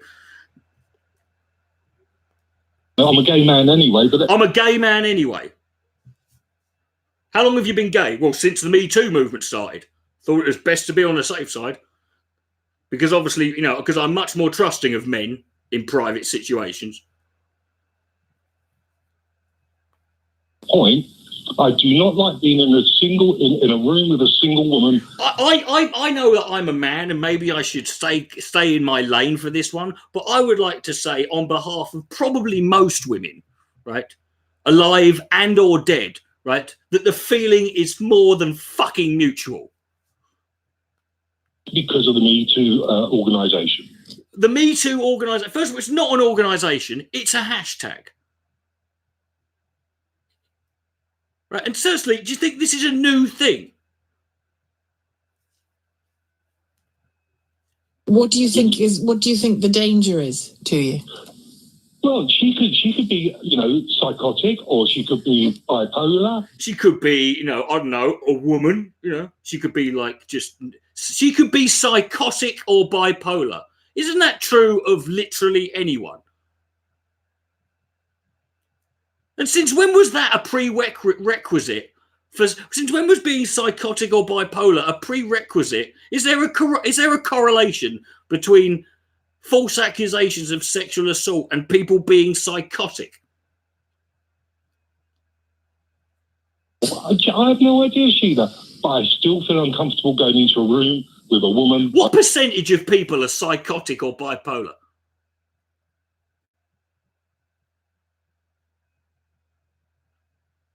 Thanks, mate. Yeah. Since Me Too, not before. No, not before. No. And what? Give me. Okay, let's talk. So hold on. He sounds like quite an old bloke. So up until now, right? You've been okay. So up until very recently, like the last couple of years, you've been okay with being in a room alone with a woman, and you've never had a problem. You've never been accused of anything, and and the woman who accused, and if you had, the woman that turned, was not psychotic or bipolar, right? But now it's like a trendy thing. It's like Pogs or Pokemon Go. Now everyone's doing it. Before Me Too, what kind of settings would you find yourself in a room alone with a woman at work, maybe something like that? Well, I don't work, but let's say Dr. I don't work, and I'm a massive gay, and I never go outside, and I live in a bothy in Dundee with no windows, right? Doctor. Female doctor, right? And a female doctor. So a female doctor who presumably is psychotic and bipolar. So he goes to the doctor, right? It turns out the doctor's a woman. So he doesn't want to be alone in a room with a woman who is psychotic, bipolar, or a fucking doctor. Before then? Before that, yeah. But now I will always take somebody with me to make sure that... Can you imagine being the poor bastard who has to be this cunt's fucking wingman? It's like the anti-wingman. It's like the reverse of a wingman. Like, you're there to make sure that he doesn't, get anywhere with it. What the hell is this? Everything's... In case the doctor's psychotic. Yes. You never know, Sheila, these days, really, do you? The mental health... You never know. What is it before you did? Before, people used to walk around with fucking labels on saying not mental. Is enormous in this country, so you never know who you're standing next to. And if you went to see a male doctor, who of course is as prone to mental illness as any other human being, well, I wouldn't want him to think that I was going to touch him up. Let's put it that way. Would you take a? We wouldn't want him to think that you were going to touch him up. So of course you bring your friend with you, because obviously, in other words, a witness, your friend, who is shouldn't the doctor bring a friend with him, so that there's corroborating. In fact, the doctor should have two, because if you do, he can't just have your word against his, because you'll say you didn't do it. Your friend will say you didn't do it. So what you end up, so you're going to have to take 3 fucking people around with him, at which point the doctor needs to take 5, and it just goes on and on until literally we just need to live stream everything.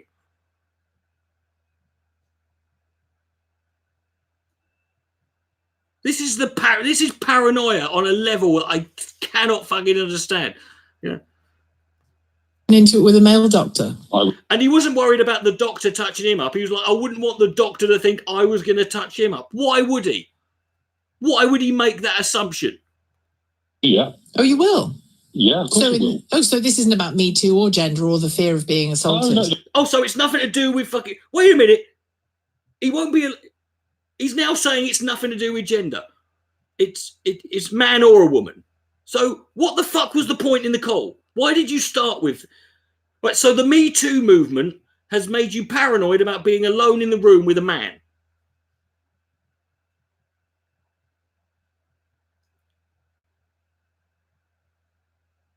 Which, to be fair, it should do.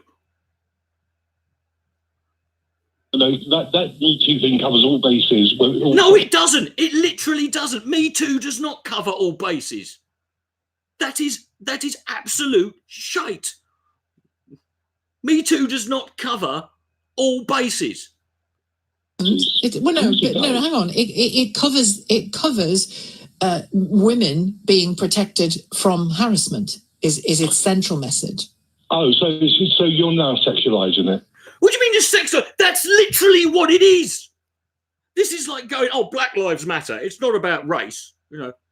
What Black Lives Matter covers all bases. No, it fucking doesn't. Oh, so the gay rights movement. Oh, what? So doesn't cover straight people, does it? Eh? Right? Look at you fucking sexualizing the gay rights movement by a shoot. But,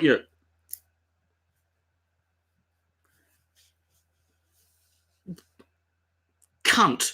It just is. It's a campaign about. You're now saying no, I'm not. I'm telling you. That's why my first question to you was, what do you think the central message? And also, he's saying you're secularising it. That's literally what you said at the start of the fucking call. Let's play the start of this phone conversation back. You started off with that. You know it. But as soon as she brings up the most obvious point, which is why are you specifically more paranoid about women? What about men? You suddenly realise, hold on, this makes no sense, doesn't it? Otherwise, you'd have started. What planet do you live on? Me Too is. It's clearly a campaign against. Start your own one called Men as Well. Harassment of women. No. I'll tell you. Yes. Sheila, it's a cover for women to hide under if they need to. Oh, it's a cover for women to hide under. He just see what he just did there? Did you see what he just did? He just said Me Too is a cover for women to hide under. So he's literally just pointed out that he's just genderized it. He's literally just done that. He's just done the thing he accused her of. Yeah. And you've only thought this since Me Too. Do you really think that every man wants to touch a woman but by them when they're with them by themselves? Not at all. No. Well, I'm starting to think you do. Of course they don't. Not at all. That's not what it's about. No, but I'm frequently on my own with men. Although as time has gone on, it's got you could probably understand why people might think that way. I'm pretty sure when people say not all men, they're just referring to literally it's just Keanu Reeves and Tom Hanks, right? Professional settings, it's perfectly fine. But Sheila, come on, look. Come on, Sheila. Come on, Sheila, darling, sweetheart. Come on, Sheila. By himself, what is your reaction? What do you think? Come on. If you're in a room alone with a man, come on. What are you thinking? You're thinking, oh my God, he's about to sling one right up me. Right? That's what you think, isn't it? No, it's not. Yes, it is. Your first thing is, am I safe in this room? This guy is literally, this is the definition, this is the epitome of mansplaining. He's literally telling her what she thinks when she's alone with a man. Like, this is. Well, not at work, it isn't. Well, it depends. Well, unless she's obviously not including when she's alone in a room with Nigel Farage. Right? That is when she does think that, but their shows are on at different times. So I'm guessing she doesn't really she doesn't see Nigel Farage a lot, which, let's be honest, is a blessing for everyone. People. Yeah, well, no, I'm not talking about work, but if you're in a room and you're doing something, whatever, I don't know, a library. At a library. You're at a library and a man walks in, because men very rarely go to libraries. If you go to the library and there's no one else around, including all of the other people who work there are all men, what do you assume? Do you just think, oh, look, there's some men who work at a library? Or do you think they're all about to have their way with you right there on the fucking... Is this turning into elevator game? This isn't, no. This is this own guy's little journey that he's going on. Quiet room, and a bloke walked in. What do? You go, oh. You'd go, oh. And obviously, that's it. Because, going, is obviously the reaction that someone gives to someone when they think they're about to be raped. It's a well-known... A woman who feels that she is about to be raped is, it immediately reacts with, that's... Genuinely wouldn't, as my first port of call, imagine. Yeah, well, you say that, but the problem is you're a woman, therefore you're a fucking liar, innit, Sheila? Sexually assault me. Yeah, well, we'll have to disagree on that one. We'll have to disagree. We'll just imagine. Can you now? I'm sorry, I'm just struggling to get my head round the idea that the arrogance of any man to sit there and tell a woman how she would react if she was alone in a library with another bloke. And then when she says, and when she sort of goes, no, you go, no, yeah, we'll have to agree to disagree. As if this is... But and bearing in mind, he's not just specifically talking about her. He's talking about all women. He thinks that's what all women think. And he thinks this has just come out of nowhere. Like, this is the Me Too argument. It's just like women just decided. You know, and it's not like there's any evidence to suggest otherwise. It's not like, I mean, what is the, you know, when you look, it's not like there's any evidence to suggest that maybe there's some fucking truth to all these fucking claims, is there? Agree to disagree. Well, you can't agree. No, Michael, you can't disagree with what I'm telling you, I think, about my own reactions. Yeah, you have to accept what I'm telling you. I'm not telling you about... It's not your reactions, you stupid gay cunt. Actions. I'm having a conversation with you about them. You've just told me that we'll have to agree to disagree about how I behave. I've just told you that if a man... I've never known a gay man who spends this much time obsessing about whether or not women think he's going to rape them. I mean, I don't know. You know, I've known quite a few gay guys in my life. I've never known one who obsessed this much about what women think. You know, maybe it's a generational thing, but in a room, my first port of call wouldn't be, "Oh my God, he's going to rape me." Well, no, not at first, you know, but eventually, you know. I didn't think you would say that. I didn't think you would say that, but obviously internally, you know, what you would say, Sheila, is, oh, right, because that's how that manifests. A well-known scientific fact, right? The natural instincts are, where's the door? No, it's not. Where's the door? Your natural instinct is where's the door? Well, presumably because she was walking out of it. Presumably she knows where the door is. If she's in a library, she knows how she got in. She doesn't need to ask herself, where's the... Are you saying she can only go to a library if there's no blokes in it? Does she have to ring ahead? Does she have to phone up the library saying, are there any men in the fucking library? I'm desperate to... I need to get a copy of Tess of the D'Urbervilles, but...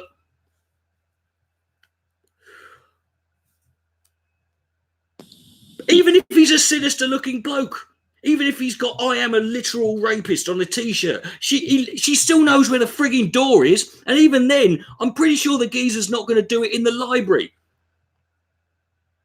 You'd want to do it somewhere he wouldn't get fucking caught, right? I mean, you know, it's kind of the inclination of your average rapist to not just rape, but also to do it in a way where you get away with it. And I'm pretty sure that the amount of, if you go look at the, you know, statistically, there probably haven't been a lot of rapes in libraries throughout. It's probably negligible data.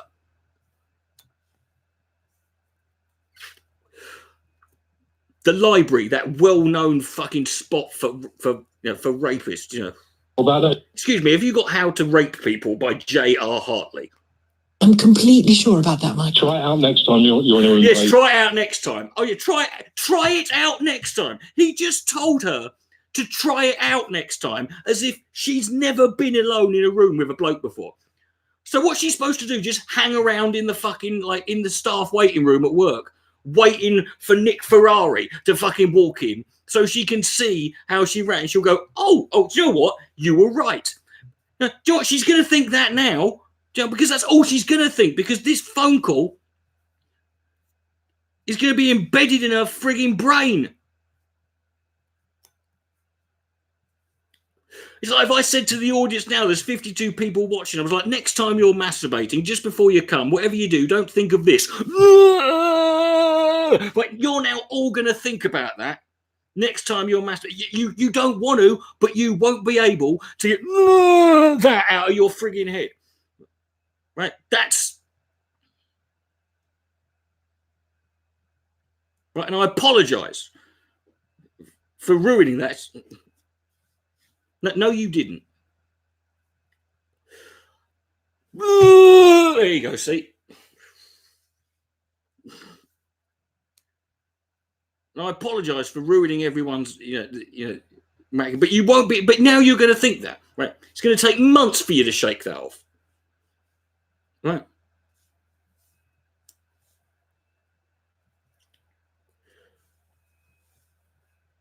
Amazing. mean, literally incredible. I'll be sure to do that, and I'm kind of hoping it's not you. Michael, thank you, Michael and Worthing. Kind of hoping it's not you. The time he's probably gonna win more blacks than before. Now, Trump.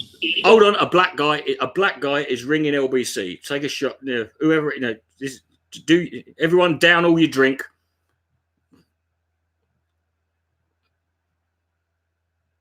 It was Michael in the library with the red pipe, with the lead pipe. Yeah. About the left is this: they fail to constantly see what the people want. The left fail to see what the people want. Well, the left, who are famously made up of non-people. Those fake. It's well known, isn't it, that the left are not people.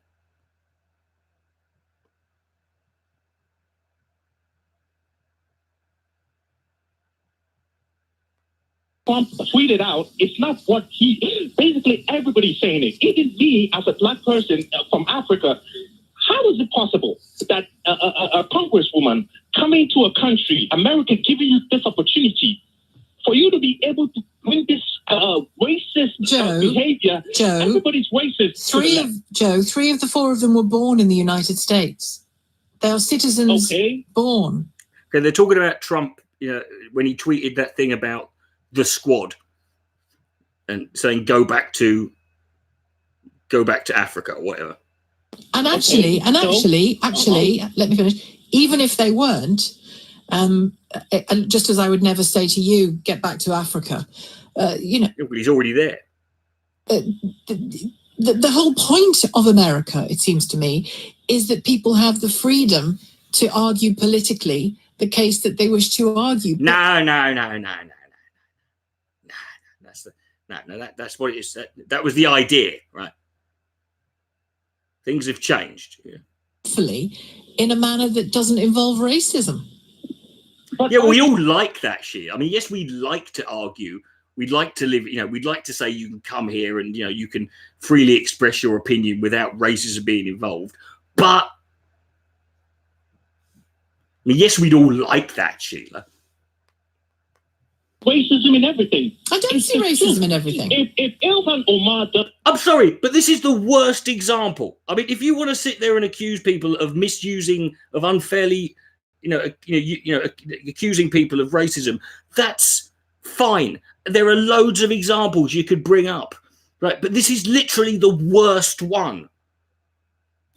This is like the worst fucking example you can bring up of people throwing around racism just because he told a load of women who are ethnic minorities to go back to where they came from, even though three of them were fucking born there.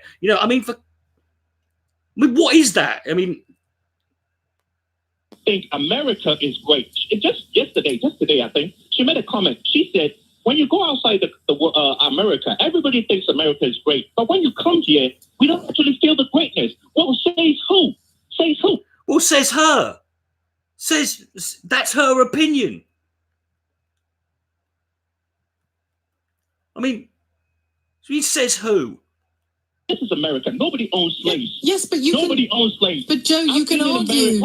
You can argue with her, and Donald Trump can argue with her. Anyone can argue with her and say America is great. Let me tell you why. And she can come back and say, here are ways in which it isn't great. Let me educate you. And you can come back and say, that's fine. I still disagree with you. That's called political argument. But saying to a black woman or a Latina who happens to be, both of whom happen to have been born in the United States. And both of which happen to be my top searches on Pornhub.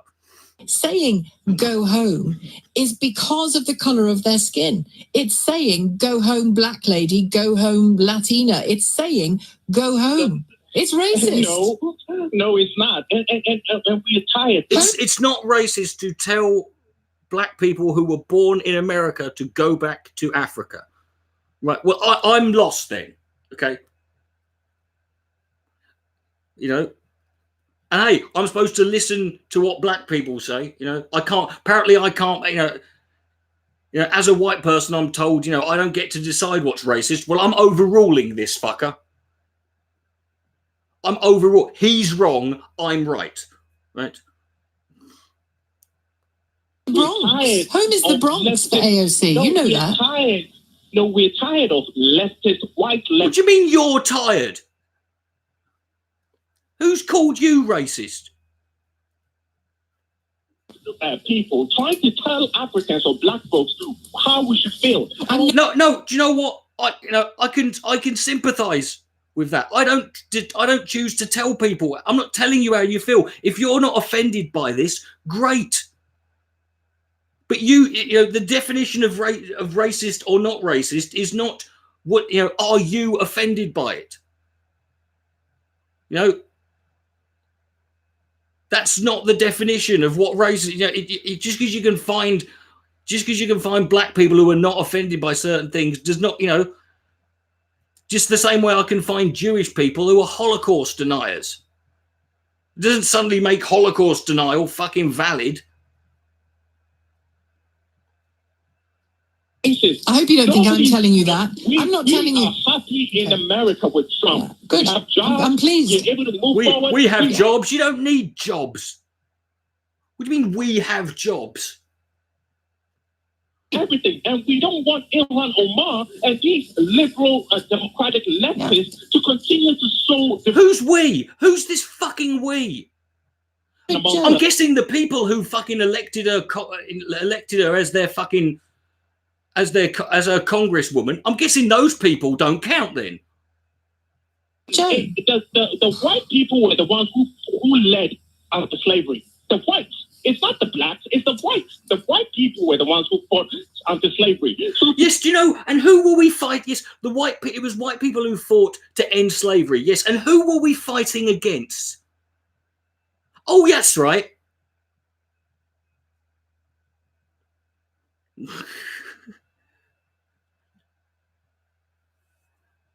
It's like saying the American Civil War. The Americans fought to end slavery. Yes, who were they fighting against? Other Americans.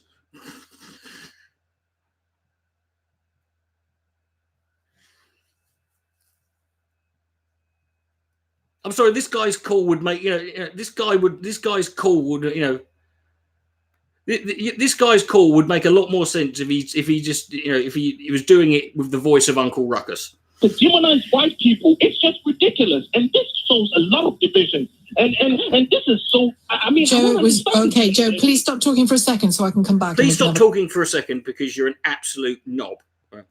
Okay, it was always going to be the white people against slavery who fought to end slavery. No. I mean, and she's right. I mean, it's no good just having a rights movement if you're a minority. The fact is, if you live in a society that is predominantly fucking where all the power is with white men, right? You have to get the white men on your side. So yes, this the female suffrage, the women's suffrage movement, it needed support of white men in power. The civil rights movement, it needed support of white men in power. The gay rights movement, it needed support of white straight men in power. But that doesn't absolve them from the fucking fact that you needed to have that rights movement in the pissing first place. The slaves didn't have the freedom to do so at the time, if you think about it. And I promise you that I'm not trying to tell you how you should feel. If you think Donald Trump is great, good. If you think America is great for you and life is better for you there, brilliant. I'm happy for you. I'm happy for your family. Long may you thrive. The politics of these four congresswomen is their politics. And if I may, it's not just, and if I may say, I'm pretty sure there are quite a few, I've seen and heard, quite a few, non-white people accuse Trump of being racist. I'm pretty sure, call me, maybe I'm pretty sure it's not just white people who have been accusing Donald Trump of racism, And they have every right to practice it, and they have every right to represent people, black, white, whatever, whose experience of America at the moment is not as good as yours. That's their job. And to shout at them, go home, when they do that, is because of the color of their skin, and it's racist. Yes, but Ilhan Omar because of the color of their skin, calls everybody else racist. No, she doesn't. I'm not her. I'm not Ilhan Omar. I'm talking to you, Joe. Joe, I'm talking to you, not her. I'm not speaking for her. I'm telling you. Yes, but I hear those words, when I see those words, if I ever said those words, it's racism. Okay, and I'm telling you, as a black person, and yes, but you're not just a black person, mate. You're a moron. Okay. If anything, you're sort of helping the cause of anti-racism, because part of the idea of like equality is not just that we're all we all should be treated the same. It's like, yes, if you're a fucking idiot, it doesn't matter the color of your skin. You are just as prone to being a moron as the rest of us, and you're walking proof of that. So thank you for emphasizing that point. Who lives amongst African Americans, who also a lot of them support Trump. They feel the same way. Do a lot of them really? Is it a lot? I mean, what percentage was it?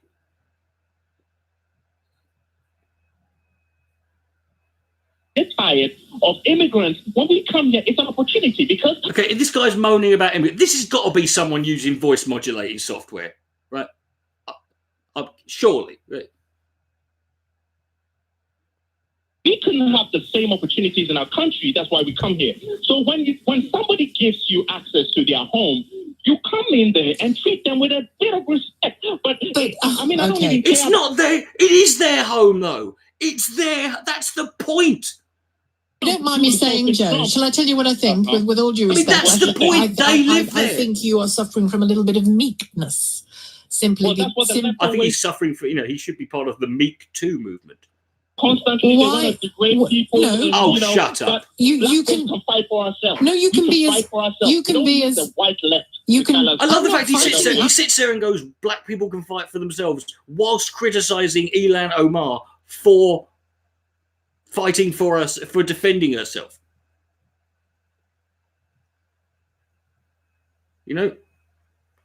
The white left, just so you know. Fight for ourselves. But you can fight for ourselves. You can enjoy America, and you can be pleased that you're there. You can be grateful. And I'm that sorry, you're there. mate, but no, you fucking can't.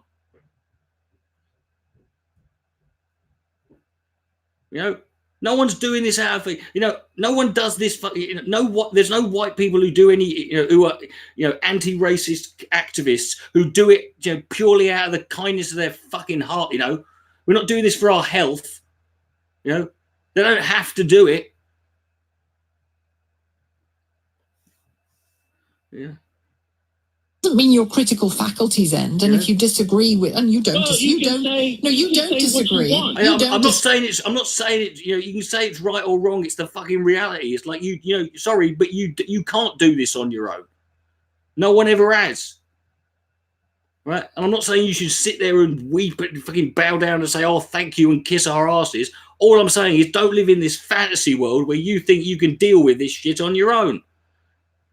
That's the whole point of awareness raising, isn't it? When people raise awareness of certain issues, it's because you need help, because you can't fucking do this, because there ain't enough of you to fucking make your voices heard. So you need people to amplify it. That means you need more the majority. So to sit there and say you can do this on your own, no, you can't. Nobody can, right? And that's fine. But if somebody else does... Trump is the president. Show him a bit Trump of is the president. Is he really? Well, thank you very much. No, show him respect. Why? I hate this mentality. He's the president. So fucking what? That's all. Show him respect. No. Oh, see what I mean about me? Fuck him and 346. fuck you. Thank you, Joe. I don't think it's racist what he said to the four ladies in Congress there. Right. Okay. Here we go. Now we've got the. It's okay. What we've just had is the. Now we're going to have the white British version of the same conversation, because he doesn't think it. This guy's saying he doesn't think it was racist either. Is that? Yeah. Form. They're all Americans, and he's just pointing out that their disruptive activities. I mean, they're hardline socialists, mate. They're left-wing extremists. And they're hardline socialists. They're left-wing extremists. Yeah. See, I'm old enough to remember when being a socialist didn't mean you were an extremist. Right? Like being a socialist now puts you're an extremist now. Right? You're on a level footing. You're on a level footing with Al Qaeda. Politics from within, and he's just pointing that out. And what's he trying to do? What do you mean he's just pointing it out? Go back to where you came. How is that pointing it out? Took over from Barack Obama. Was he trying to carry on doing politics exactly the same as Obama did, or was he trying to change it from within? Well, Obama didn't successfully change it from within, so it's not a trick question. Did Donald Trump seek to carry on conducting politics in America in a fashion identical to his predecessor, or did he seek to change it from within by becoming president? I know it's not a trick question, and I'll say exactly what I just said again. Obama didn't change that. No, that's not an answer, mate. What he's saying is you're criticizing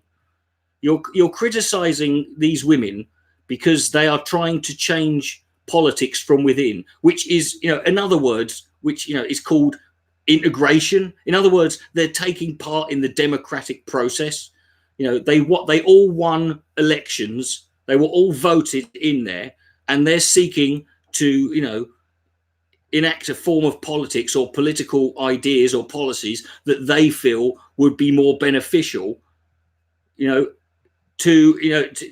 society or to the country as a whole, right? Which is exactly what Donald Trump done, or what the Tea Party did. It's like, that's democracy. And to criticize people for that is dumb. To act as if to act as if when one side do it, it's some weird conspiracy. It's like they're the fifth column. The Manchurian Candidate is stupid. American society like he wanted to. So Donald Trump is re-establishing American capitalism.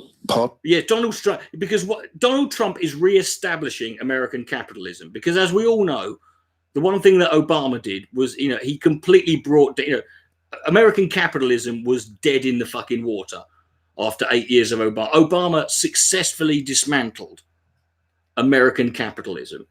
Right? That's the world this guy lives in. Right? This guy lives in a reality where after 8 years of Barack Obama, American capitalism was on its arse. Yeah. Donald Trump is re-establishing American capitalism. 51 months of consecutive growth, all of which began with Obama. No, Obama's taking credit for growth. That's absolutely hot. Yeah. Why should Obama take a credit for growth? Even though it started when he was in power.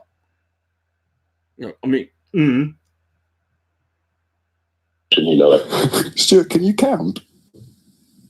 Mate, you are in sympathy with these ladies in Congress who are trying to transform the country. You're on the radio.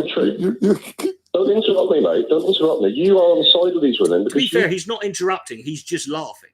I mean, I know James O'Brien has a habit of interrupting people, and that annoys them. But he wasn't interrupting. He was literally just giggling and couldn't contain himself. Favour socialist society, a left-wing society as well. But they're allowed to, aren't they? Go on, mate. I'm not interrupting you. I'm waiting for you to say something sensible. No, you just can't come back with anything, mate. Come back with anything. This is beneath refutation. I think I remember this guy. This is the guy who refers to AOC as Alexandria Occasional Cortex. And because James O'Brien is about to ask him, what does AOC stand for? And the guy takes his time, and he clearly has to look it up. And he comes back with Alexandria Occasional Cortex. Right. These women and name them. Right. Well, there's the Mexican. There's the Juanita Sanchez, and there's Miss Little Miss, there's Little Miss Gollywog, and there's the Well, AOC for a start. What does that stand for?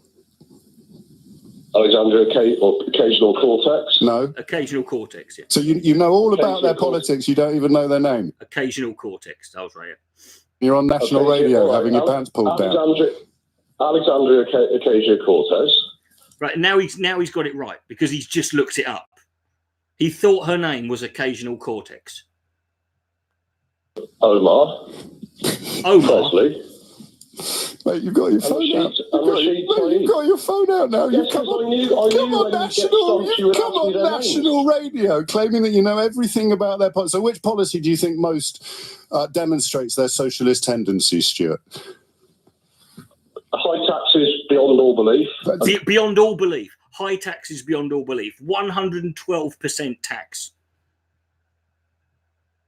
Right. Beyond all belief. Money into public services. Mate, you can't have high taxes under socialism because everybody earns the same. So let's try again. Which policy do you think best espouses their socialist tendencies?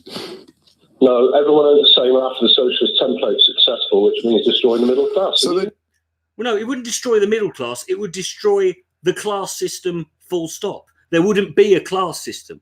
There would be no upper, middle, lower, or work. There wouldn't be a class system. It doesn't destroy, everyone being on the same level does not destroy the middle class. It destroys all classes. Because class no longer exists. Because people are not, people would not be considered, would not be judged or born into a system where they're clearly given a disadvantage they don't need to be born with. So they don't want socialism, then they want high taxes for high earners. Are you telling me those women don't want socialism in America? Oh, for God's sake, you didn't even know their name 5 minutes ago.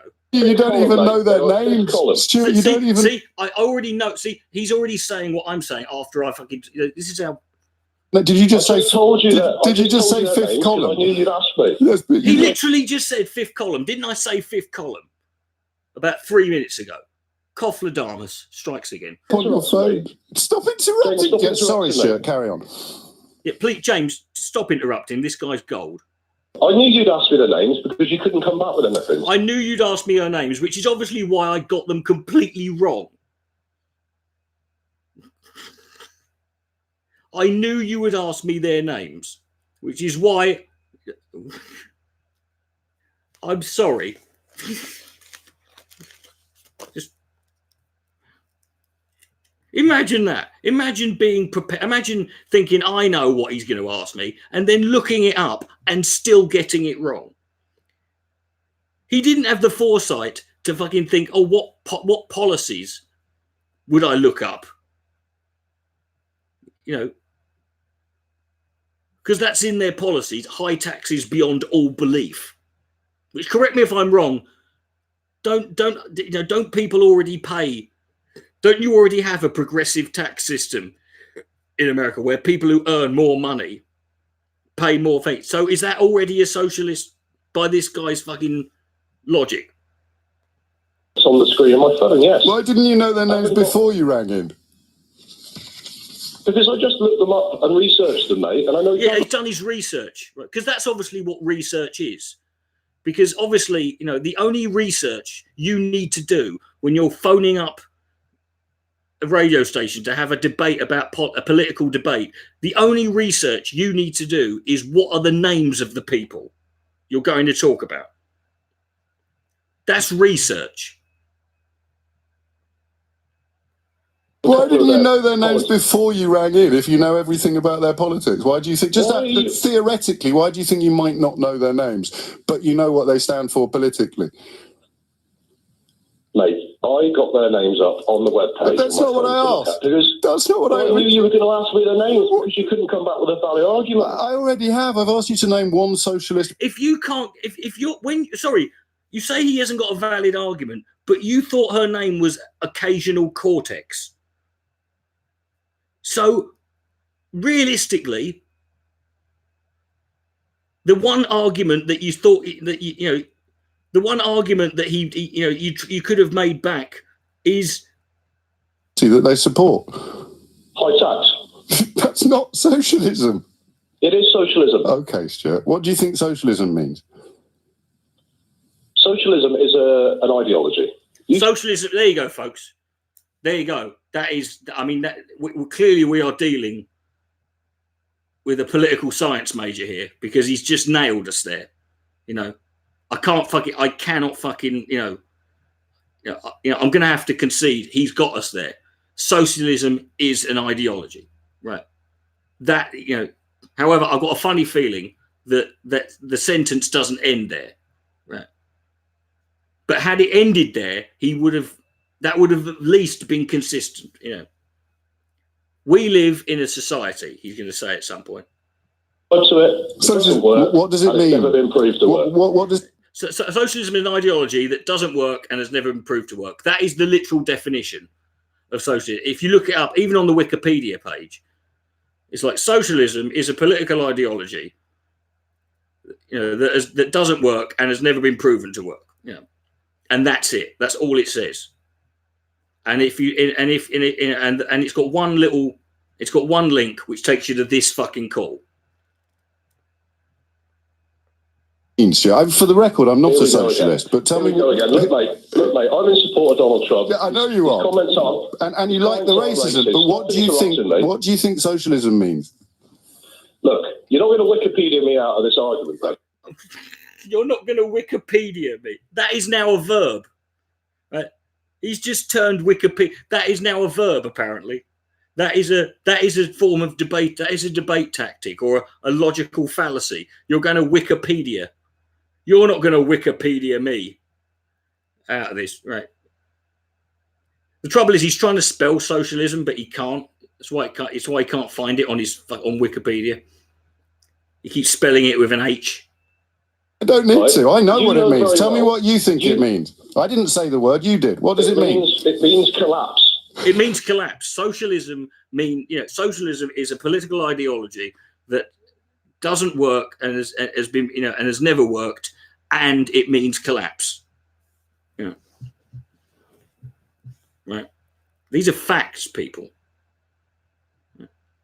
These are the facts, but not feelings. Right. We deal with facts here. And you know it. And you subscribe to it.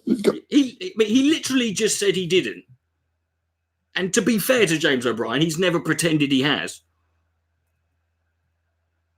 It will never work. Socialism means collapse. You know it. Socialism means collapse. Yes. Do you want to say something? Do you want to expand on that, Stuart, at all?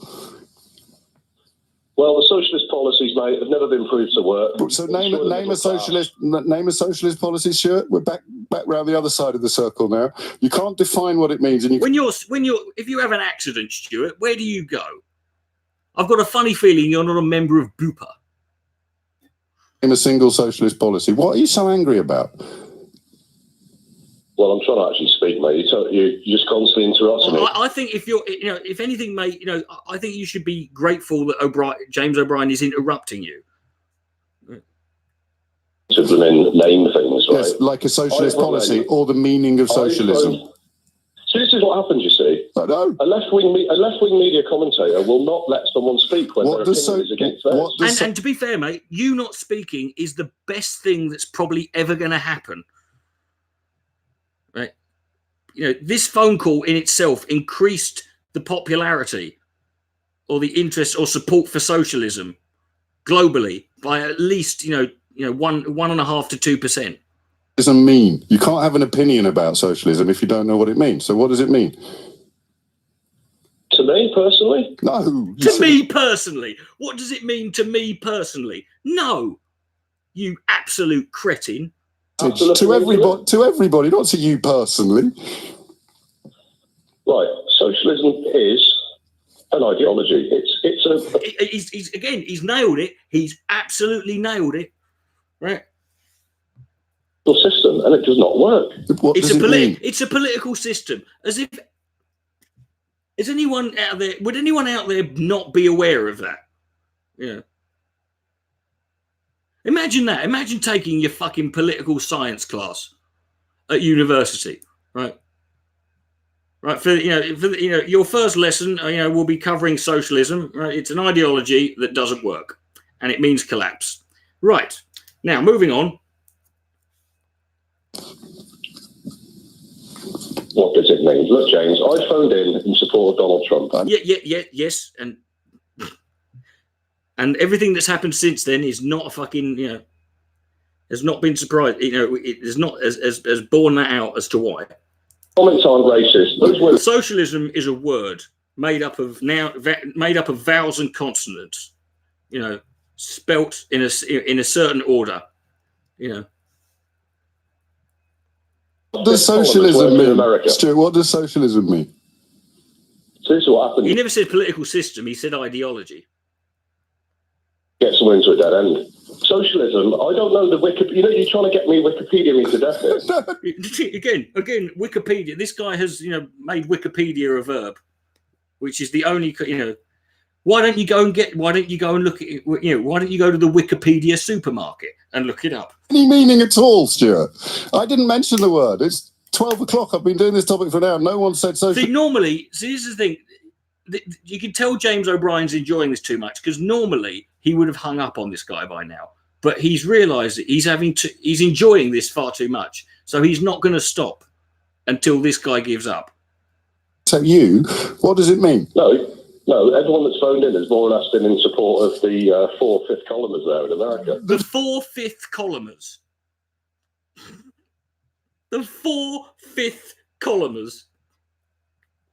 That's that's what we should call this. We shouldn't call them the squad. They should be the 4 fifth columners. Who's the fifth? Who's the fifth? Who completes the four pillars of social Islam?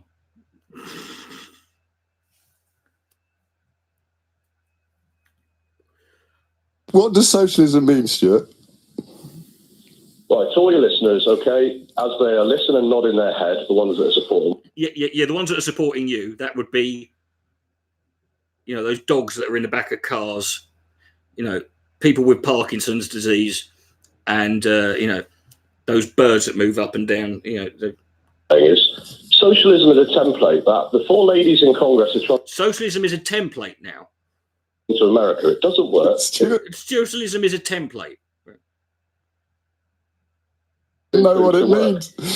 Stuart hasn't got a clue what it. Stuart's on national radio condemning socialism and revealing he doesn't know what it means. Okay, it's high taxes, it's healthcare for all that doesn't work or bankrupt. Healthcare for all? What you mean, like we've got now?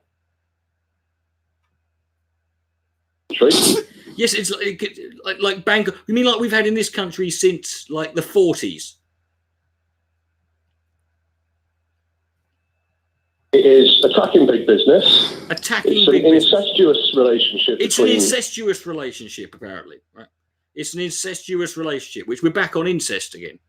I must have missed that bit of fucking Das Kapital where Marx talked about the importance of incest within socialism.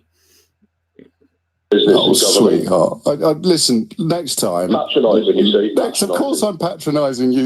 You're a clown. You're on national radio condemning socialism and you've been asked. No, you're a clown. No, you're a clown. I love James O'Brien's just completely lost it now. He's got 0 F's to give now. And you're just as bad as those women in Congress. And you're just as bad. And my dad's bigger than your dad. But go home. House building and office refurbishment, and have been for over 20 years now. And I remember when I used to work alongside a lot of Polish, Russian. Oh God, here we go. And they were on similar wages to what I was on at the time.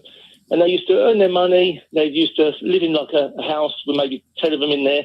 They used to live in like, an house with like made out of bricks and stuff. And there was like, 10 of them in there, which obviously, it's just selfish, that, isn't it? 10 people to one house, greedy, these immigrants, Send all their money back home and build a house at home. I'm sorry, but so your problem is these people came over to this country, got a job, right? They earned the same money as you, and despite living in conditions that were, cramped and uncomfortable, like, 10 people to one house. Your complaint is that they sent their money back home. So your complaint is that they earned money legitimately, which would have been taxed just the same as yours. And then they did with their money what they felt like. That's your fucking... I mean, don't people have the right to fucking do... You know, I mean, have you ever bought anything off the internet, mate? Off, like... I mean, have you ever gone on the internet and bought anything off, say, Amazon? Right? Is that you sending money to America?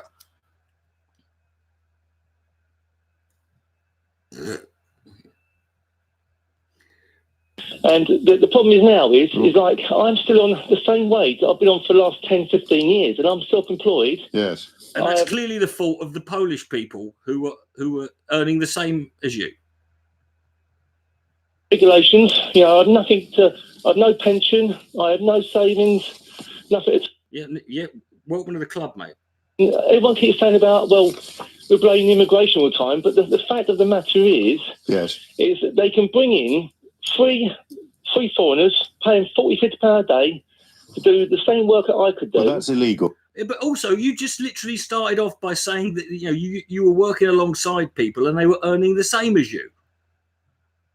Now you're talking about people who come in who are being paid cash in hand, which is illegal, which if you reported them, there would be, last time I checked, there was a £10,000 fine. And secondly, that would be less than you. So the reason your wages have not gone up is... So if they were being paid more and it wasn't cash in hand, your wages would have gone up. Or do you think that's just bollocks? Well, it's illegal, but it happens all the time. It's a common practice with the... Well, then why don't you report these people? If you report them to the authorities, right, they will get done, and they will get a hefty fine, and it's a fine that's big enough that, quite frankly, they wouldn't do it again. It's illegal. So the problem is the law being broken, not the people being exploited by the lawbreakers. But anyway, let's park that for a moment, because it's a well-known red herring. I'm not blaming you for swallowing it. It is a red herring. The people who are being paid less than the national legal minimum wage. It doesn't matter where they're from. They're victims of crime. They're victims of exploitation. So when they're not here... Also, but FYI, the criminals in that particular instance are not the people who are taking the money. They're the people who are paying the money. So, Well, no one's sweeping under the carpet. We're just calling it what it is, a crime. It's got nothing to do with the European Union membership. They're breaking the laws. They're breaking the rules. The thing with it, though, are you telling me you wouldn't be able to find, if those people weren't coming into the country, that they wouldn't find someone who would be willing to work for less, for 50 quid cash in hand? No, just wait a minute. Let's stop them all coming now, right? No one. Free movement is. I'm not even saying. No, I know you're not. That's I'm why not saying stop them all. Just specifically the people who fucking who work for my firm. Theoretically, let's stop all these. Well, Russia's not in the European Union, but the Lithuanians and the Romanians and the Poles. What do you think will happen to your wages if that supply of and legal labour? I can't. There's no point talking about illegal labour, but I understand why you went there. What do you think? What do you think is going to improve for you? Well, I don't know at the moment, because the fact of the matter is, you did ring me to answer that question. But what I'm saying is, James, I'm absolutely lost, because why do you think leaving the European Union is going to find you or help you find yourself? Well, because the last 10 years, nothing's changed. If nothing's changed for the last 10 years, I'm looking forward. Well, it could be worse than the status quo, John. You could have voted to make things worse. Yeah, but James, me and a lot of my colleagues who do the same work I'm doing, we are willing to take the chance. Yes, and to sacrifice our own jobs to take a chance to see what happens. You're willing to sacrifice your own job to see what happens? Yeah, honestly, because I'm at the point now where I rent. James, this is the thing. I rent. I have no savings. I have no pension. No, I've got nothing but sympathy for your situation. I'm just form a union. Fascinated by how you think losing. You won't be able to eventually, but this would have been good advice. How is losing your job going to make anything better? Because John? James, my job at the moment and my wages I earn at the moment are not improving my life. Yes, but surely losing your job would not improve it even more?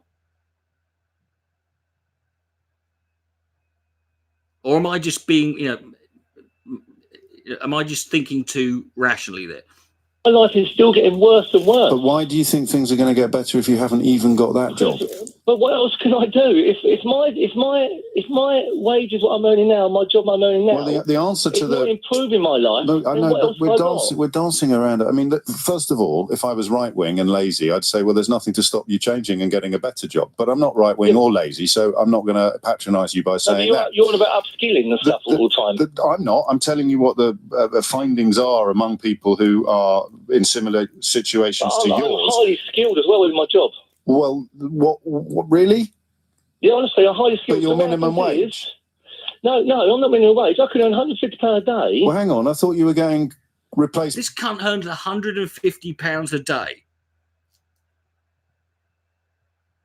So that's 5 days a week. What? So this guy's on about $2,500 a fucking month.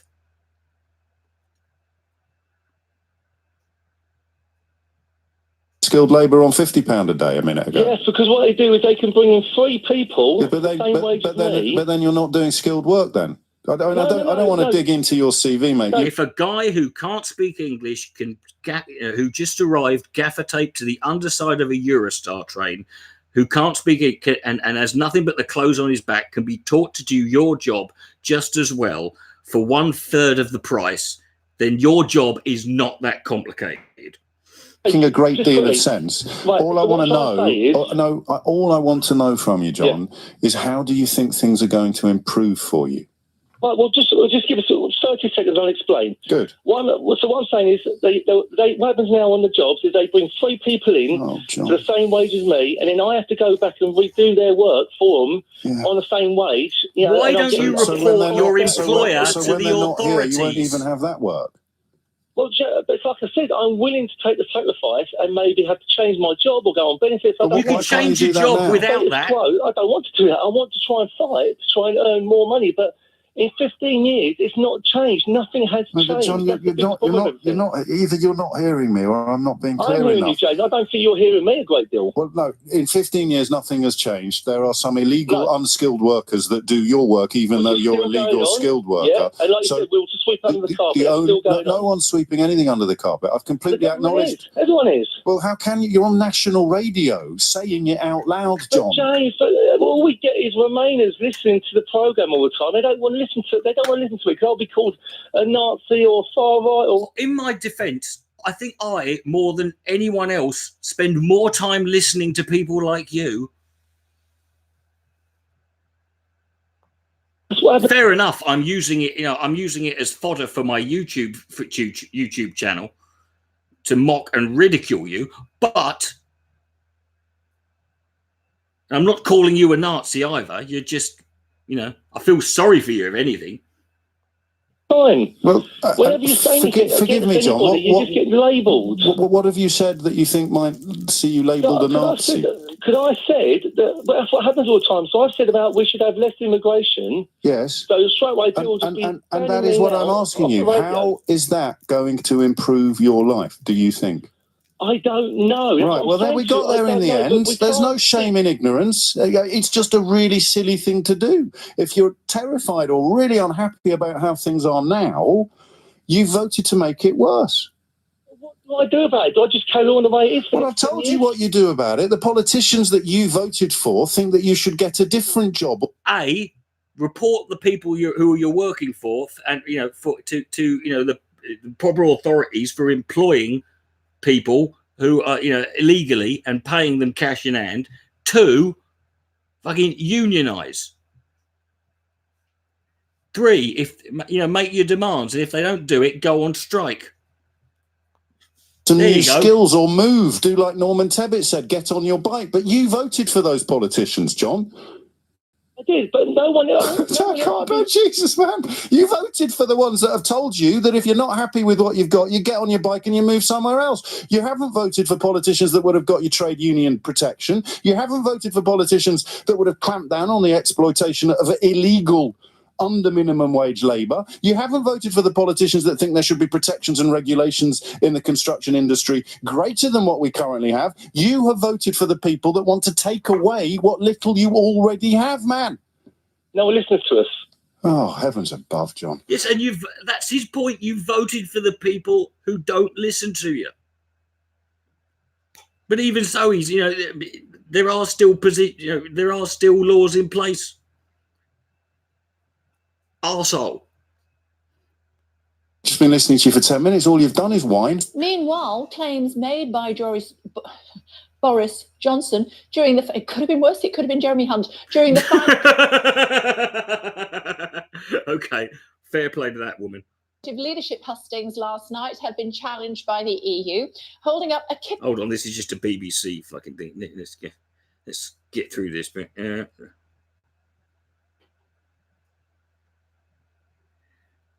on.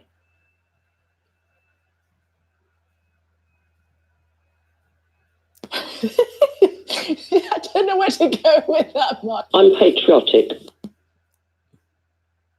Brexiteer, if we've got to get out with no deal, we do. Why? I'm a patriotic Brexiteer. Right, this is going to be a fucking dynamite conversation. Because I'm 70 years old. Yeah. Oh, for fuck's sake. Every time it's a 70-year... For Mullards, which was a Dutch-based firm. Ah, Dutch-based firm. Well, you'd know all about the fucking tomatoes then, wouldn't you, love? The flavourless tomatoes. That if I don't vote for Europe, I lose my job. Yeah. Well, I'll tell you what, I voted for Europe, not for them to control us. Is this the chip paper woman? Yeah, I think it is. It takes her a while. But I think this is the woman who talks about fish and chip paper. But you just said we need to leave with no deal. I'm just wondering why. I lost my job. I've lost my job anyway because it closed down in the end. Yes. It went from one company to another. So I'm sorry. So why does that mean why does that mean the whole country has to leave with no deal? I'm very sorry that you lost your job, but why would that make you vote for a policy that will mean lots of other people lose their job? We have had bad times in this country and we've had good times. It was the best of times. It was the worst of times. I remember when a certain Mr. Hitler thought he could destroy this country, and we saw him off, didn't we? We come out on top because of character. He's right. Because of character. No, that's not why we came out on top. I think you'll find, imperialism, empire building, and genocide was a big. It wasn't so much character. That's just a lie we tell ourselves. That by being simply British, we will overcome. That's the difference between us and them. We can source stuff from the rest of the world. What stuff? Stuff, James. God, we're going to trade stuff. That's it. Stuff. Have you not noticed stuff on the stock market? Right. If you've got shares in stuff, it's going up.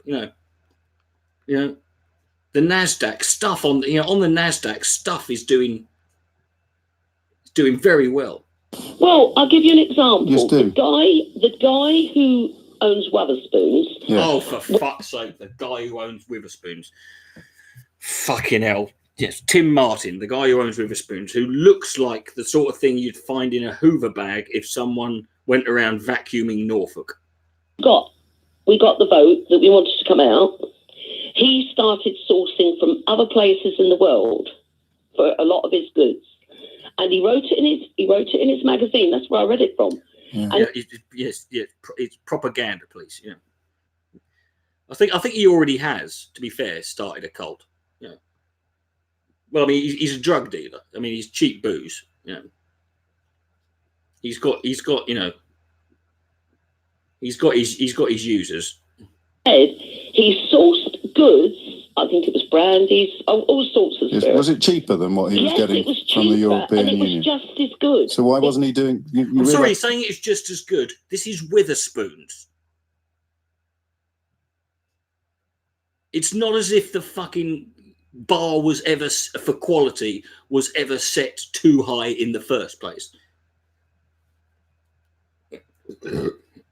And as someone who used to work at Witherspoons, I can tell you one of the reasons Tim Martin can, one of the reasons Witherspoons can sell beers that you can get in local pubs that are from the local area's brewery cheaper than what all the other pubs from that brewery's pubs can sell is because he would do a deal with the brewery where he would buy barrels that were closer to their use by date, right, than they would sell to other pubs.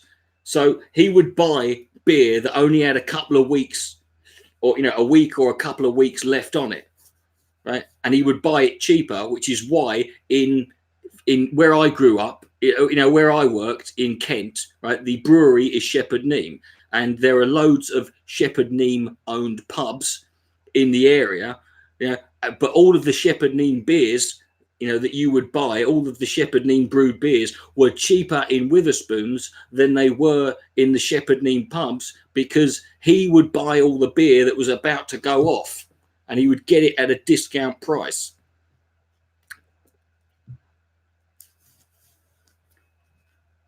So that's one reason, And anyway, as James O'Brien's about to point out, this woman's just pointed out that Tim Martin did something to make, to sell cheaper stuff, but he's done it while we're still in the European Union. We doesn't need to play, no, because one area's brewery it's not playing breweries against each other. It's the fact that he's in one area. One area normally has, or at least in Kent, the brewery is, the local brewery is Shepherd Neame. In Faversham, where I lived, is where the actual brewery is. He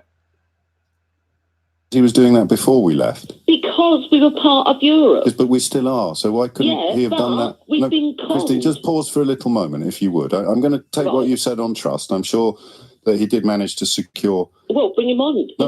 Absolutely, I will. I don't need to. I've got you here to represent him, but he's more than welcome to ring in, just as everybody else is. So your evidence that it's a good idea to leave is that he found cheaper drinks before we left. And he passed it on. Well, they were all preparing if we left Europe. But Christine, just again, I'm sorry, but you have to just reflect for a moment on what you've just said. You're almost there, Christine. We have to leave so that Tim Martin of Wetherspoons can do something he's already done. Yeah, because he did it to prepare for if we had a he could do it. Christina, I'm going to labour this point, and I do apologise because it's not going to be pretty, but we're still in the European Union. We are at the moment. And he did this thing you're telling me we have to leave the European Union to do.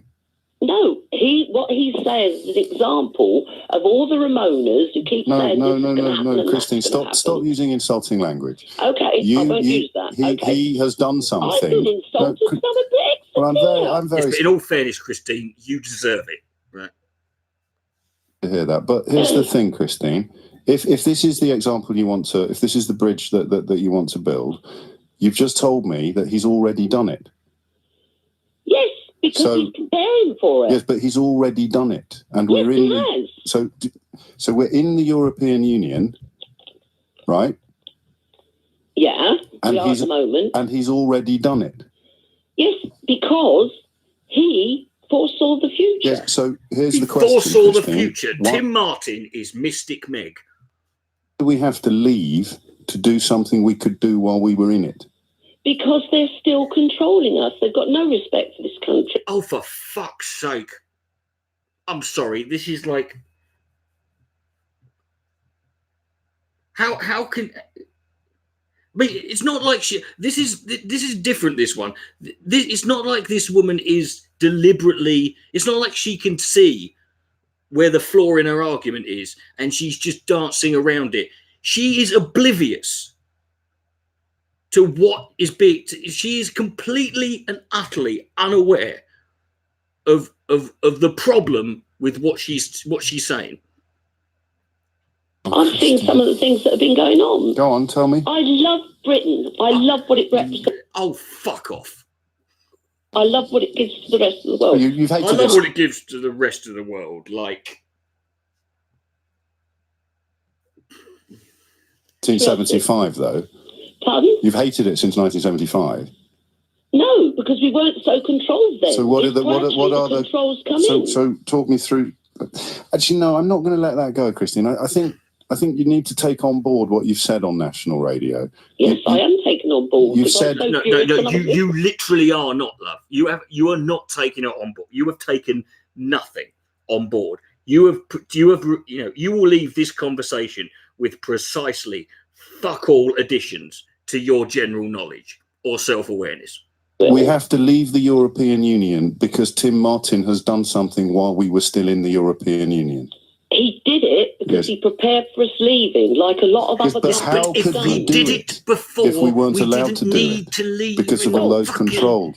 Well, you'll have to get him on. I'm only going by what his magazine said. But you must understand what you read. See, now the penny's dropping if we're not allowed to do it. The penny's dropping. Well, I don't know. I'm not a big businessman. No, well, I don't know. But I was impressed with what he said. But if you find but you being impressed with something, Christine, with all due respect, right, is on a level of things along with someone who can tie their shoelaces and who knows basic, division, basic mathematics, right?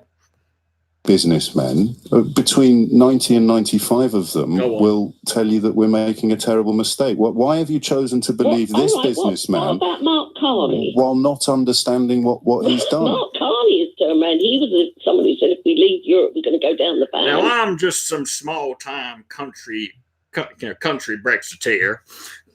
He's changed now. He hasn't changed. From what I've heard on, been reported on the radio. Christine, again, he hasn't changed. And Mark Carney was the person the morning after the result who enacted economic policies specifically designed to minimise the impact of what he warned us against. Cunt. Well, I'm sorry, I don't agree with you. I'm sorry, I don't agree with you. Don't agree with what? Which bit don't you agree with, Christine? Which bit don't you agree with? I don't agree with the fact that we are not going to be able to trade with the rest of the world. But she just said, I'm not a big business person. But now she's quite confident to speak about trade. This morning from the Secretary General of the International Chamber of Commerce for the UK, of course, we'll still be able to trade, but it will cost us a lot more to do so. And we won't be able to trade freely come November the 1st with anybody. That's not an opinion, Christine. That's a matter of fact. But haven't we heard a lot of things like this from a lot of these top people? No. And then they've turned around and said that this isn't going to happen and that's not going to happen. Well, again, Christine, could you give me an example? We were told tablets, pharmacy. We weren't going to get this. We weren't going to get that. But Christine, we haven't left. No, but they are able to source from other places. Yes, but not under free trade agreement. And I hope the medication that we can't get hold of the most is whatever the fuck you need. Well, I think... I'm sorry. Why do you keep saying sorry? Well, no. All right. I don't apologise for wanting to be a Brexiteer. I don't. But what do you think that means? What I'm going to ask you again back to the original question. Do you understand now why what you said about Tim Martin was a bit silly? Go on, Christine. Just say it, love. Just say it, darling. Just say it. No. Okay. Let me try again. The things you will not get me to say that. You will not get me to say that. Okay, well, not silly then. But do you understand that he did the things you described? He went and he sourced other places. While we were still in the European Union. Well, so he could have done that. He could have made a vote to come out. Yes, but we're still in. So anything he has. At the moment we are. Yes, and he's done this thing that you describe in such just come on. Impressive terms. This thing he's done that convinces you it's right that we should leave. Let it happen. He did it while we were in. Right. Okay. How come we source all our metal to China if we're not allowed trade agreements? Pardon? If we're not allowed trade agreements for the rest of the world... No, go a bit further. Who said we're not allowed trade agreements? Well, that's what you said. I said on November the 1st we won't have any. And I'm not an expert on metal trading, but I'm pretty sure we don't trade freely with China. Come on. Well, so there are tariffs in place. Come on. Yes, but it hasn't harmed us, has it? Metal, dead babies, it hasn't harmed us having trade agreements with China. We don't have any trade. We don't have any trade agreements with China. Well, I'm sorry. Why do you keep saying sorry, Christine? Because you're getting annoyed at what I'm saying. not remotely annoyed, man. I'm sorry if I'm upsetting you. I'm not even upset, Christine. I'm just, I think the word I would use is... frustrated. No, I feel incredibly sorry for you. Well, you don't have to. No, I know I don't have to. But it's impossible. It's like the same. It's like when you see an animal dying on the side of the road. You can't. His natural empathy kicks in. But come on, Christine, say what you want to really say. Just let's get this out of the way. I'm sure you are, but I know you don't have to feel sorry for me, and you don't have to feel sorry for a lot of people. I know I don't have to. I choose to feel sorry for you because you have believed a farrago of lies, and you've come on the radio to explain that you voted for lots of people to lose their jobs because you lost yours. No. Yes. No, I don't want people to lose their jobs, but that's what's going to happen. Go forward, I'm sure that a lot of people would be You'll be dead. You'll be fucking dead. But you realise these aren't opinions. These aren't. November the 1st, we have no trade agreements. So at the moment, we have agreements with 120 different countries. Christine. What, all in Europe? Obviously not. The European Union has all sorts. We have trade agreements with over 100 countries. What? All in Europe. So she's talked the geezer earlier who thought there were 60 countries in the fucking EU. But come on, darling. Come on. Trading agreements with countries outside the European Union, which is what we will be on November the 1st. Well, I can't see it for a lot of other people. What do you think is going to get better? We're going to have control of our country back. What control of what, Christine? What's the thing we can't currently control that most frustrates you? They've said a lot of different laws have had to change. I can't remember them now. You must be able to name one. Okay. Yeah. All right. Now this is a crazy one. Yeah. But we all used to have our fish and chips and newspaper. And then it was deemed it was wrong. Right. Now, when we had the fish and chips and newspaper, there wasn't loads of people went down with tummy upsets and things like that. Okay. It had a beautiful smell to it, and I can remember that smell now and how lovely it was. Yeah. But they decided, and this is a small. And that was the EU, was it? Yes, the EU. Okay. That was something they did. And I'm sorry, and I listened to the European Parliament, and I listened to some of the things they say should be done and shouldn't be done. I'll tell you what, we put billions into Europe. Do you see the schools and the health service any better? Well, better than 1975? In the poorer countries. Better than 1975? Yes. You think things now are... I would like to see... What the fuck would you know about schools? Have decent schools and decent health. Right. And what's wrong with the schools nowadays? And what's wrong with people's health nowadays? What is... I mean, that's got literally nothing to do with the EU. It's gone into that. So taking away the money we pay into the European Union is going to make less money available for the poor. She probably still believes the fucking thing on the side of that bus. The countries, Christine, not more. Well, they haven't made it available up till now, have they? Well, I'm afraid they have. I mean, it's so easy to establish where this money is spent. The European development. It's almost as if the people running this country don't give a shit. All improved because they love what we've got over here, and I don't blame them for coming over here. Then why have you voted? If they love what we've got over here, based on what? I mean, apparently, according to you, it's all gone to shit. Why have you voted to get rid of it all then?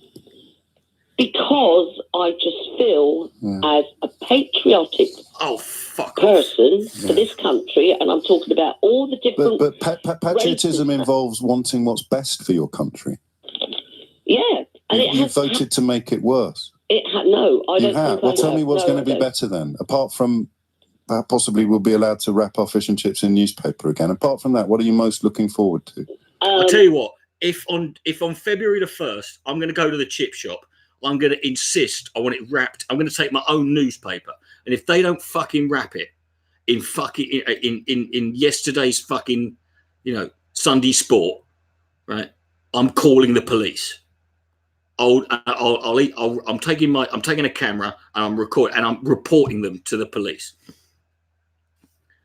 because I was assured that leaving the EU meant we could have fucking we could have our fish and chips wrapped in shitty, fucking, dirty, inky newspaper.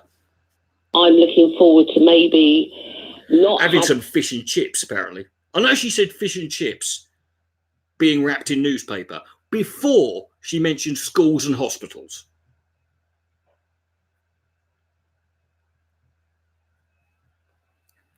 Immigration into the country, and now immigration. There we go. Thank you. Fucking immigrate. Thank you.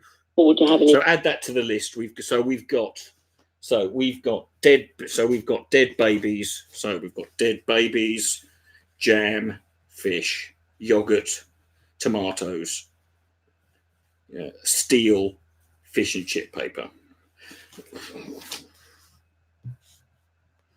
How did you feel when you found out that successive governments had chosen not to impose much stricter immigration regulations, that they would be free to do as members of the European Union? I know, it's almost like they want you to believe that it's not there, that they want you to blame immigrants and something else for something that they control.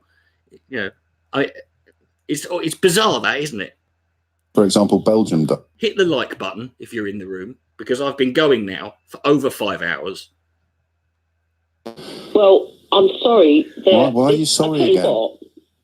She's not sorry. She's not sorry. She says she is, but she ain't. I'm not sorry. No. I'm not sorry. There's a sense that you should be, because you keep saying it. But just the thing. It's just your. But patriotism doesn't involve. I should be guilty for things. No, not at all. I'm giving you. Well, I'm sorry, but I'm not guilty. Why do you keep saying you're sorry? Because I'm sorry, but you keep making me feel I'm guilty. I'm not sorry, but I'm sorry, but I mean, you think, well, then you're not patriotic, are you? Because you voted to make everything worse. No. So what's going to get better? Why? Because Tim Martin from Witherspoons publishes a propaganda magazine that fucking specifically said,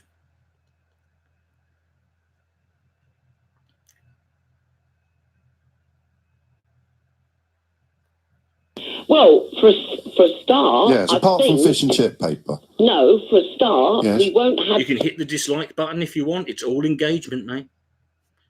Big lists on the National Health Service. That will probably start what about all the doctors and nurses from the European Union who are already leaving? Who do you think is going to replace them? I've already got in place plans for that. Yeah, she's dying. She's planning on being dead. Yes. You've got plans in place. Go back to the old way of nursing. She's got a Polish woman in her fucking in her basement, locked up, fully trained, ready to go. Look, I learned. Okay, Christine, you take care. All right. Okay, we will beg to disagree. No, we haven't disagreed. I've told you some stuff that's true, and you've told me about fish and chips. Well, there's no disagreement. 70 years old. Being 70 is not a fucking qualification in knowing something, you senile old bitch. I can't go back into all the different things that have upset me. No, just one would have done. Just one would have done. One that wasn't fish and chip paper. Fish and chips as well. I remember when it was wrapped in newspaper. I can't pretend I've ever felt it was a grave absence in the heart of British. I know, but wrapped when it's wrapped in newspaper, when the ink comes off on the chips, it adds a certain, umagi, it has a certain umami flavour to it that you just don't get, with your more sanitary.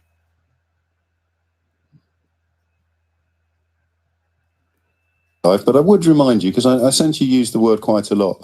Patriotism involves wanting your country to be the best it can be, not to impose economic sanctions on itself. Helen in Watford, speak to us. Hi, Majid. Welcome.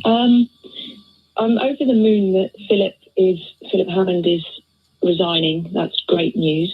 Okay, this is the first one. This is I think I vaguely remember this woman, but what's important to bear in mind is the person, the presenter she's talking to is Majid Nawaz, who is the son of Pakistani immigrants, and he was born in Essex, but he's a Muslim, and who's the son of Pakistani immigrants. That's important.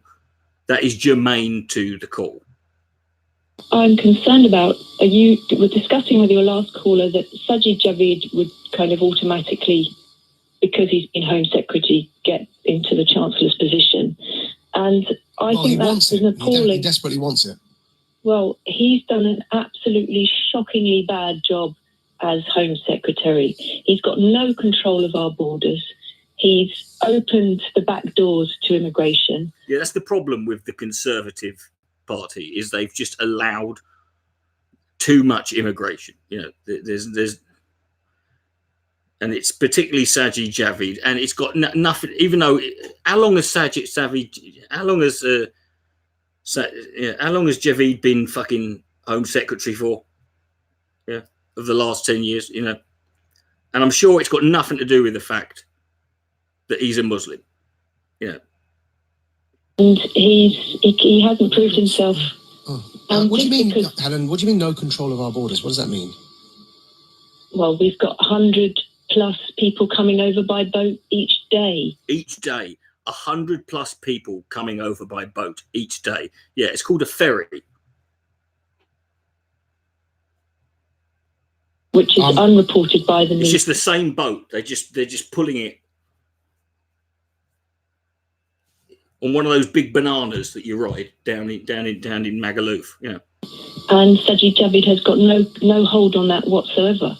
And he's basically he's relaxed all the rules that Theresa May put in place for foreign students coming over. They're not required to speak English. They don't have to prove their finances. Yes, because one thing, if you want to be a student in this country, speaking English is not necessary. I disagree with some of this stuff, but I'm going to give you some examples because we've been covering it on I'm sorry, what courses are there that you can take at an English university where speaking English is not actually isn't necessary? Am I fucking, you know?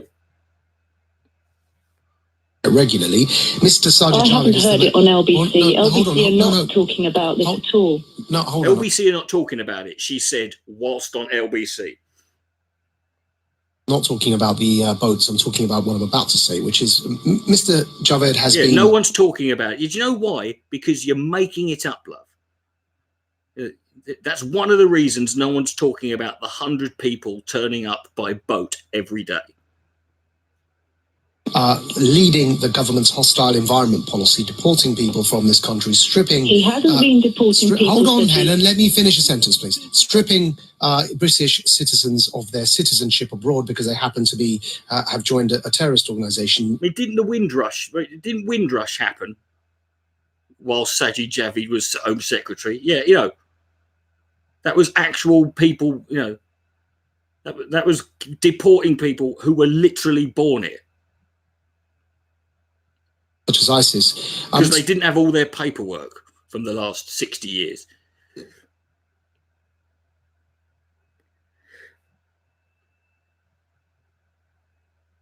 Mr. Sajid Javid has been rather strict on this stuff. And actually, okay, well, there you go then. I mean, that's to prove my point that Sajid Javid must have literally been Home Secretary for 10 minutes.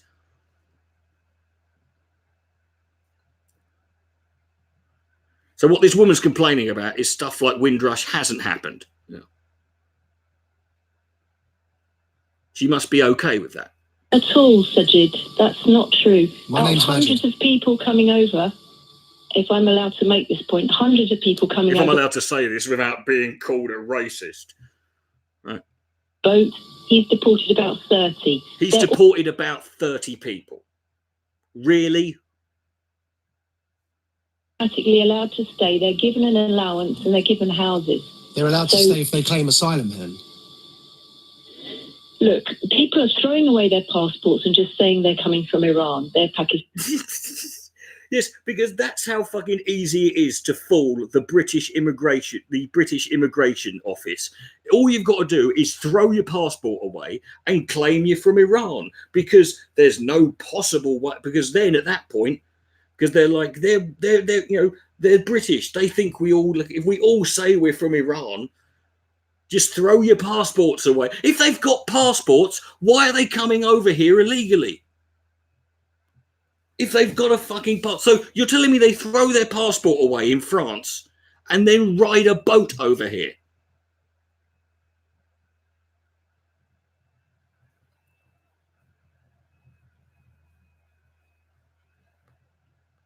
Afghanistan, Iranian, all sorts of people from So you think that our Home Office can't tell the difference between Iranians and Pakistanis? Well, to be fair, I'm not sure that, well, if they're Tory, well, possibly.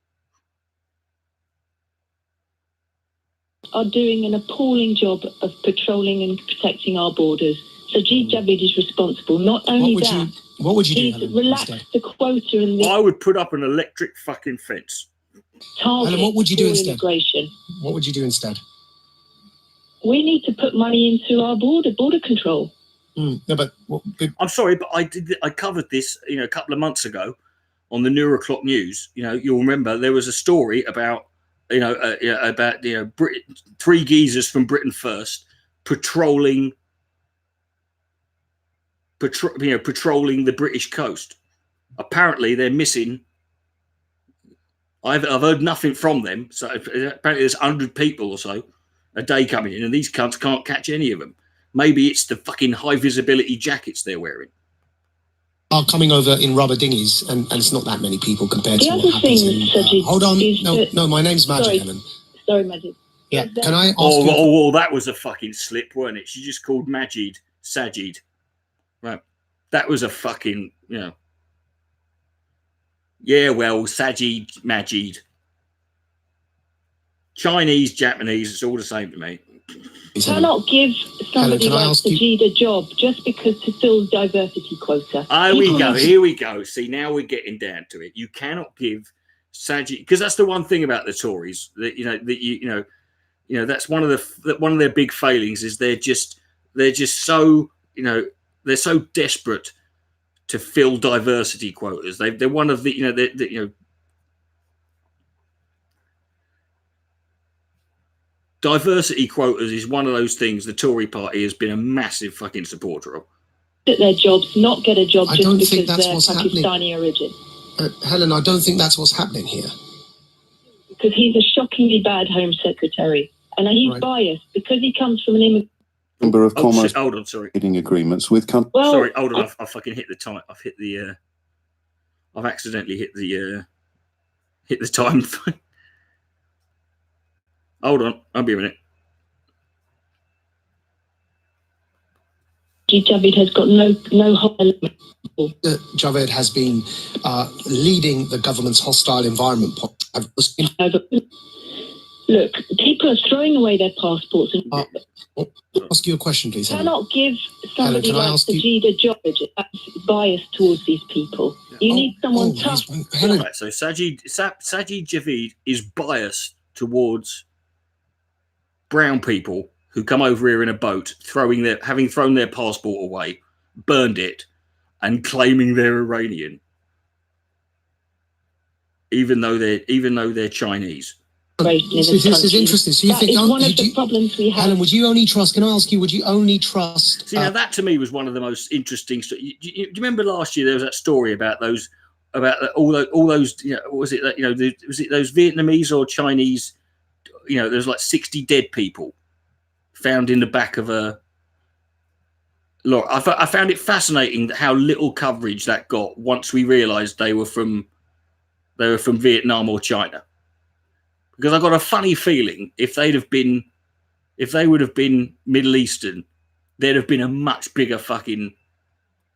There would have been much more interest in that story, But as it was like, and it was just like, 60 dead people in a fucking lorry. Like, how is this not?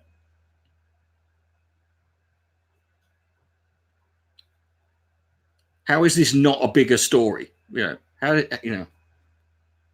doesn't come from an immigrant background to have control of our Home Office. Is that what you're saying? Well, I think it's a strong bias. So you think that only white people can? Do you think, Helen? Do you think only white Britons can be good Home Secretaries because of your point? I think Sajid is soft on immigration. Yeah, answer my question, please. Dina, this is Dina. I've got a funny feeling this is where she's going to dance around for a while. Yeah. Do you think? Remember, take a shot every time a question is asked and not answered. Britons can be good Home Secretaries because of the point you just made that he's got a bias. Well, I don't know why you're asking that question, Majid. Because you just. Because it's the logical conclusion to what you just said, love. I think that is indicative of an answer that I'm trying to understand. So please address the question. I'll explain to you. No, If don't you explain come to from me. an Answer the immigrant question. Background, you are soft on immigration. Helen, do you think only white Britons will make strong and good Home Secretaries, and that only white Britons should take that post? Yes or no? He's not right. Helen, you can answer the question. Background. Helen, what are you scared of? If you have a view, no, I'm asking if you have an opinion. No, I'm asking you why you're trying to hide your real beliefs. Are you scared of them? Are you embarrassed of what you actually believe? Why you're trying to slant conversation? Helen, are you embarrassed of your opinions? No, not at all. Then tell us what you really think. I have done. Should a white Briton, are only white Britons, according to you, qualified to make good Home Secretaries? No. Then why are you saying that no one from an immigrant background can make a good Home Secretary because they have an inbuilt bias? You're putting words in my mouth. Well, you just said that people from an immigrant background will always be soft on immigration. Therefore, the implication being, Dad, you think because of his immigrant background, he has a bias?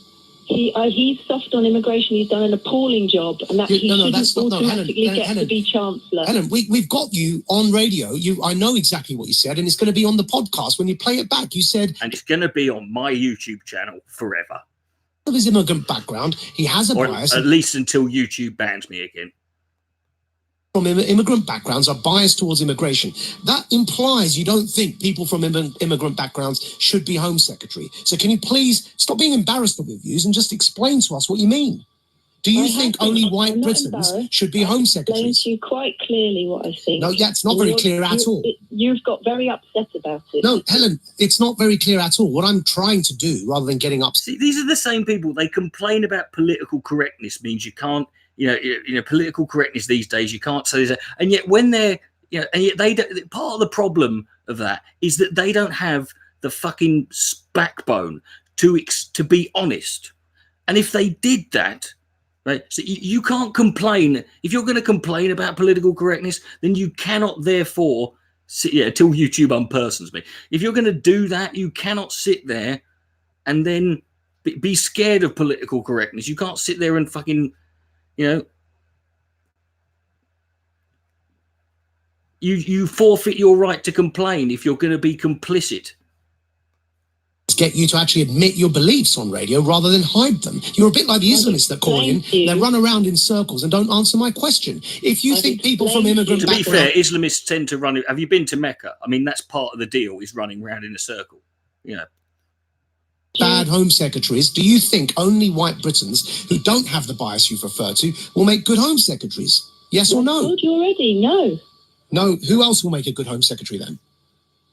Well, we need someone tough on immigration. How about this? Why does it have to be someone tough? Or how about this? Why can't it be just someone who's fair? It's always tough on immigration. It's like, we need someone who's tough on this. How about you just have someone who's fair, who's neither tough nor soft? People are calling for in this And can people from immigrant backgrounds be tough on immigration? Why do you keep asking me the same question? This is you've got very upset about Why it. don't you just answer it, you fucking frustrating bitch? Actually, you're avoiding the answer because actually we all heard you say that because of his immigrant background, you don't think that he can be good on immigration. And so I'm asking you whether that's a condition for you. Sajid Javid has proved that in his case. But in your analysis, he's proved it. In your analysis, he's proved it because of his immigrant background. Now, you're the one who raised that, not me. Each person, case by case. I'm not saying clearly that. Oh, now it's each person. See, if you just said each person, case by case, 10 minutes ago, we wouldn't have had to go through all this bollocks. You made a general statement, Helen, which is why I'm pulling you up on it. In his case, and if you let me finish, who would you vote for, Helen? Speak without talking over who would you me, vote for, Helen? I'll explain to you. No, Helen, we don't have much time, Helen. Who would you vote for? Helen, we don't have much time. You've gone around, beaten around the houses. You're embarrassed of your views. It's fine. Who would you vote for, Helen? Please address the question. Who would you vote for? I'm saying this is Sajid Javid. All right, goodbye, Helen. Thank you very much. You're not going to answer the question, are you? It's just clear. We all heard what you said. You said it in a general sentence. You said people from immigrant backgrounds are biased towards immigration. Yeah, but that was a joke, Majid. That was, satire, . She's a comedian, you know, like Ricky Gervais or Sargon of Akkad. Made that point. So I asked We need you to a go. question. We need a new Home Secretary. We need to go to the Home Secretary supermarket and get one. You think only white Britons, therefore, will make good Home Secretaries because you made a general point. And then you became embarrassed of your true beliefs. Switchboard glitch a moment ago. Terry's in High Wycombe. Terry, what does he stand for? Now, I've got a funny feeling, folks. Terry in High Wycombe is about to change the game. I don't know what this call's about, what he's going to say, but, you know. Or does it matter that he doesn't seem to stand for anything? I just think that he stands for something that you are not. We're just so tired of people like you consistently having one outlook. Okay, Terry. I've got a feeling this is Terry with an I, because either that or Terry sat on himself before he made this call. He's got a very high voice. Yes. Anybody in the Tory party that you can't give a balanced view. Well, I can. The thing about it is, I spoke to several Conservatives yesterday. Yes. So why? Let's not talk about me, Terry. Let's talk about you. What do you like? What does he stand for? What does he stand for? Normally to get his dick sucked by someone else's wife. Stands for a politician who think about the Leave voters. The Leave vote. Okay. Boris Johnson stands for being a politician who thinks about the Leave voters. About the Leave voters and the whole lot of things that Leave voters voted for. As far as you're concerned, it's only the... I mean, he didn't think about Leave voters until Leave won the referendum. You know, prior to that, he could wipe a fucking monkey's nutsack with Leave voters. Remain and the EU voice that should be heard. Anything else? I'm black, so I'm not racist. No, I'm black, so I'm not racist. There you go. I mean, again, as if anyone, again, just enters that into the conversation, as if it's A, relevant, or B, anyone was going to accuse her of it, you know. Mentioned racist or actually Brexit or the EU, except the last fellow. I mean, I think we can park that for the purposes of this conversation. He's obviously in favour of leaving. It's going to be difficult for him to keep happy the ERG and the man he's just appointed as an advisor who wrote the ERG should be treated like a tumour and excised from the UK body politic. It's going to be difficult for him to keep both of those constituencies happy. No, it's not. That's what he's going in for, and that's what Leave voters want. But this is what Dominic Cummings wrote, and this is his first appointment to Downing Street. Whatever Dominic Cummings wrote, he hasn't seen it, is not what Boris is saying. Look how many times... But if I was going to give you a job, I'd look at your CV, Terry. Yeah. But and if I looked at Dominic Cummings' when I was 20, it's completely different from who I am at 50. He wrote this on March the 27th. Yes, when he was a lot younger than he is now in June, which is literally a whole 6 weeks later.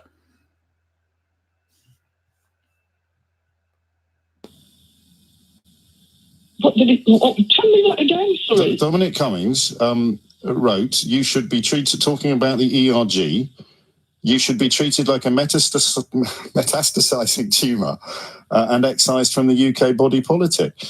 You guys were too busy shooting... He's just trying to bring people together. Yes, and I think he's trying to bring people together and that's why he hired a guy who literally referred to the ERG as a tumour. So his way to bring them together, he just wants everyone... I mean, that's what diversity and equality is all about, isn't it? It's, you know, it's black people... Nazis, the homophobes, gays, all coming together. He's bringing together the tumour and the man who despises the tumour. But anyway, we're getting bogged down in Brexit. Any politician has to do. Yes, exactly that. Listen, let's not talk about me and let's not talk about Brexit. What does he stand for? As I told you, I think he stands for the UK and particularly for the UK. He stands for the UK. With all due respect, that's what I generally consider every sort of politician who's looking to be who's the leader of their who's a UK politician. I don't think any of them have got an agenda where they're trying to bring us down from within. Regardless of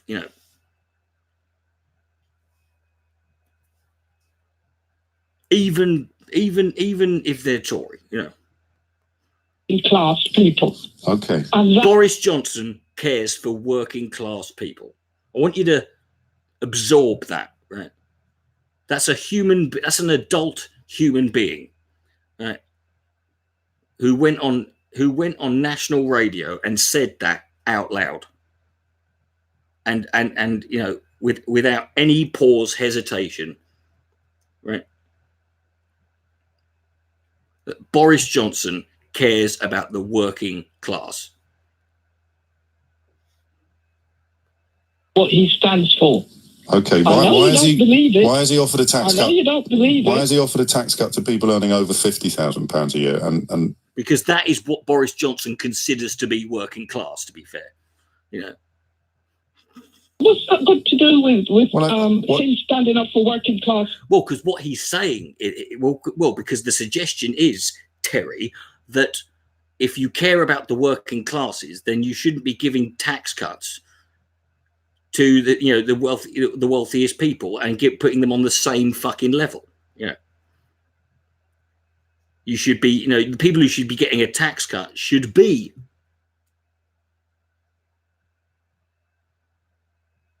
the working classes. I mean, But I don't think most people's definition of working class involves earning double the national average salary. Well, you obviously never went to Eton. But you see, that is what you are thinking. A lot of people. But what do you mean? So, I'm sorry, is there a definition of working class that includes earning £50,000 a year? Working class, then? Well, we are talking about people who are on the low end of the ladder. Yes, and people with £50,000 a year are not those people. Jobs. Well, exactly. Really so jobs. He's offered tax cuts to people earning more than double the national average salary. Well, yes, but the thing about what's he offered to people earning the national average salary, or what's it to be in the same tax bracket as people who earn more than you and are by extension clearly better? People at the bottom of the ladder you just described. How are you expecting to answer all that on his first day in office? So he's got time to pass tax cuts, but he hasn't got time to answer why. I'm asking you to answer questions about stuff you just said. Well, I think he stands for them because he is promising them what they voted for. Oh, so he's promising. And of course, when has Boris Johnson ever broken a promise? And that's the one thing. He's promising them what they voted for. He's promising who what they voted for? Other politicians and the lead. I've said this before. I'll say it again. Once you sort of, if you get into politics, and you see how it works, I'm no longer you will no longer be impressed by Darren Brown or those people who people like him who manipulate people, who are able to seemingly read people's minds by or play these little tricks that get them to think a certain way. It's so unimpressive because in politics you see how Boris Johnson has convinced this working class black woman that he gives shit one about her because he said so. That's how easy it is. Tory party that was going to do their own business, whether the Leave voters wanted it or not. Okay. I hope you're right. I don't really understand what you said, but it sounds a bit more optimistic than a lot of other people are feeling. I don't quite get how tax cuts for people earning over 50 grand a year is evidence of sticking up for the working class, but I suppose one day maybe everyone will be earning over £50,000 a year, and then that will be a tax. We will do, but at that point the fucking pound will be worth of it. It'll be comparable with the Confederate dollar. The working class. There you go. We could get there. We can do this. Oh boy. 10:41 is the time. Anthony is in Hemel Hempstead. Anthony, what would you like to say? Hi there, James. First time caller, by the way. Good morning. You're very welcome. I was just responding to your sort of challenge on the sports club member analogy that you gave earlier, which I thought was good. But it's not mine. I have to stress it's been around since the vote came in. But go on. Well, I mean, my thing is that you're a private individual, and what you're doing is purchasing a service, whereas the UK is not purchasing a service. We are, an individual country with a great economy, a first-class workforce, and what we did originally, first class, when we joined the EC, was joined a trade club that allowed us to. That's not true. You need to Google. That's not true. Well, you need to Google what Ted Heath, who was Prime Minister at the time, said about further political integration. It's another one of those little sound bites that's gone unchallenged for so long that it's almost a waste of my time telling you the truth. But not only we didn't join a trade club, the EC. You have to read what Ted Heath said in the early 1970s about what. Okay, what he said was just for clarification, he says the community which we are joining is far more than a common market. It is a community in the true sense of that term.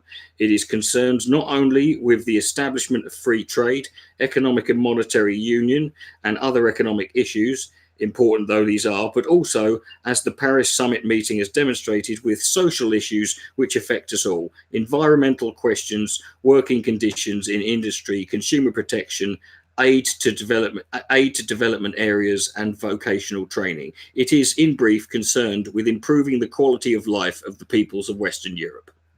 That's what Ted Heath said. Winning the EC involved, it was much more than just trade.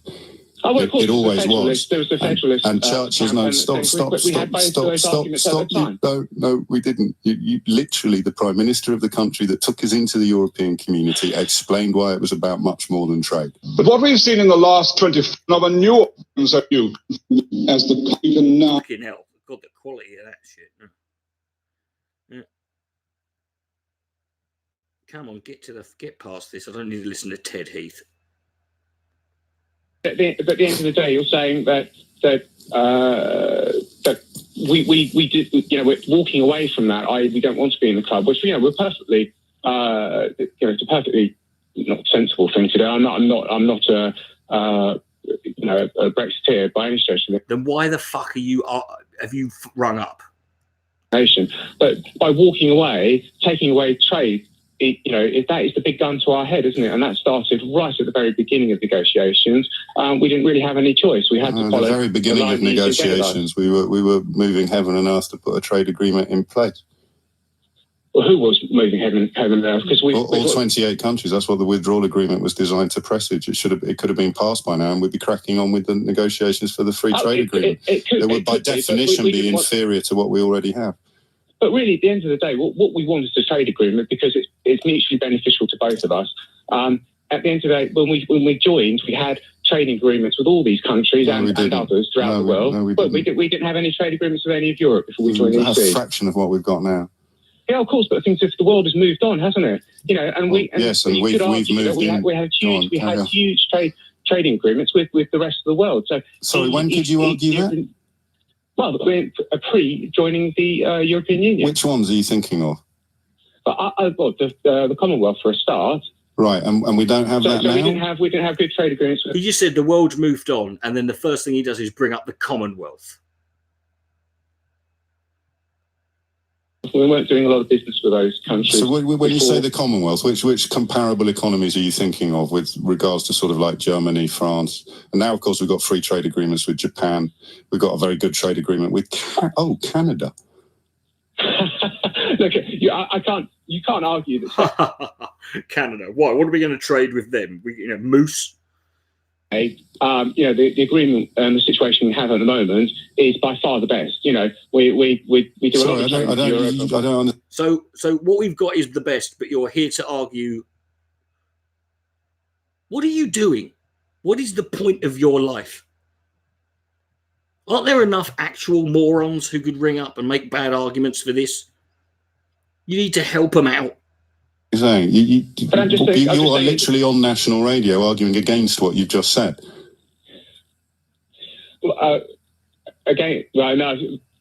Should we call it quits, Anthony, mate? Okay, let's call it quits. All right, you have a great. You can tell he doesn't give a shit. He was just bored. Right? That was probably a bet, right? And that is the end of video number 2, and I need a break. Right, that was video number 2 of 7. It's only taken, it literally, it's 3 hours of it. It's taken nearly, so it is literally taking me, twice as long. See, here's the problem though. When I get to 8 hours on the live stream, is that once you go past 8 hours on a live stream, the recording doesn't upload. It'll only upload 8 hours, if it's 8 hours. So the question is, do I start another one, or do I just keep going and say bollocks to it?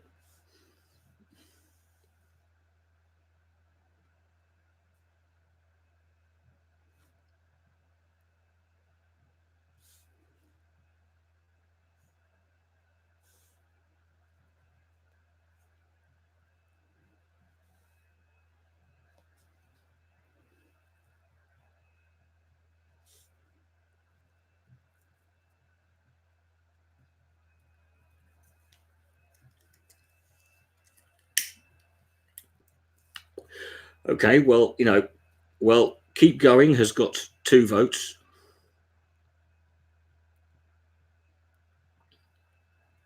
Whereas start another has got 1. Right. Start another has got 2.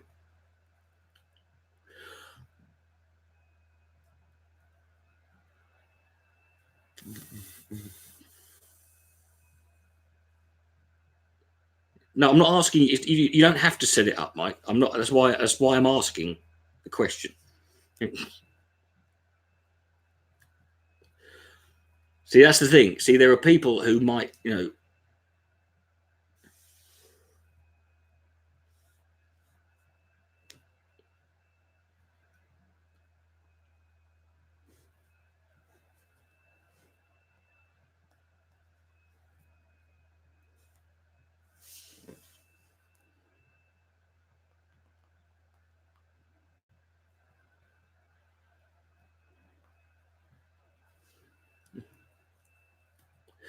start another is getting, lots of votes. To be honest, I don't know where I'll be honest. I don't know if I can be. If I can. Will there be another intro? What do you mean another intro?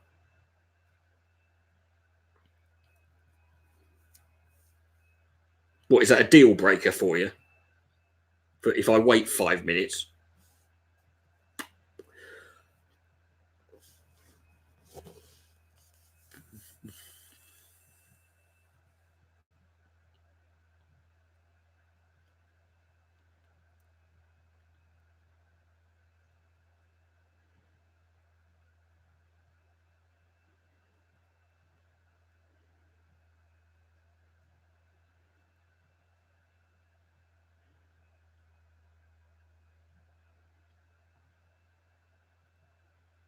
It's only 12:40. Yeah. It's only 12:40 now, Ben.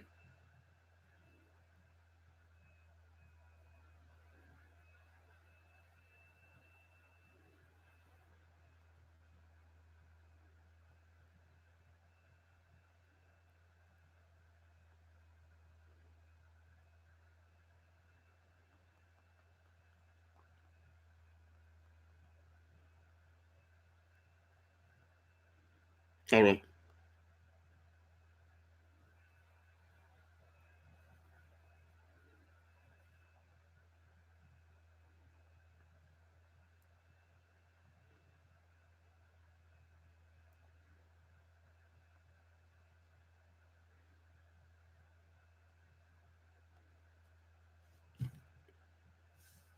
Start another. It seems start another is winning the fucking.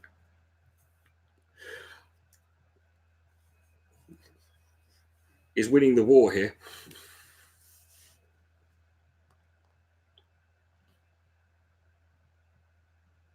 Because to be honest, if I was going to start another, I might as well start it now, because the next one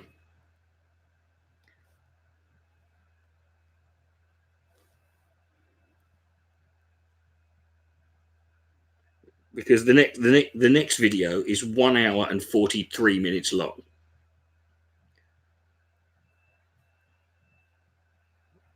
Which based on what we've got so far, based on what we've done so far, means this is going to take at least 3.5 hours.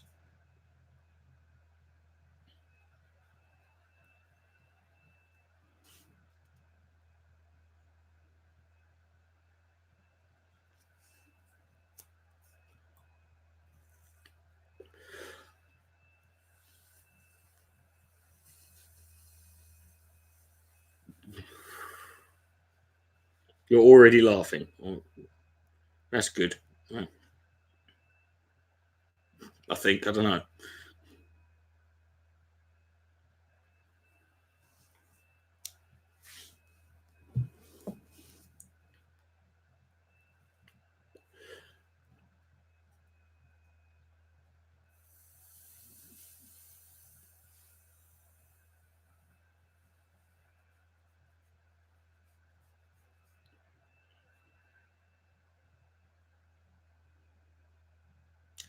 This is the first time I can remember that I've got more likes on a live stream than I have people in the room. Yeah. So I can take that for what it's worth. Yeah.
Will of the people. The will of which people?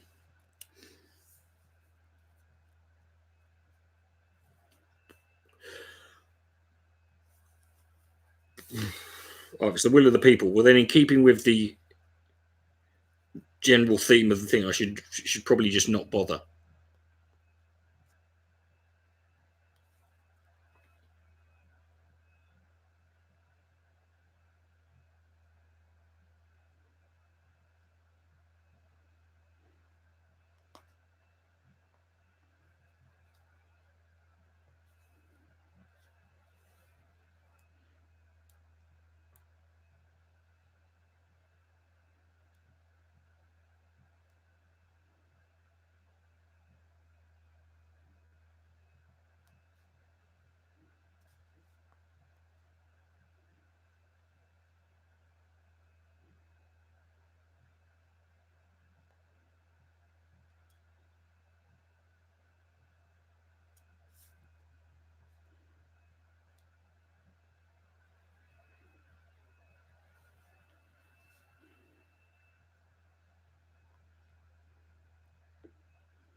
Right. Ugh. Hold on, let me give it.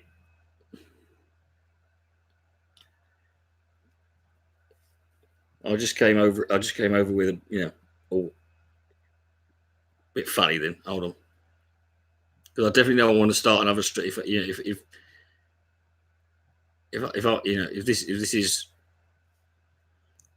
if I'm not feeling, if I'm going to start feeling ill, then I definitely don't want to start another stream. You know.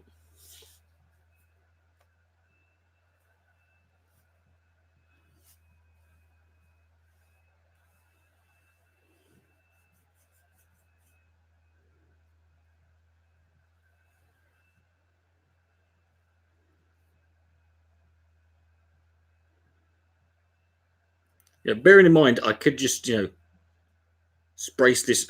You know, I could spread this out over the next couple of days. You know, I could do another one tomorrow. You know,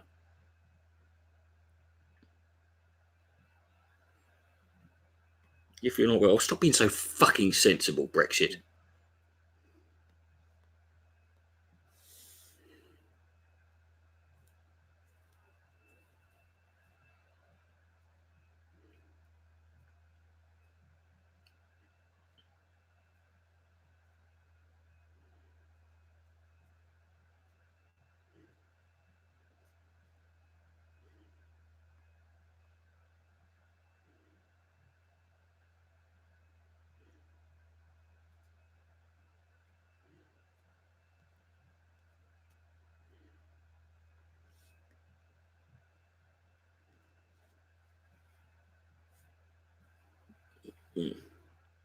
Right. Right. Yeah. Sorry, I'm making a decision. Yeah, I'm making an executive decision to be continued. Right. So I'm going to spend tomorrow day working on actual videos, and if assuming I haven't completed any of them, which I probably won't have done, you know, we'll do this. You know, we will continue this tomorrow. Right. But 3 out of 10, not bad. Yeah. Yeah, I don't mind angry. You don't have to go yet. Yeah.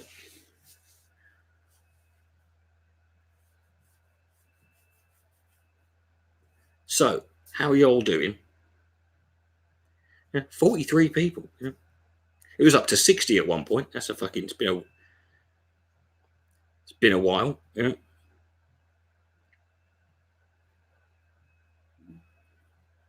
Last time I had that many people in it once, I had to be invaded by a horde of Tommunists.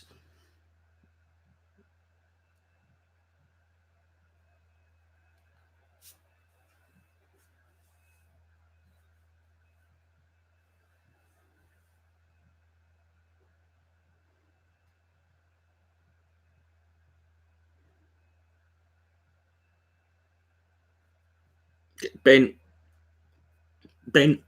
you know, you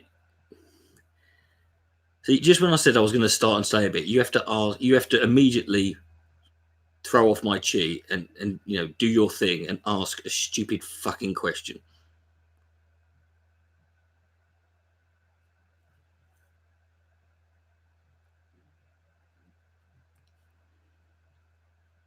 Yeah, the one thing that was missing from this was inane, stupid questions, the answers of which could simply be worked out simply by extrapolating, you know,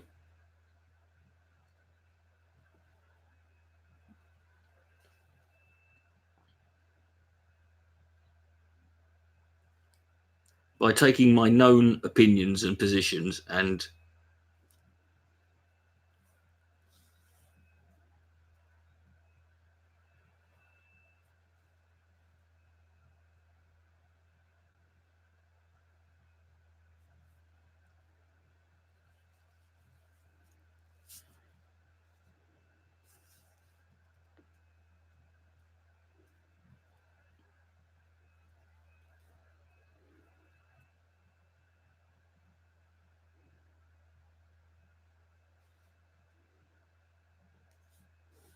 I don't.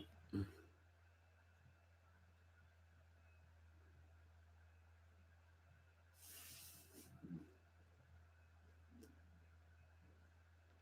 I want. Steve is in Slough. Steve, what would you like to say? Good morning, James. Just wanted to say that what you just said about the train started to resonate with me slightly. I voted leave. Yes. I still think we were best off leaving. I voted mainly because I wanted us to be able to control what comes in the country, not unlimited immigration. Now, I'm aware that Britain could have done more with its own laws. A lot more. You're aware of that? Okay, how can you be aware of that? Oh, for God's sake. Did leave? A lot more, yes. But you see what you've done there is fascinating. So your reason for leaving, you've subsequently discovered was wrong. So you have to include in brackets. That was my reason for leaving. I know I was wrong, close brackets, but I still want to leave. I don't think I was completely wrong. I think that unlimited movement just doesn't work. There are a lot of people around come in and claim benefits from different. Why does every EU country have different immigration policies then? The end. But I don't think should be doing that. Yeah. However, I don't want to feel that I'm being associated with the UKIP. I'm really sorry. Well, I mean, you kind of are, because that was, I mean, to be fair, UKIP were literally a one-issue party, and you support the one issue. So to say that you don't want to be associated with that is kind of, you know,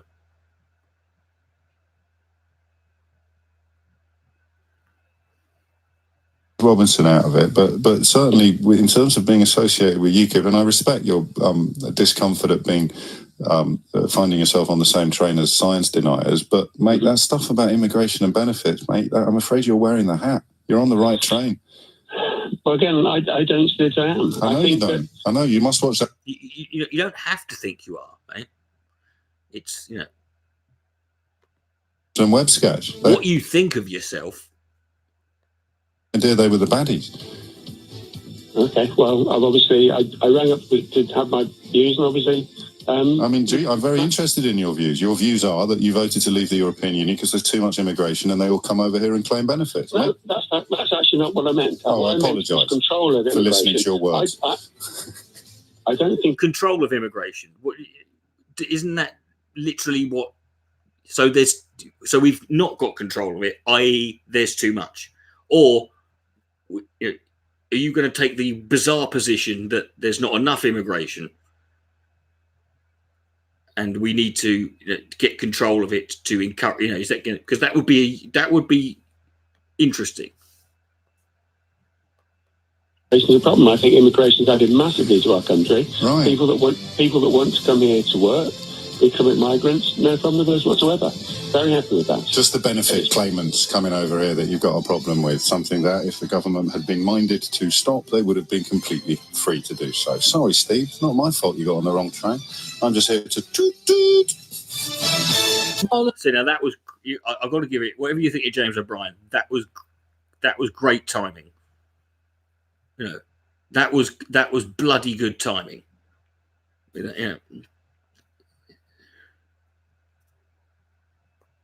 Call from South Harrow and Sophie in Wanstead to talk about those dreadful shootings over the weekend in the States and the degree to which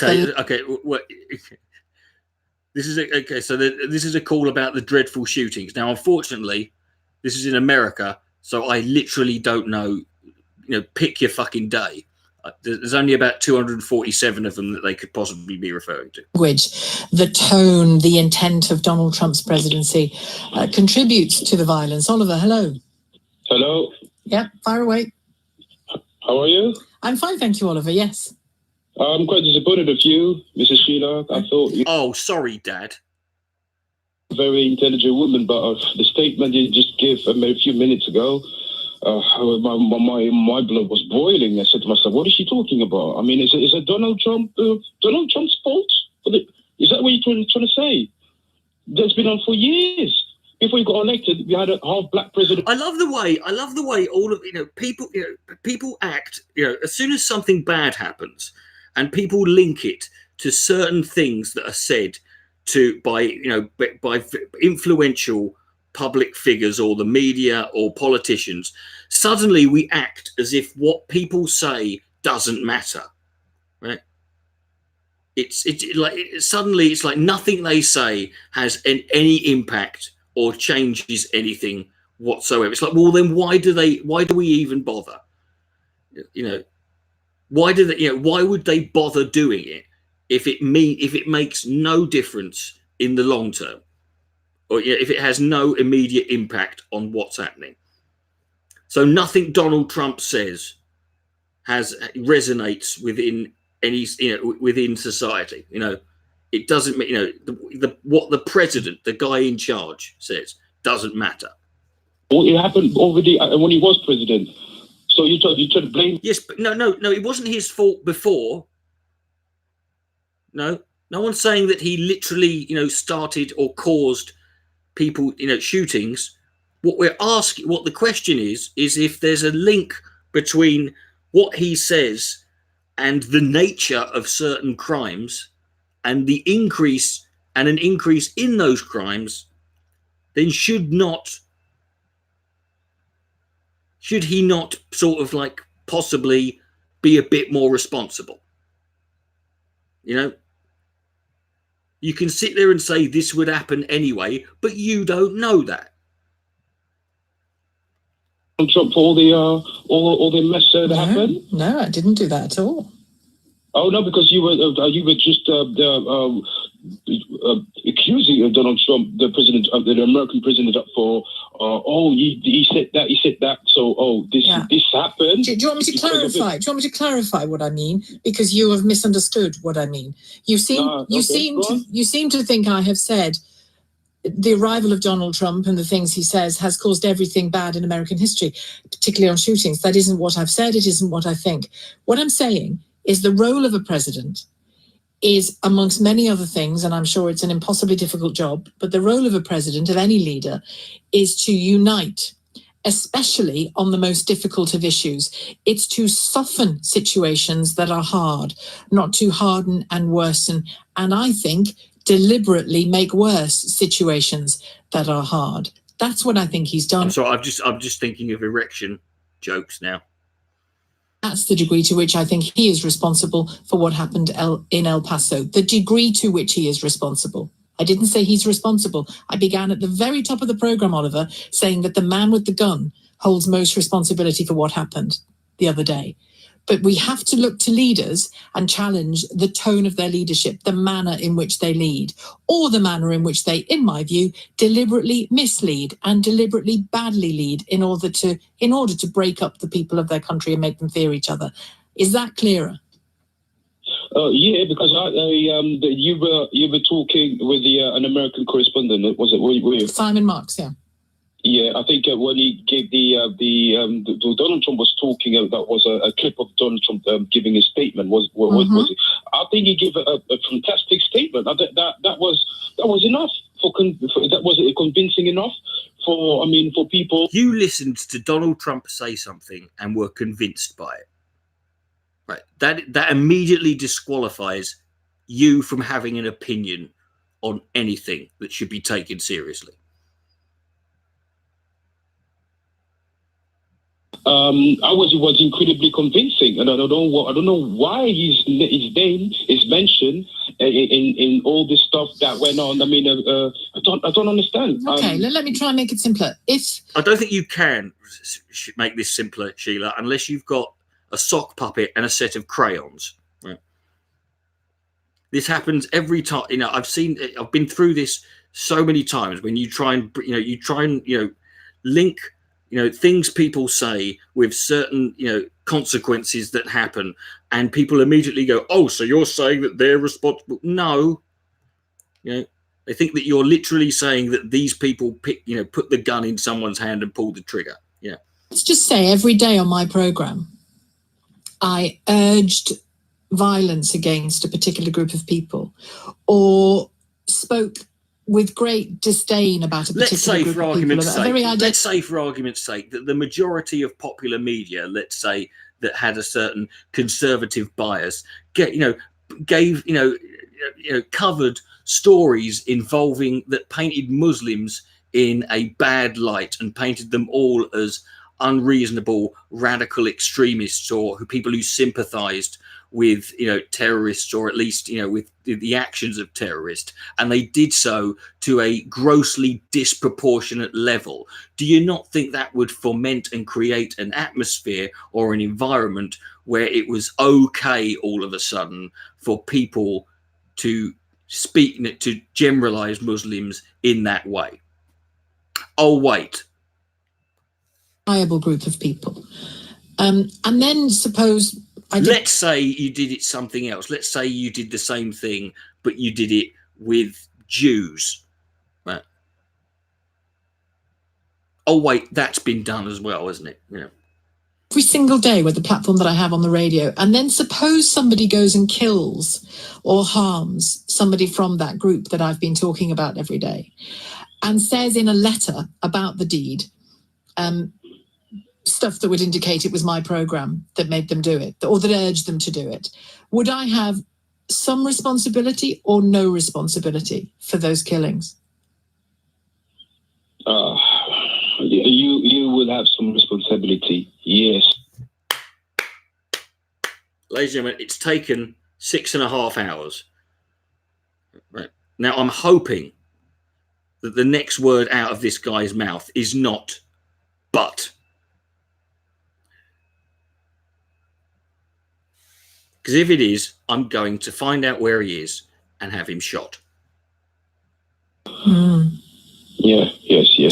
So when Donald Trump, as he has in recent weeks, praised somebody for raiding the home of a black congressman, urged the deportation, even though it's not possible, the deportation of actual Native American citizens who were born in America, and what? But by definition, what with them being native. I mean, that is a spectacular. I mean, can we just marvel in the idiocy of calling for the deportation of someone who is Native American? I mean, isn't that just? I mean, that there. I mean, just that you could sit there and try and take that apart, you know.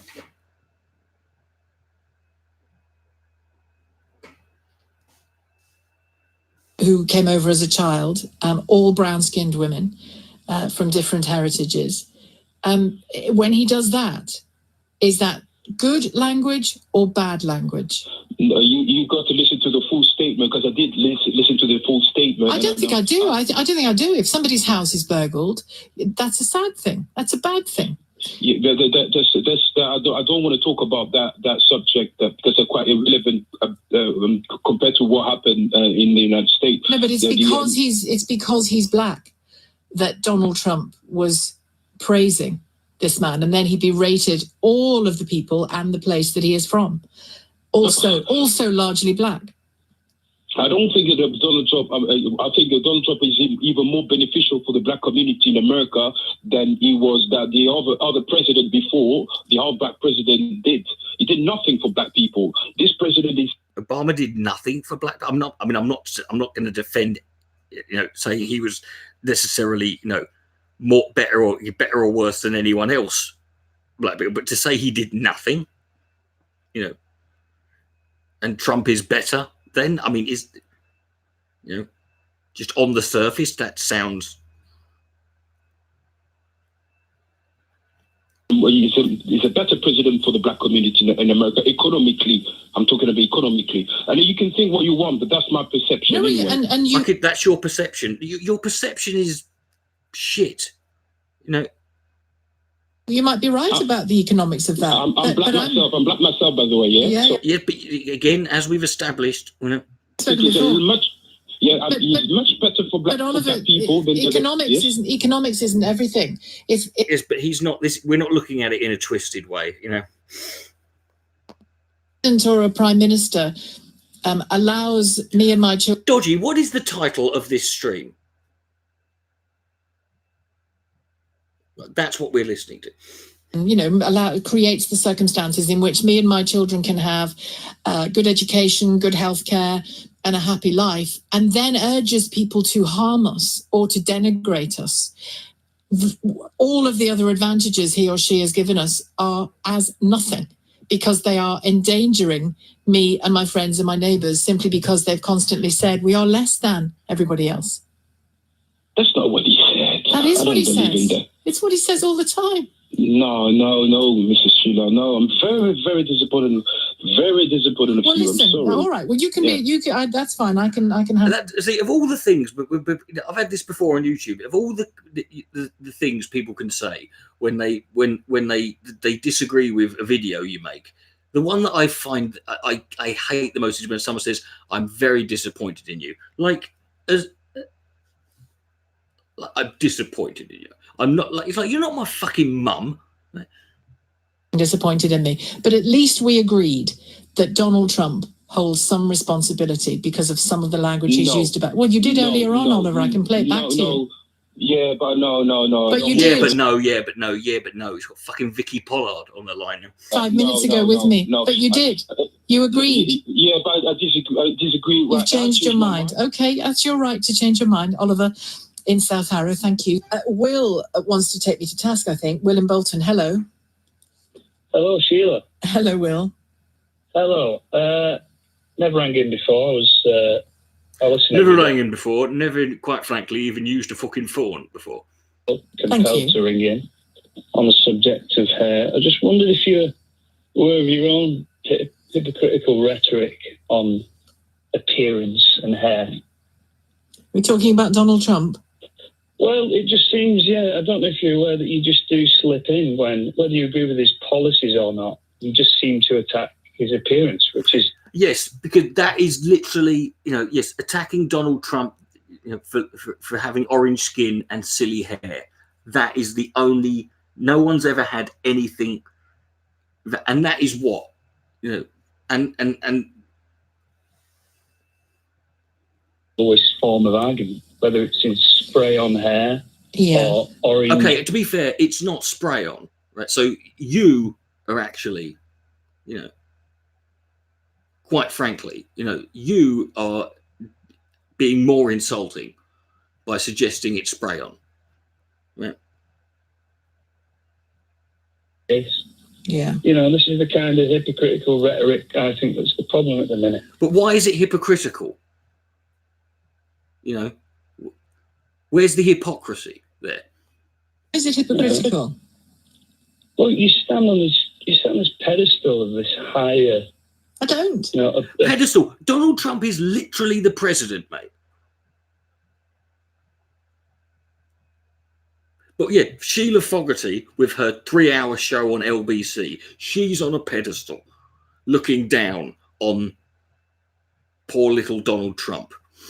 But then you don't realise. I don't stand on anything. I just tell you what I think. If he compares this in any way to sort of racism or any other form of prejudice where it's based on people's opinion, then I don't. And you're attacking his appearance. You ever thought Donald might be insecure about his? Oh, did you? I'm sorry, but I think Donald Trump surrendered his right to, get his feelings hurt by other people insulting him long ago. He's spray on that. Poor Donald. What about whatever? These are the same people who say "fuck your feelings," and this guy is pissed off because he's worried Donald Trump's feelings, because Donald Trump listens to LBC radio, doesn't he? Don't. I know I'm deliberately doing it again, Will. I don't. His appearance matter? Well, let me tell you the difference as I see it. This is my separate takes on Trump and on Rachel Swan. Rachel Swan's competence is being called into question because of her hair. I'm just having a bit of fun at Donald Trump's expense. You see, there it is. Well, I am. There it is. But you didn't ring up to fucking criticise him because of her hair, did you? You see now, Donald Trump's feelings matter to this guy.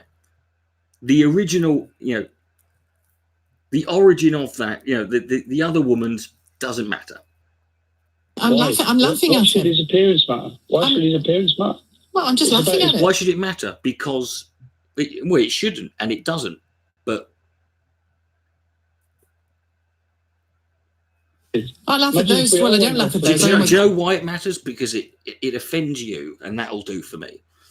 I'm sorry, but that's what I'm doing. I'm poking fun at Donald Trump because he is an overblown, vain lunatic, and I'm doing overblown. Oh, completely overblown. Overblown. What? Please tell me you're not going to fucking commit overblown.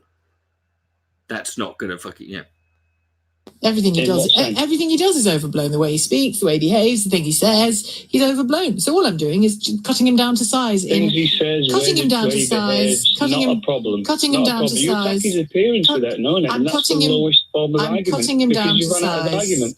Can I speak? I don't particularly like Donald Trump. I'm sorry, I disagree with that.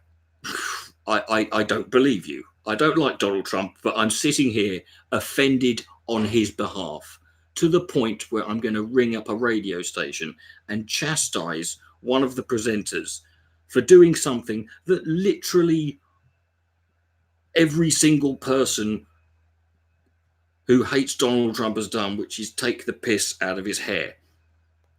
Can I speak? Sure. You've asked me why I do it. I'm trying to tell you why I do it. I'm cutting him down to size in the time-honoured fashion of using humour. And to be fair, he hasn't heard it. You know, is there not, you know, does that not play a significant, if you're saying something and, you know, that someone, about someone, as horrible as it might be, surely it matters whether or not that person has heard it.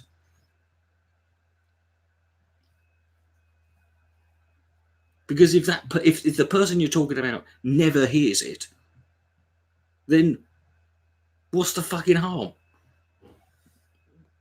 Somebody in power. That's all. Okay, well, on a similar scale, but on a different matter, I've done some research myself. Here we go. He's done some research. Hold on, folks. I don't know in what. Do you know who he looks like? Who? You. Donald Trump looks like me. Okay, that is just that's a really sort of weak sort. But of course, you know, the problem is with that. I can see what you're trying to do here, mate. But the problem is with that is it's not true, is it?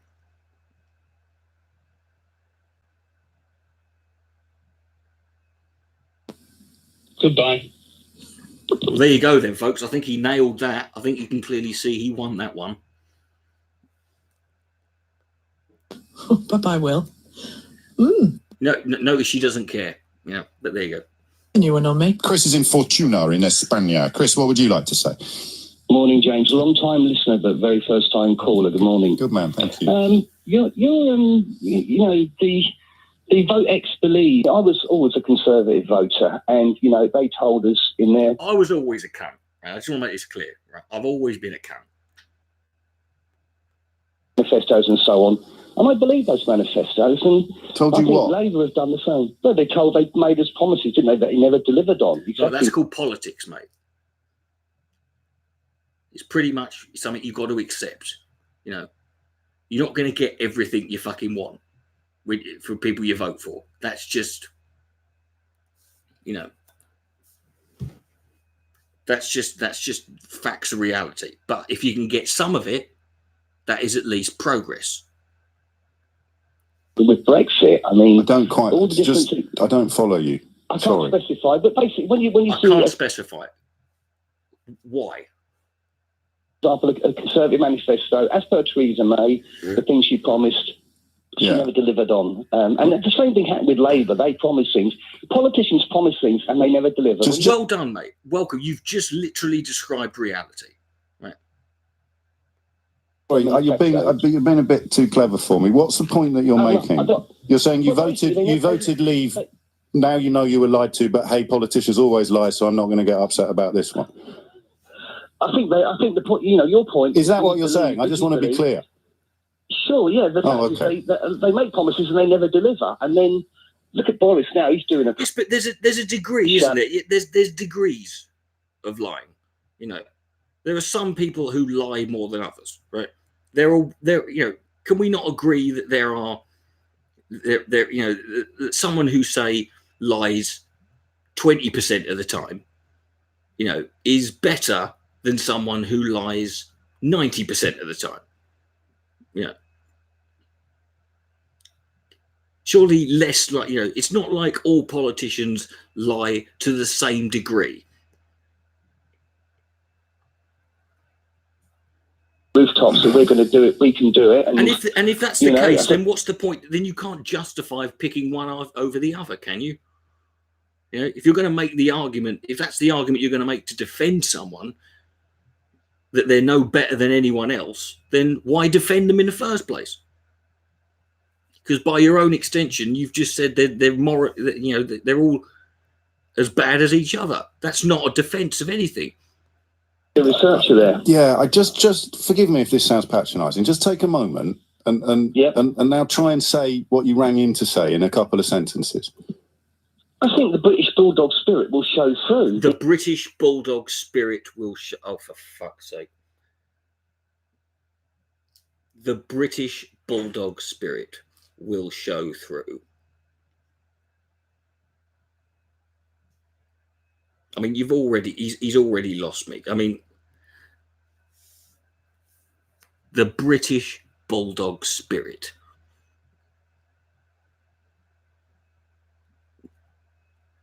The electorate, when we went to vote, I think the British Bulldog Spirit, when we leave, which doesn't exist, ever leave, will show through and we'll rise above it all. But what does that? What do you think that will show through? Rise above what? Means the British Bulldog Spirit will show through and we'll rise above it all. What will we rise above? We're above all the doom and gloom. At least, you know, we need some... How does Bulldog Spirit change the economic figures that have come out today? Well, the economic figures, James, have been proved wrong, as you mentioned to a previous caller. No. Economic forecasts have been proved wrong. Economic figures have not been proved wrong, you see, Chris. Okay. And if I predict that I'm going to have £10 in my wallet next week, that is a forecast. If I say I've got £10 in there now, that is a figure. How are we going to rise? Neither of those are probably going to be true. The contraction in the economy. How are we going to rise above that using Bulldog Spirit? I think because everybody will pull together, James. And what we're going to pull together? All of our the money that we don't have, and have a whip round. Chris, mate, forgive me again. You're taking the mickey, right? No, I'm not. I'm trying to get my point over. Right, so the Bulldog Spirit, will see us through. We'll rise above it all, and we'll pull together. Yes. But those are all phrases. 17.4 million people voted to do that. Did they really? Did you know that, folks? That 17.4 million people. Again, you know, take a shot every time 17.4 million people is mentioned. You see, 17.4 million people voted to have a better Britain.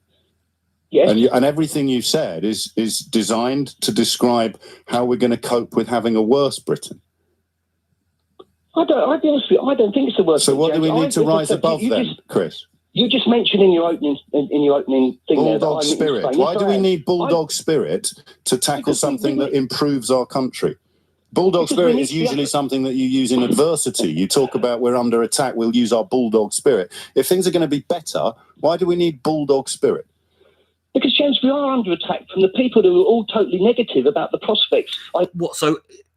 Yeah, but aren't those people included in the people in the country that you think will come together? You know, I mean, with all due respect, the 17.4 million people are not the majority of the. They're not even a huge minority, really.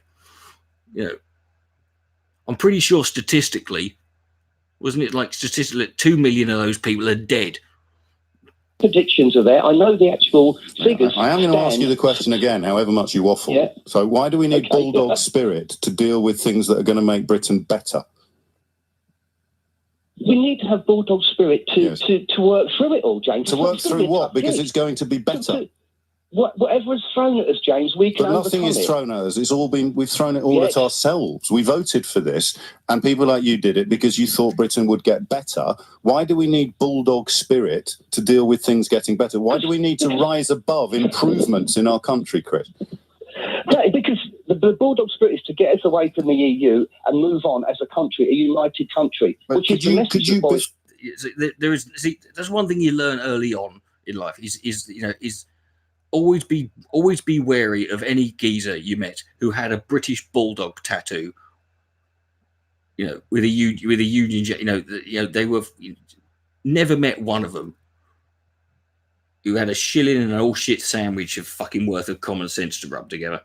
Before you go, could you say one sentence that actually is meaningful? 17.4 million people voted to do this. No, they didn't. That's not meaningful, right? That's just 0.4 million people did not vote to leave without a deal. They all voted to leave with a good deal. They voted to leave with the deal that Vote Leave's own literature said would be easy to secure. They voted to leave with the deal that Liam Fox said would be the easiest in human history. They voted to do what Michael Gove described as allowing us to dictate the terms in our own economic interest. They voted to leave because they believed that somebody like Digby Jones had a better understanding of the German car industry than the German car industry. They voted to leave because they believed that someone like Nadine Dorries had a better understanding of the World Trade Organization than the Director General of the World Trade Organization. So I'll give you one more chance. Yeah, but you can prove anything with facts, can't you? A Bulldog Spirit, pull together or rise above. Tell me why we need any of these tactics to cope with something that's going to make Britain better. Tenacity. He was literally on dictionary.com looking for synonyms. I'm going to wave you goodbye. And 49%, I think you're taking the mickey out of levers. 51% of me says you actually are this deluded. I think we need to deliver. We need to deliver. We need to deliver, and we need to do chicken.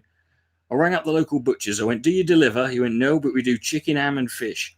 Bulldog Spirit, and rise above it all by pulling together. James, I took a big risk voting leave. I have a property in Spain. I could have lost it all.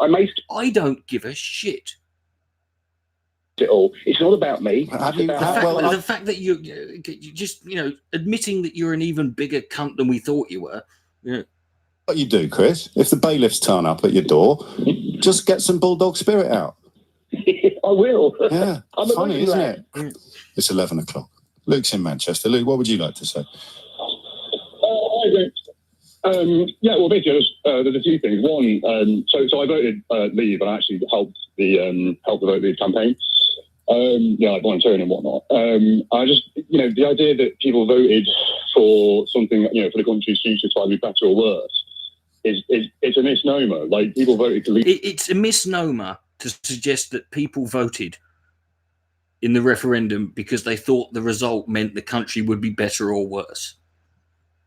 This is an interesting take. It wasn't told to vote on what terms we were going to leave. They weren't told there'd be 350 million quid a week for the NHS, or that we'd be able to do superior trade deals to the one that we currently have.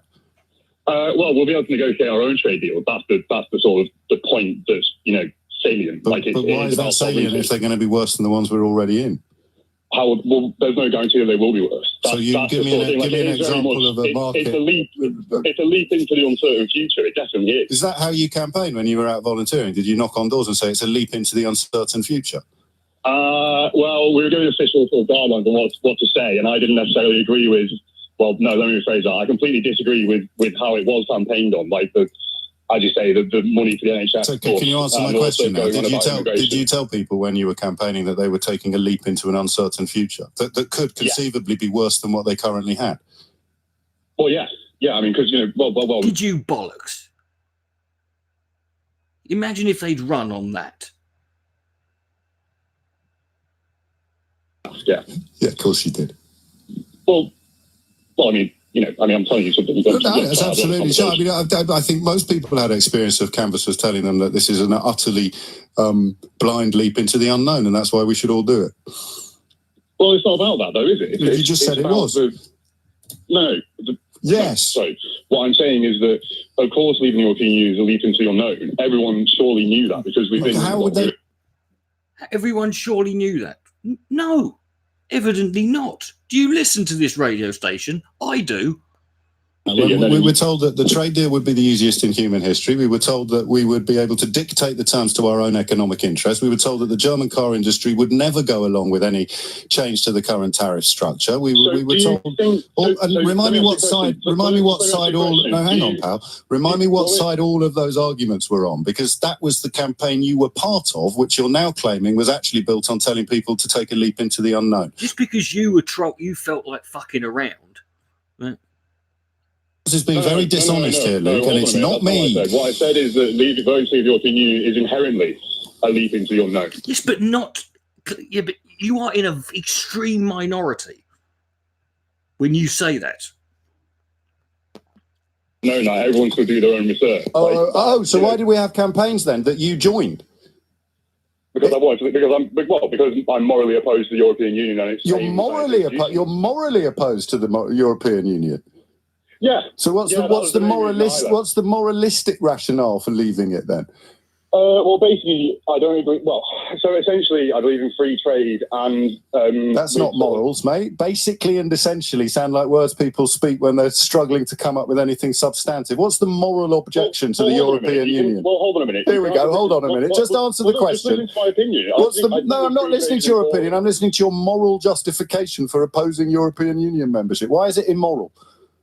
Okay, so one of the big pushes that the official Vote Leave campaign always made at events and whatnot was the damage done by the German coffee industry to the Ethiopian and Kenyan. The German coffee industry. That's not true. To the Ethiopian economy.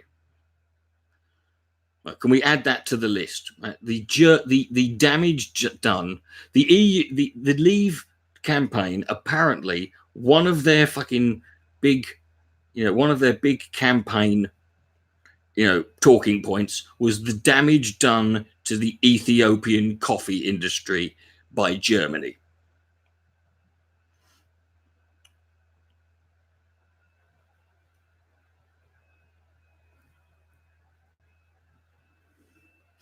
Is it because we've got everything but arms legislations that lets the poorest countries in the world sell into the European Union without any tariffs at all? No, but it's about oh god, this is it. Because Ethiopia, well known for their great coffee,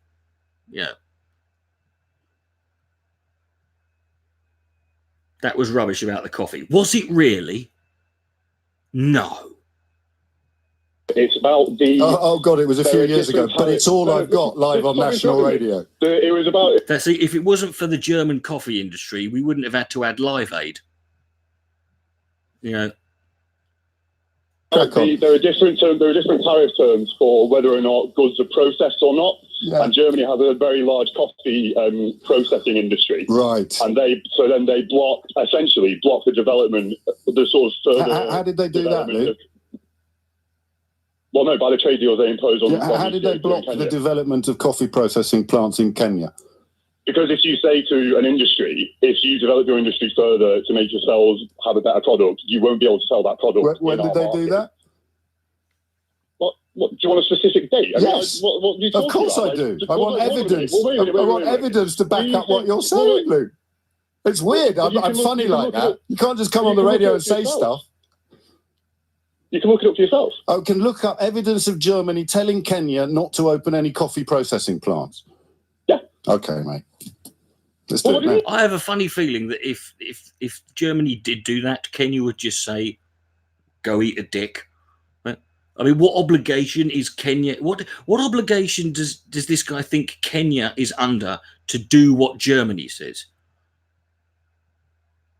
Let's do it now. No. He said he did say Kenya and Ethiopia. But it. I mean, forget it. It's not. It's about if people want. So basically, leaving the European Union was for the majority of people. It was about having a sovereign parliament, and I think we've already got one. We had one all along. What should I? Where do I look it up? You are right. Where do I look it up? Right in the fact that a lot of the time when British governments brought in legislation that you would be unpopular. Where do I look it up, Luke? The EU. Where do I look it up? Pardon? Where do I look it up? Well, the difference in tariffs between processed goods and No. I'm looking for the instruction from Germany to Kenya not to open coffee processing plants. Come on, you're being facetious now. Can't even like, say there's a difference. Mate, you're on national radio telling me to look something up. I'm asking you where I find it. And okay, hold on. Okay, what he's referring to is a 4-year-old article that now, that has an editor's addendum. Right. Since the publication of this article 4 years ago, it has been pointed out that its author is wrong to suggest the EU urges a 7.5% tariff on imported African coffee. Ordinarily, CapX's editors would discuss such a mistake with the author and ask them to amend the argument accordingly. Unfortunately, Professor Juma recently passed away. Oh, how convenient. Fellow CapX contributor and trade expert Philippe Legrain has therefore kindly provided a clarification which is available at the bottom of the article, which I don't know what that says. I'm being facetious for looking. No, I think you're being facetious. Yeah, Luke, mate, have a great weekend. Seriously, put your teeth back in next time you ring. And also, given that we're looking up stuff... Hold on. Oh, here it is. Okay. Clarification.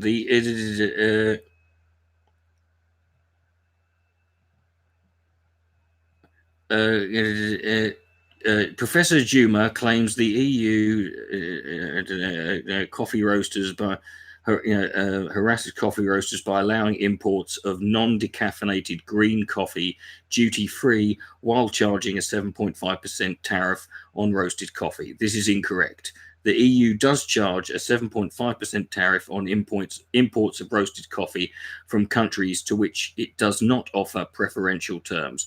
But under its Everything But Arms EBA initiative for least developed countries, almost all African coffee producing countries can export roasted coffee to the EU tariff-free. Under the GSP, or the Generalized System of Preferences, for other poor countries, the EU tariff on roasted coffee from Nigeria and Republic of Congo is reduced to a rate of 2.6%. Far from discriminating against African coffee roasters, the EU gives them privileged access to its market.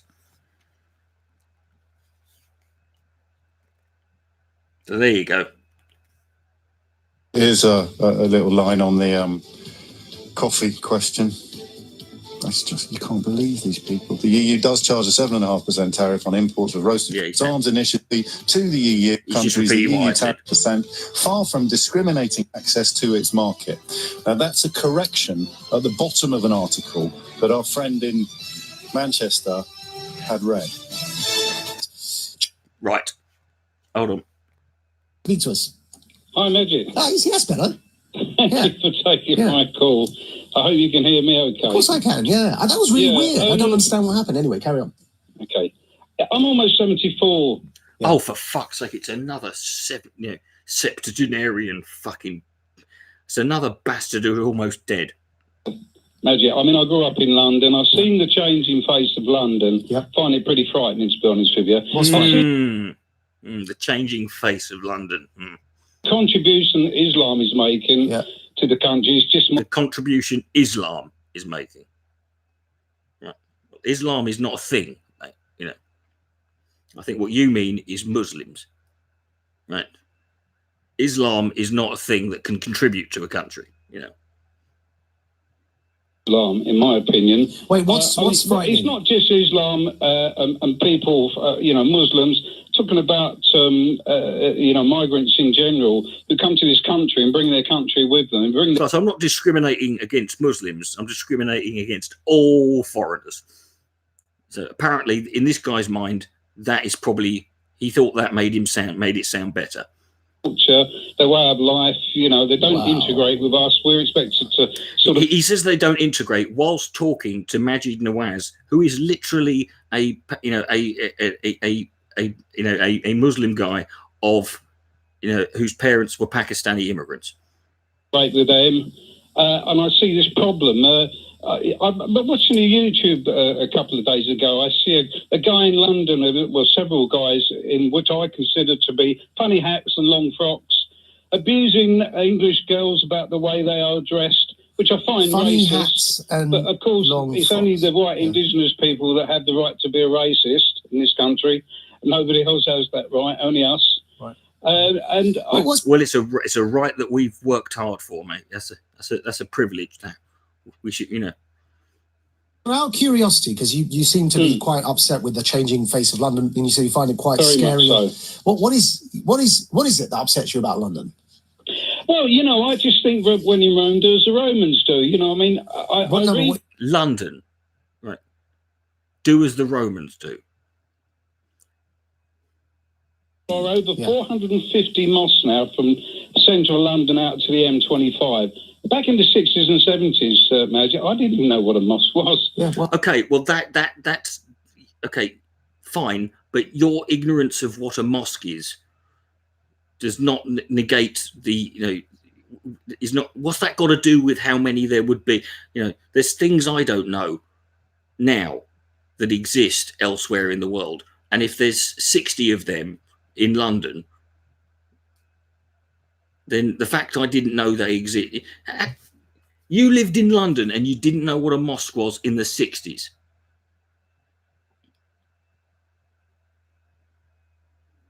I don't think I'd ever heard of a mosque. And it is forever changing. I just think... What about synagogues? Do you complain about them? Probably not. 450 Christian churches in Islamabad? I very much doubt it. Okay, again, this is another argument I hate. They always go, they'll try and make the argument go, well, if we were back in one of their countries and they'll pick the most extreme example, they wouldn't allow us. I'm like, what? So you're saying is we should be more like them? We should be more like these countries that you at the same time will sit there and refer to as backward savages. Yeah.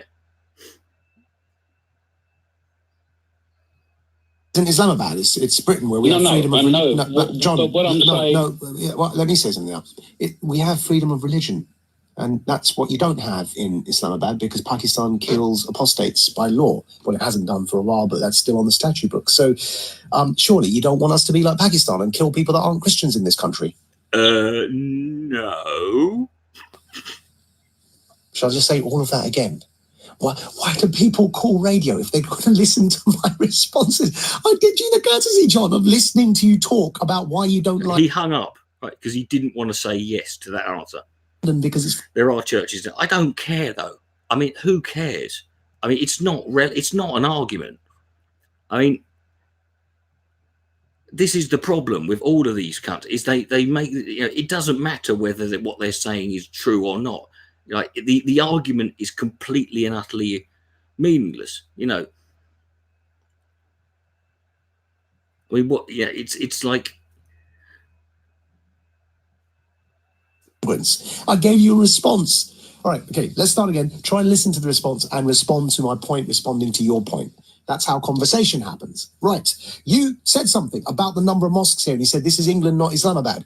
I said, John, of course it wouldn't happen in Islamabad. They still have death for apostasy on their statute books. This isn't Pakistan. We don't kill people from different religions or even apostates. And which is part of the problem, I think, when you think about it. Yeah. That's a good thing. We have freedom of religion. Surely you want that to preserve, to be here, because it's a good thing. And that means people can build synagogues and mosques and temples and whatever else they want to build. That's right. But what I don't want to see is it take over. Ah, I see. So we can have freedom of religion up to a point. It's not really freedom then, is it? Yeah. That's what it's doing, Magic. What's taking over? It's like saying I'm all for freedom of speech apart from this. Yeah.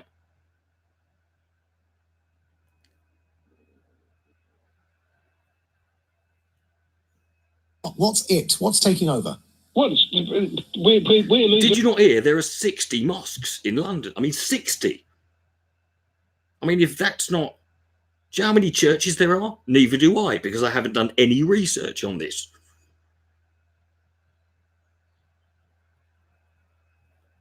Identity. To who? To what? So for everybody that's coming into the country. So you're saying, listen, I'm a immigrants London mate, born and bred. Born and bred. Yes, It whatever.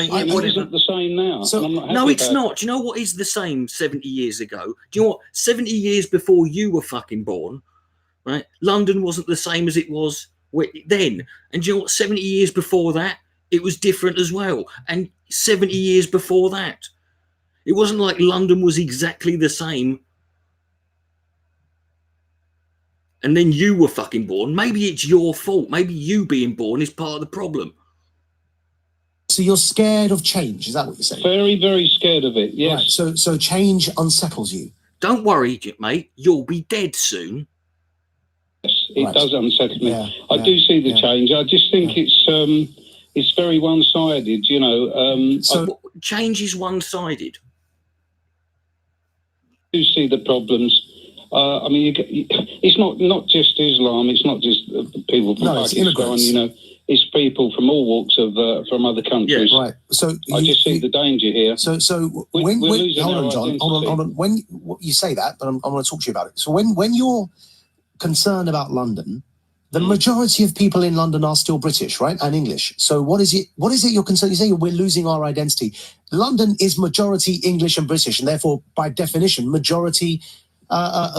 Culture is British and the identity hasn't been lost. Well, no, you're talking about people being British. They might be of Pakistani origin or Indian origin, but born in this country. And therefore they are English if they're born in England. Yes, but you know... Hold on, they're also English if they're over here and they legally and they live in this country and, you know, and let's say they've emigrated over it, just because they weren't born here, they're still, you know, by the law, as English as anyone else, you know.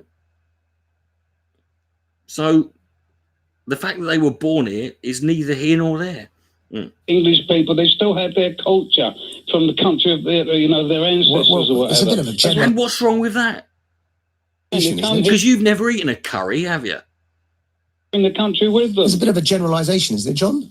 So apparently when you emigrate to this country, you should do nothing. You should, you know, everything you do has got to be completely wiped out. We take you into a room, we put you in Gap clothes, you know, beige chinos, you know, Fred Perry shirts. We'll give you a pudding bowl haircut, you know. We'll change your name to Keith, and that's how I see it. Well, so when you look at Sajid Javid as the Chancellor of the Exchequer, has he brought, quote unquote, quoting you here, has he brought Pakistan with him? I'm talking about in general, Majid. I'm not talking. I'm talking about general. I'm not personalising it. Right? I'm generalising. Right? You know, I'm generalising foreigners. You know, like a racist would do. You know, because generalising.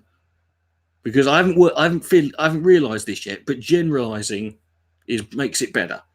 Yeah. Well, because you're generalising, aren't you, John? General. You're generalising. I mean, when you see John, if I said, John, when you said born and raised in London, what was your profession, if I may ask?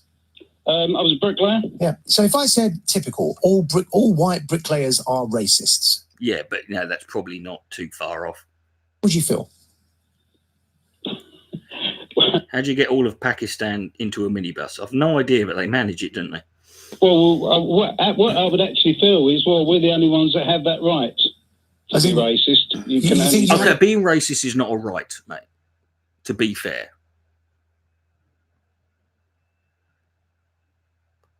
To be racist, John? Well, I mean, legally you do, but I'm saying... Nobody else gets called... Legally you do. Well, no, I think, you know, well, you're doing it now, aren't you? Let me just tell you... Let me just say, this guy's problem is that we don't call enough people racist. Right? He's not refuting that white people are racist. His problem is that, you know, we don't use that term. We use it far too specifically. You know, he wants to live in a world where everyone has the right to be. He's just fighting for the rights of ethnic minorities to have the right to be called racist. You know, he thinks that if you're whether you're from Pakistan or Africa or Eastern Europe, you have as much right to be a racist as everyone else. And I applaud you for this rather bizarre, stance on, and application of social justice. No, John, answer my question, please. I said, how would you like it if I generalised about all white bricklayers and said they're all a bunch of racists? No, I wouldn't like it. Right, so why are you saying that about, when you said, I'm saying they brought their country with, you're talking in general terms. You're generalising about an entire bunch of people. Well, I mean, I don't like the way the changing face of this country in London. I don't like it at all. Well, fucking move then. Change? Well, move or die. Old people, John, don't like change. And all babies don't like change because it scares them. And generally, everyone else in the middle is okay with it. No, that's not true, Maggie, did it? Yeah. I've got to disagree with you on that one. Perhaps cautious about it, but generally okay with it. And I bet you, John, your great-grandparents didn't like what your generation was doing. Change scares people. You said you're 76, I think you said. Of course you're going to be concerned about the world changing around you because it's not your world anymore. You're not in charge anymore. You may well be retired, John, and there are other people doing the jobs that you used to do and therefore have the wealth and have the money and have the homes and have the influence that you used to have. And it's natural for you to be scared of change because you're losing control. All that means, John, is that you're at the dusk of your life. Enjoy yourself, enjoy your retirement, and drink a cup of tea, mate. And everything under your sink and die. Right, I'm going to leave that one there and I'm ending the stream. But we will continue this at a later date. Thank you all for coming.